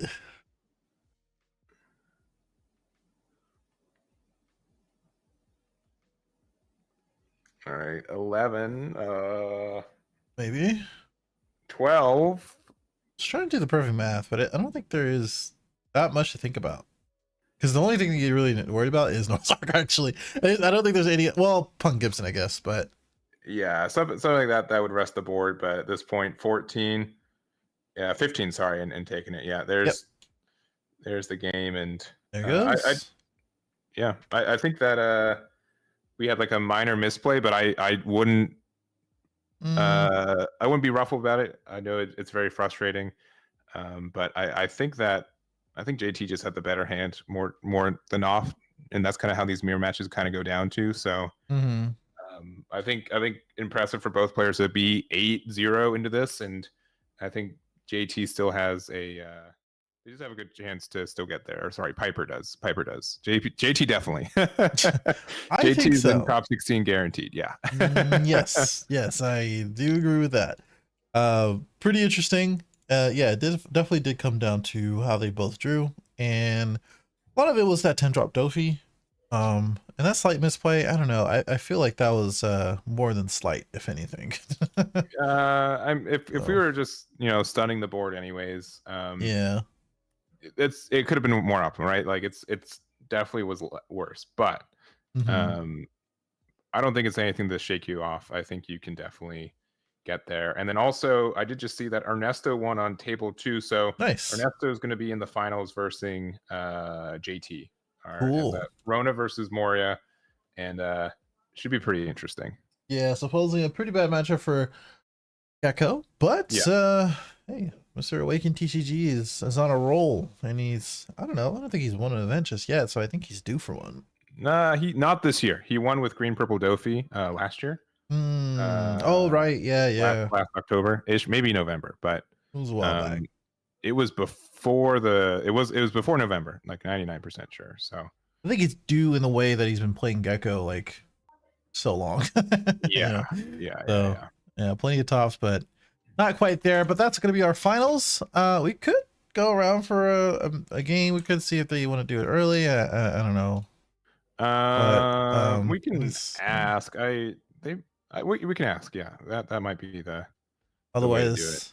Yeah, it'll be Yeah. a kind of an extended break. While you go and ask, we'll go to break. I'll go look through other matches because there's this Nami versus Whitebeard. I Okay, did see that one. I did see that. We that's can just jump to funny. that real quick as we wait, Yeah. as we figure it out. Real quick is different from my real quick, but let me click some buttons. Hold on. Why are we not there? That's real quick. Yes. That's the question. I presume. Oh wait, you just lost. Okay. All right. Well, let's see if we can get the final started a little bit early since we know who's there. But we'll ask the judges and we'll ask the players afterwards. Otherwise, finals Perona versus Moria in the next 20 minutes, and we'll see you guys there. Yep. See you then.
Okay, we're here yet again. Another finals, another tournament for Carta Magica June Online Regionals for the One Piece card game. And we already know what our matchup is. We saw one part of it in the Perona Mirror with GT winning and Awaken TCG on Gecko. How you feel about it, Mr. Heathen? I would say that generally Gecko is like the one thing that Perona had for it before this restriction list, with Sakazuki being a pretty rough matchup for it. But last round we had a Perona Mirror, which, I mean, we almost could have had Perona Mirror in the finals, which would have been insane. But Yeah. the Perona matches we've seen, they've been able to do good against Gecko. But Ernesto is not just another Gecko player, so I think it's going to be a pretty tight match. Yeah, not only that, I think he's very, very familiar with this matchup. He's gotten this far. He's been playing Gecko quite a while. I said before that he's quite due for a Gecko win, and he's just been grinding. So if you haven't been following him on stream, this is going to be the turning point and one of the worst matchups that he has. And we're going to go ahead and start it out by going first as Perona, which is not the best. Yeah, so being able to deny second from them, I think, is big. And we do get the Cindry, so we have a Brook, a Hina, a Hogback, Perona, and I was going to say, man, if we hit Absalom off the top there, that is pretty good. That's everything at access for us. Yeah, I mean, that's a pretty good top 5 either way. I'm not opposed to opening with Syndra either, so looking pretty good. The top 5 for the baby. Might grab a 10 drop if we can. But 2K might be good too. Oh, Rosinante. Rosie's fine. I do think without Great Eruption, and to be honest, not a lot of builds are even running a lot of Ice Ages right now. Without either of those, I think A-Drop Kid is pretty safe. And then Rosie just is like the extra piece to make sure if we're running it. So if JT is running that in their build, it'll be good for him. Right, for sure. I think we... Okay, I was like, we're not saving this, right? Making sure, it was at the Sindri. Okay. And then we're going to play Rosie for 2, which, it's fine. It's interesting because, like, if you have an Absalom in trash, which is going to check right now, if we do, we can just get rid of both of these guys. I mean, it's not really too much else to do other than starting to build our board out. Yeah, I mean, Absalom was the one card we did not mill, so it might not be in rotation.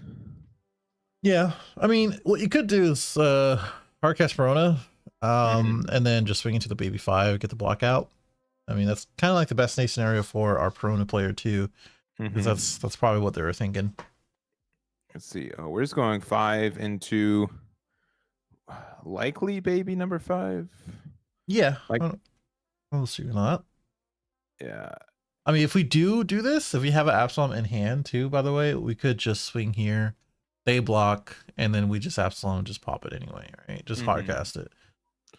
Yeah, the other thing I'm thinking is, like, maybe this is bait that we have like a 3-drop Brook, and we don't want to, alert them that that's a play for us to get that removal. Because if I had Absalom, discarding the card's definitely worth it.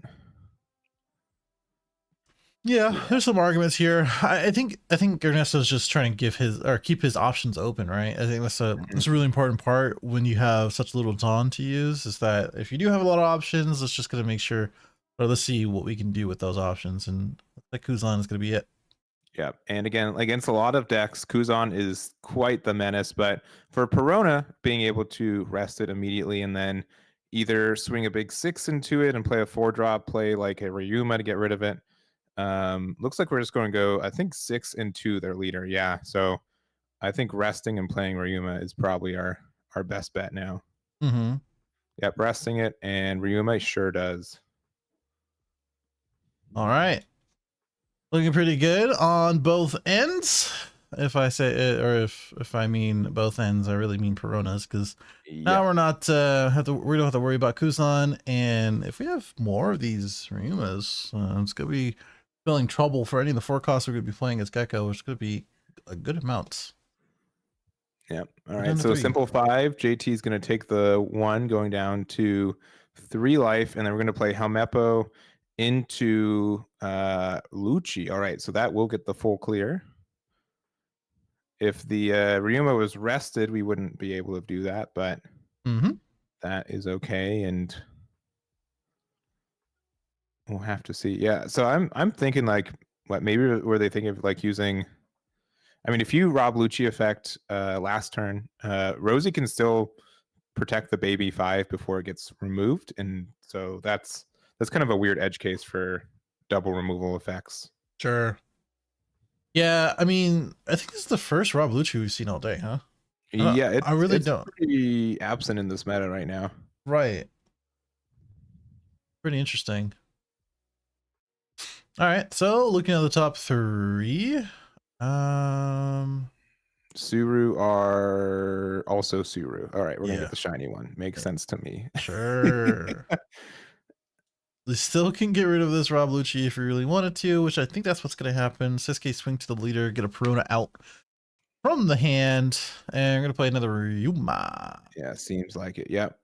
Seems pretty good. Being able to get those Ryumas are nice. Brand new can also potentially find something like an X Drake as well That's true. for those kind of plays, but Ryuma is generally better. Mm-hmm.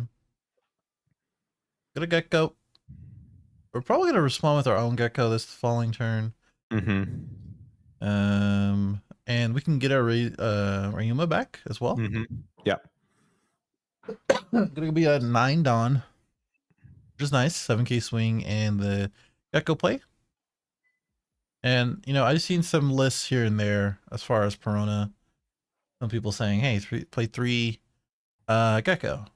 Other people playing 4. And I think 4 is the better. Not searchable. You can't really draw it like you can for these other cards. So when it comes down to these specific instances, you definitely want to make sure you see it. We want to make sure we have that crackback. Brand new to brand new, 5k to 5k. All right. Well, yeah, 5k to 5. Okay. Yep. And then, I mean, yeah, if we have our own Moria, we'd be able to rest their Kuzan, player Moria, get rid of their Kuzan with our Ryuma. Yeah, but not swinging 7's interesting here because we're going to be tapping all of it. Yeah. Oh, no, we're still tapping 8. There you go. Yeah. Let's not misplay like our opponent did last time. We're going to tap it down.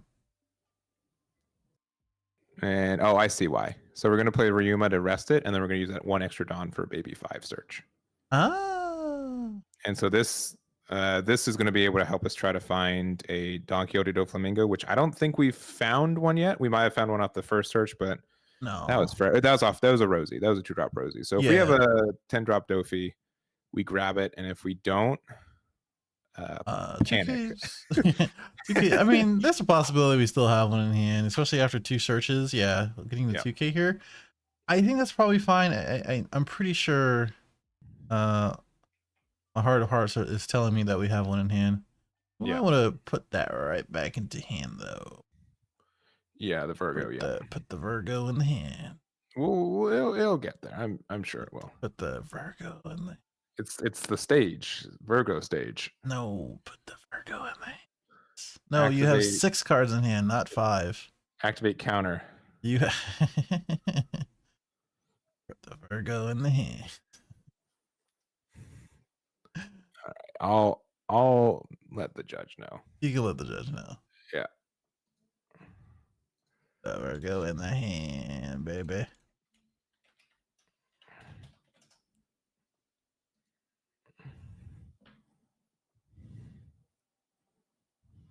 Put the Virgo in the hand. Put the Virgo in the hand.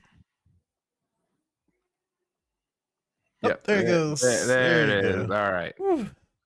So we have 6 in hand too, because it makes a difference, right? Like 100% makes a difference for Perona and other cards. Yeah.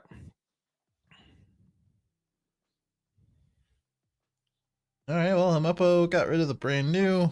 Just deciding if we want to swing into the Ryumas to get rid of the Hamepo afterwards. I mean, there is a mind game where we need that Helmeppo in our trash to be able to play it again off another Moria. Yeah. So that is a play. That is like a sneaky play to make sure he gets there. I think he may as well. You may as well. 10 is a lot, though. I don't think you need to go 10. All right, if he plays Helmeppo again, I think he is. Yeah, yeah. See, I would have asked for yeah, Ice Age Helmeppo. They don't have Yeah. another Helmeppo in there. Yeah, I would not have put it in there. Mm-hmm. I think that was a bait.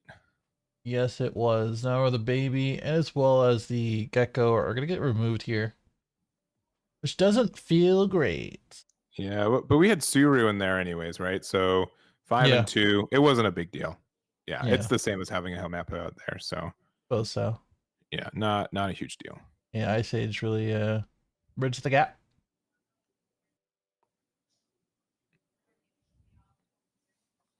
And we can go 5 into leader. Issue here is that oh, we're just not attacking either. Interesting. Mm-hmm. I wonder why not. I don't know.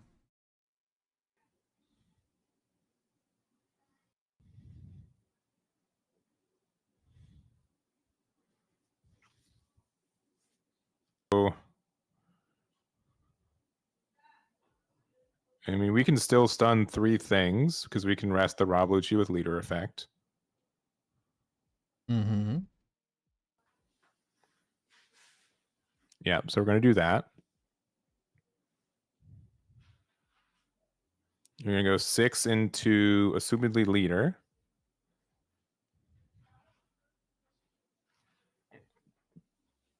Put an Absalom in there.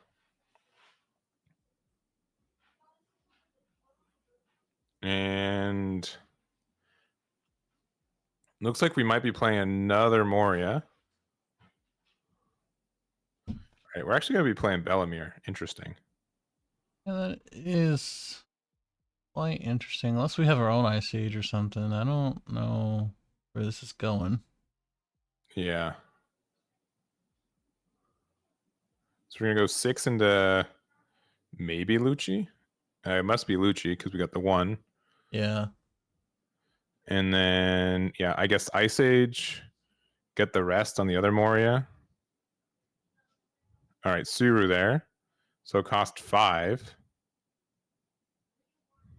Nope. Yep. Okay. Yeah, okay. Yeah. Um. Okay. We're doing another reduction and then Ryuma? I guess Yeah. so, but Yeah, it like is. because we already used the resting effect on Belmir. the Lucci. Oh, yeah. Yeah. Yeah. Yeah. Okay.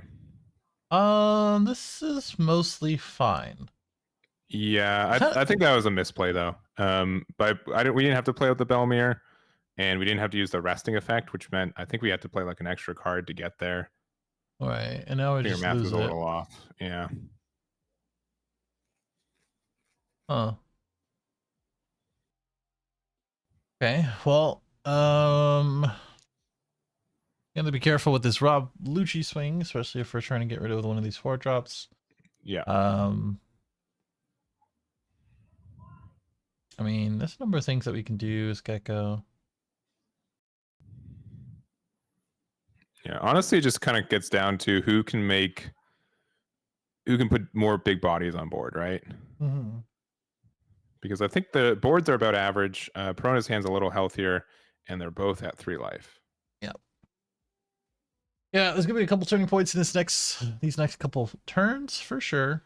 Just depends on how they both navigate it. We're chopping up our Dawn a little bit. Might be some specific swings. Might be another Gecko. Oh.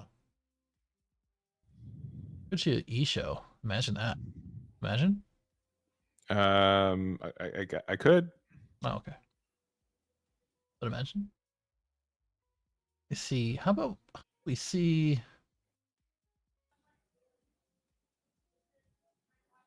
I think you just swing it to the Ryuma.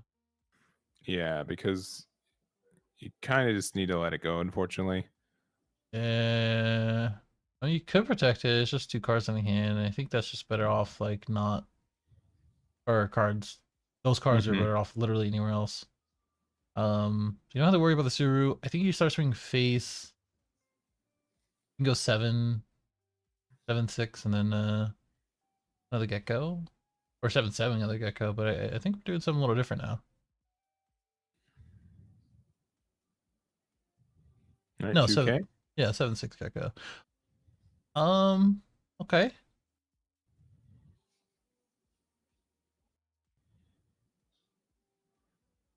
Now what? Now what indeed? So I mean, we still got 10 Dawn left. I mean, if we have another 8 drop, this would be what, our third copy? Mm-hmm. And I don't think we're going to be able to remove Moria unless we have extra stuff. It could be Rebecca Sabo. Based on Yeah. them putting the Sabo on the top. True. Yeah, it looks like Rebecca Sabo is going to be close to the play. Yep. Okay. Yeah. We did do that. We're gonna go ahead and grab or play Sabo. One that we just got. Pitch out the Hina. And what are we doing to the last non? Just swinging 6 to face? Yeah, because I mean they didn't have Moria last turn, but you know what the funniest thing we can do is? Pass. Oh, okay, that's very funny. But You we can know? rest the Rebecca and just have Suru attack into it. Yeah. I think that's gonna yeah, I mean if you're not gonna swing at life, you may as well swing at the Suru that can combat your Oh, we saved it. Wow. No, swing at it. Swing at it. Yeah, keep it going. Swing at it. That's funny. I don't know if that Rebecca's worth a 1K. Saving. But... I mean, if they just ignore it, yeah. That's funny though. That's super funny. That's very funny. I mean, clearly thinking about it, oh man, because like you want to play another Dofi, right? And by Dofi, another one, I mean your first copy. Mm-hmm.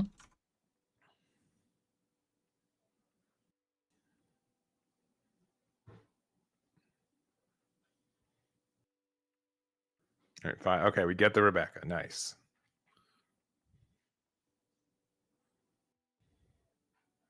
All right, if we're playing Brooke, that would be nice.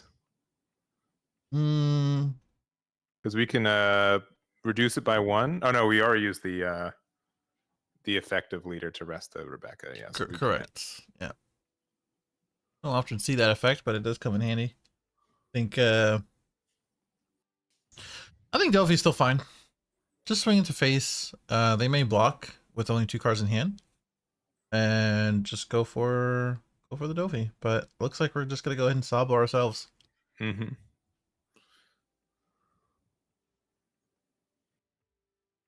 And we can, I think, well, I mean, we just make Gecko as big as we can, and then are we attacking the Rob Lucci?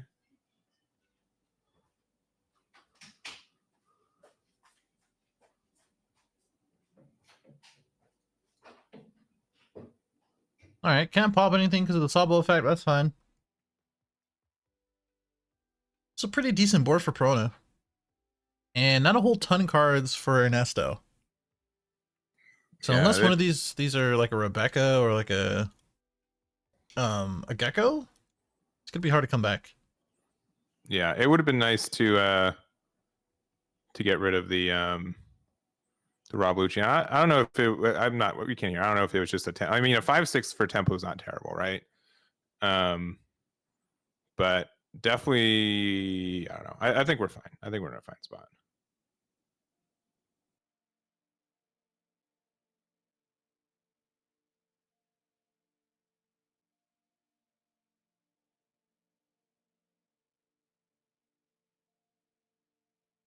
All right, so Ernesto's looking at it. We've got 10 Dawn, we've got Moria, we got Lucci, 3 cards in hand.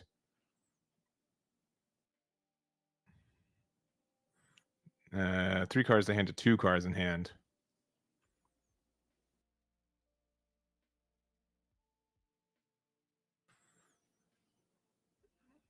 All right, 9. Where is it heading? Suru. Oh, incorrect. Ryuma it is. Dang. Close.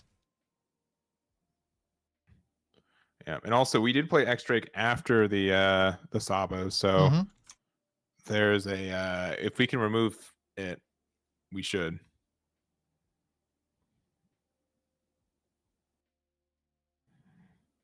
Yeah, that's only if they did it. Or if they remove it. Or they remember, sorry. If Ernesto remembers. All right, 9 into, I'm gonna guess Moria. Mhm. I'm gonna discard Rebecca, milling 2, a Moria, and an ice, yep, and a hog back to get Moria back. So yeah, this is why like this can be tough. Where they have to take a turn off from playing Morias, but being able to get that recycle potential is really big.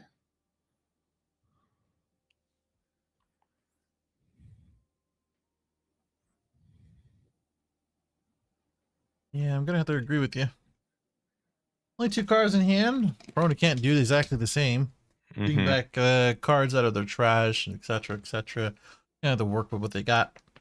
And dwindling on cards for sure.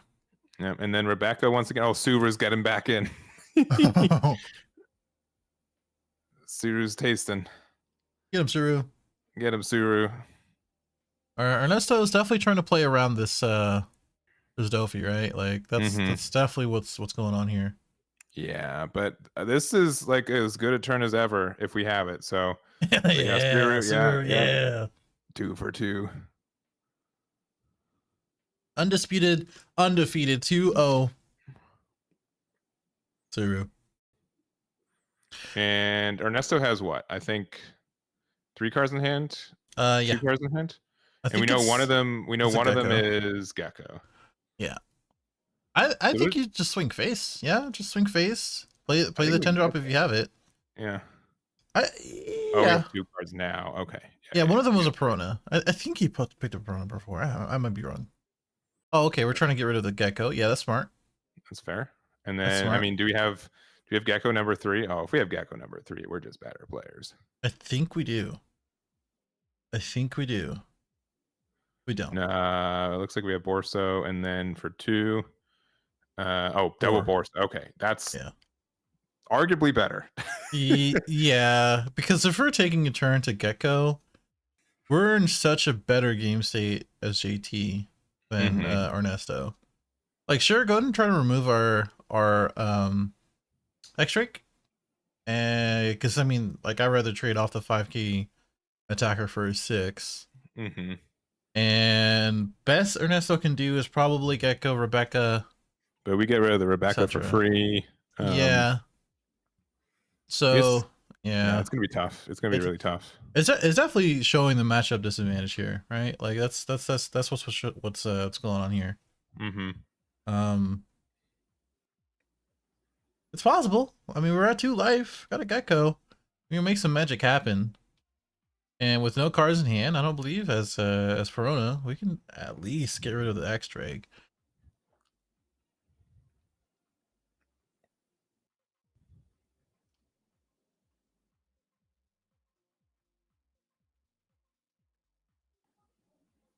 All right, going to start with a simple 6. I'm going to guess this is right at the X-Drake.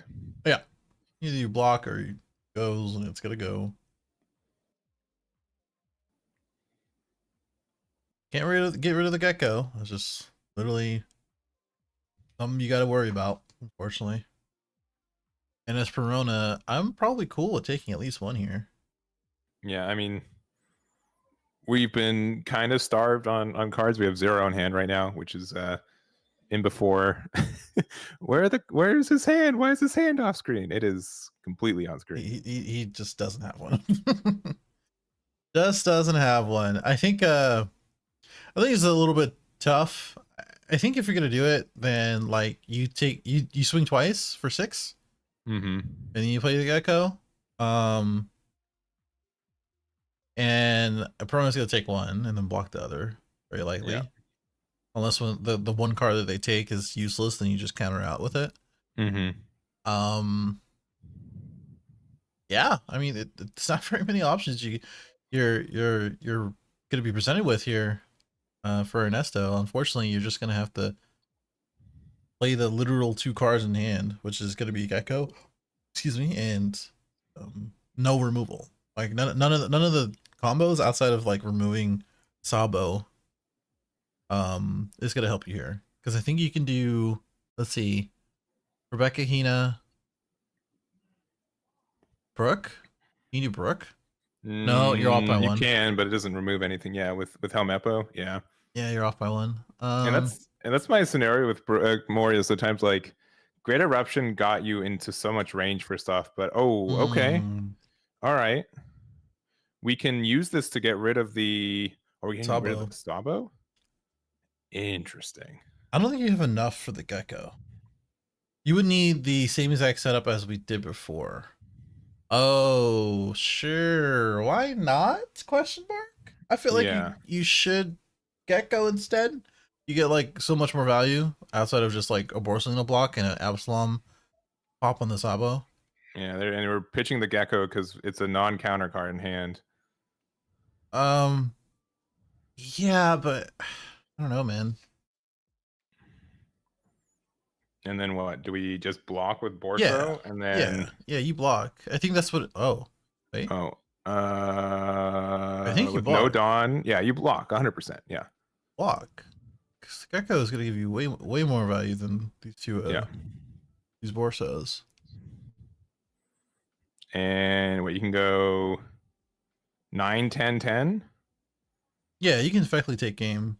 I mean, we did pitch the Gecko, so we know that one non-counter card is gone. Yeah. Yeah, I mean, this is just basic One Piece now. This is basic One Piece. You don't have to. I mean, there's no what? I don't. There's no triggers there, and if you go, honestly, if you go 7, I like 7 first. Yeah. I was gonna say is if you have 7, you're more likely to win with the rest of the. Because they just go to 0 cards in hand if they can get out of it. Because that's be 2K 1K or 2K 2K. Yeah. And then if they didn't get out of that, you can go 9, and then 8 on 5 is 13. Yeah, 7's so much better. All right, we got it. So then we just play board cleanup. Yeah. Ryuma would be pretty sick here, because then we can rest probably Absalom, hop and swing, and you're good. Yeah, because we gotta kind of play board cleanup. 5 into there, 9 into there, and what was our top deck? Another Borso. Virgo. Okay. All right. Because we know we're not losing here. Yeah. You know, just basic One Piece, like I said. But we're in this weird game where like Moria can just kind of loop their hogbacks. Yes. Also, what does Virgo's effect? I was literally pulling it up. I was trying to find this set. He doesn't get He can't be KO'd by battle, which is actually going to be pretty relevant, I think. Yeah, it's pretty funny. Not by effects, unfortunately. Yeah. 9 there, and then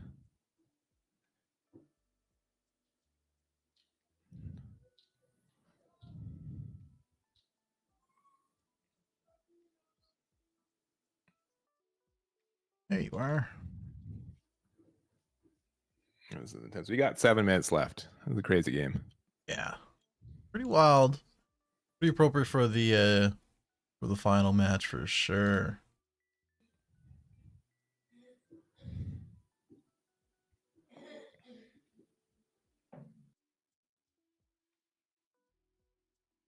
Okay. I'm gonna play the Hogback to get a 2K, I guess, right? Or a Gecko. We're swinging into the Borso, which means we're probably not gonna have enough attacks. Excuse me. So the 2K is gonna be irrelevant, technically. Ernesto's just rapping right now himself. Or his opponent. Maybe trying to throw him off.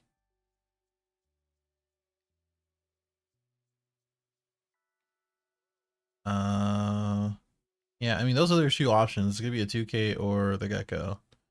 Honestly, Gecko's not terrible. I think Gecko's probably going to do a little bit better for you. Just like you got to imagine that, like, if they have 0 attacks, like your board's gone at the very least. If they have removal of some sort, they can remove that. The Perona is gonna be kind of useful if they just swing. I don't know. Yeah. Perona is. I understand why Perona was picked, right? But and for what it's worth, JT is also in just like top deck mode, right? Yes. Um, where I think we just go. I mean, it just depends on what we get, right? Yes. But being at 3 life, we systematically can't lose next turn because Moria doesn't play any cards with Rush. No. Virgo having protection is pretty silly. And if we get them down to 0 life, they need to play 2 blockers. Our leader just gets around it. Mm-hmm. It doesn't look like we top decking removal. Mm-hmm. Like we can get Gecko down to 1. Mm-hmm. But you're gonna have to play something that's just gonna survive, which is not like super possible sometimes. Yeah. And additionally, I mean, it really just depends what we get, right? If I got like Ryuma, yeah, we definitely play that. X-Drake, like anything that we can use to remove a body, I think is fine. I want to be able to put the 1 Dawn on Virgo because I think battle protection is actually going to be kind of relevant when it's like 99% of the time it's not. So I think we're just trying to find out what numbers make sense with the card we just top decked. Mm-hmm. And I think we have to go at least 7 twice because we know that they added that Perona. Yep. 7 twice will leave you with what, 8 or 6 on left. So like maybe a Brook is in our scope here. All right. So we take the what's- 6K, so that goes there. What the heck is for 9 then? Yeah, that is a very good question. Because if you're not tapping 9 for this, I think this was probably the worst misplay that you can make. All right, we're gonna go 5 into life, and then what? Moria for 8, and then paying 1 For baby 5. baby 5, maybe. Why? Okay, I don't get it. I don't get it. This is a misplay. This is a because misplay. you definitely could have put them to 0 with that 3 Dawn open. I don't get that, or 4 Dawn open. I do not get it. Yeah. At least attach a Dawn onto Virgo in case something happens. That's true. It's for battle, so. Yeah, I don't know why we kept that 4 Dawn open. I don't either. We're not playing Gecko. No, we're gonna play Sabo, I guess. Sabo's like best chance, I think. But even without that, like it's gonna be tough.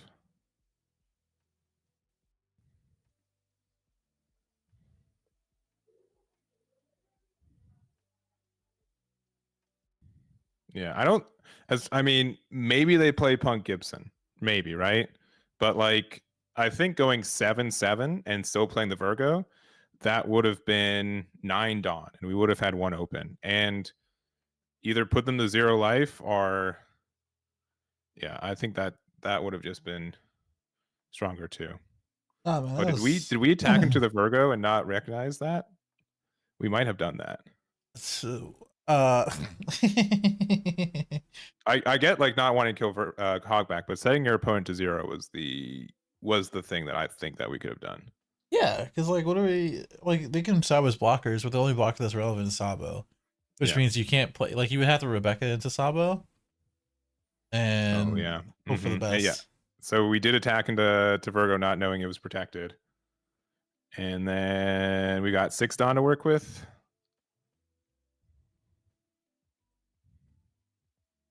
This has been a very confusing match. Yeah, it's been a long day though. I understand. I understand it's been a long day. I get it. I definitely get it. All right, we're gonna Hogback. We're gonna get Perona, but with 3 attacks on board, 2 cards in hand, and they're all 5Ks. I think it's going to be unlikely for Ernesto to survive this next one. Yeah. First swing should be 7. It sure is. Should be 7. Yep. Next swing should be. You could go 7. Yeah, we're gonna go 5 and then And then put the rest big 13. on the leader. Yep. There GG's. goes. Man, 3 First- 2Ks in hand though. He was trying. Yeah, he was really getting the resources together. Yeah. Wow. What an interesting match. I would say, you know, there's some questionable things. I think just from bird's eye view, and after, you know, knowing that these guys have been playing over and over and going undefeated over and over and over in 10 rounds. Yeah. Kind of got to this point. But JT Laura has taken down Ernesto for the final match in this June online regional for Carta TCG. What Carta TCG? And man, we are PCCG Carta Magica. I was gonna say we're just hitting the tire. If we're saying we're allowed to misplay too, right, Brian? It's been a long day for us as well, and yeah, we can call it that. Some of us longer days from longer weeks, but that's yes, okay. yes, that's okay. Yes, yeah, good old 7 a.m. start, and we're here about 4 o'clock. Right here now, 10 rounds later, like I said, JT with Perona has won and taken down this tournament. So congratulations to them. Thank you, Carta, for hosting an awesome event. And anything else, Mr. Hayden? Nope, should be good. This is on Carta Magica's Twitch and YouTube. I think decklist will probably be out Monday morning on their socials too, so make sure to be on the lookout for that. And that's really it. I really appreciate Carter letting us do this, and to honestly just experience this fun little format. I'm a big fan of Perona.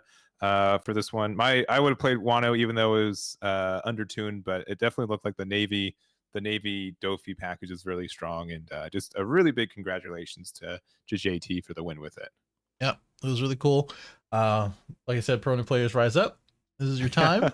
Even though this is I think this is the last event of this format, right? It is, and I unironically just bought a Perona All Art Leader because I've been putting it off, and I don't want it to spike in the next couple hours. So. That's fair. Hopefully but not. If you need a TCG player link, let me know. I can give you one. Just all right.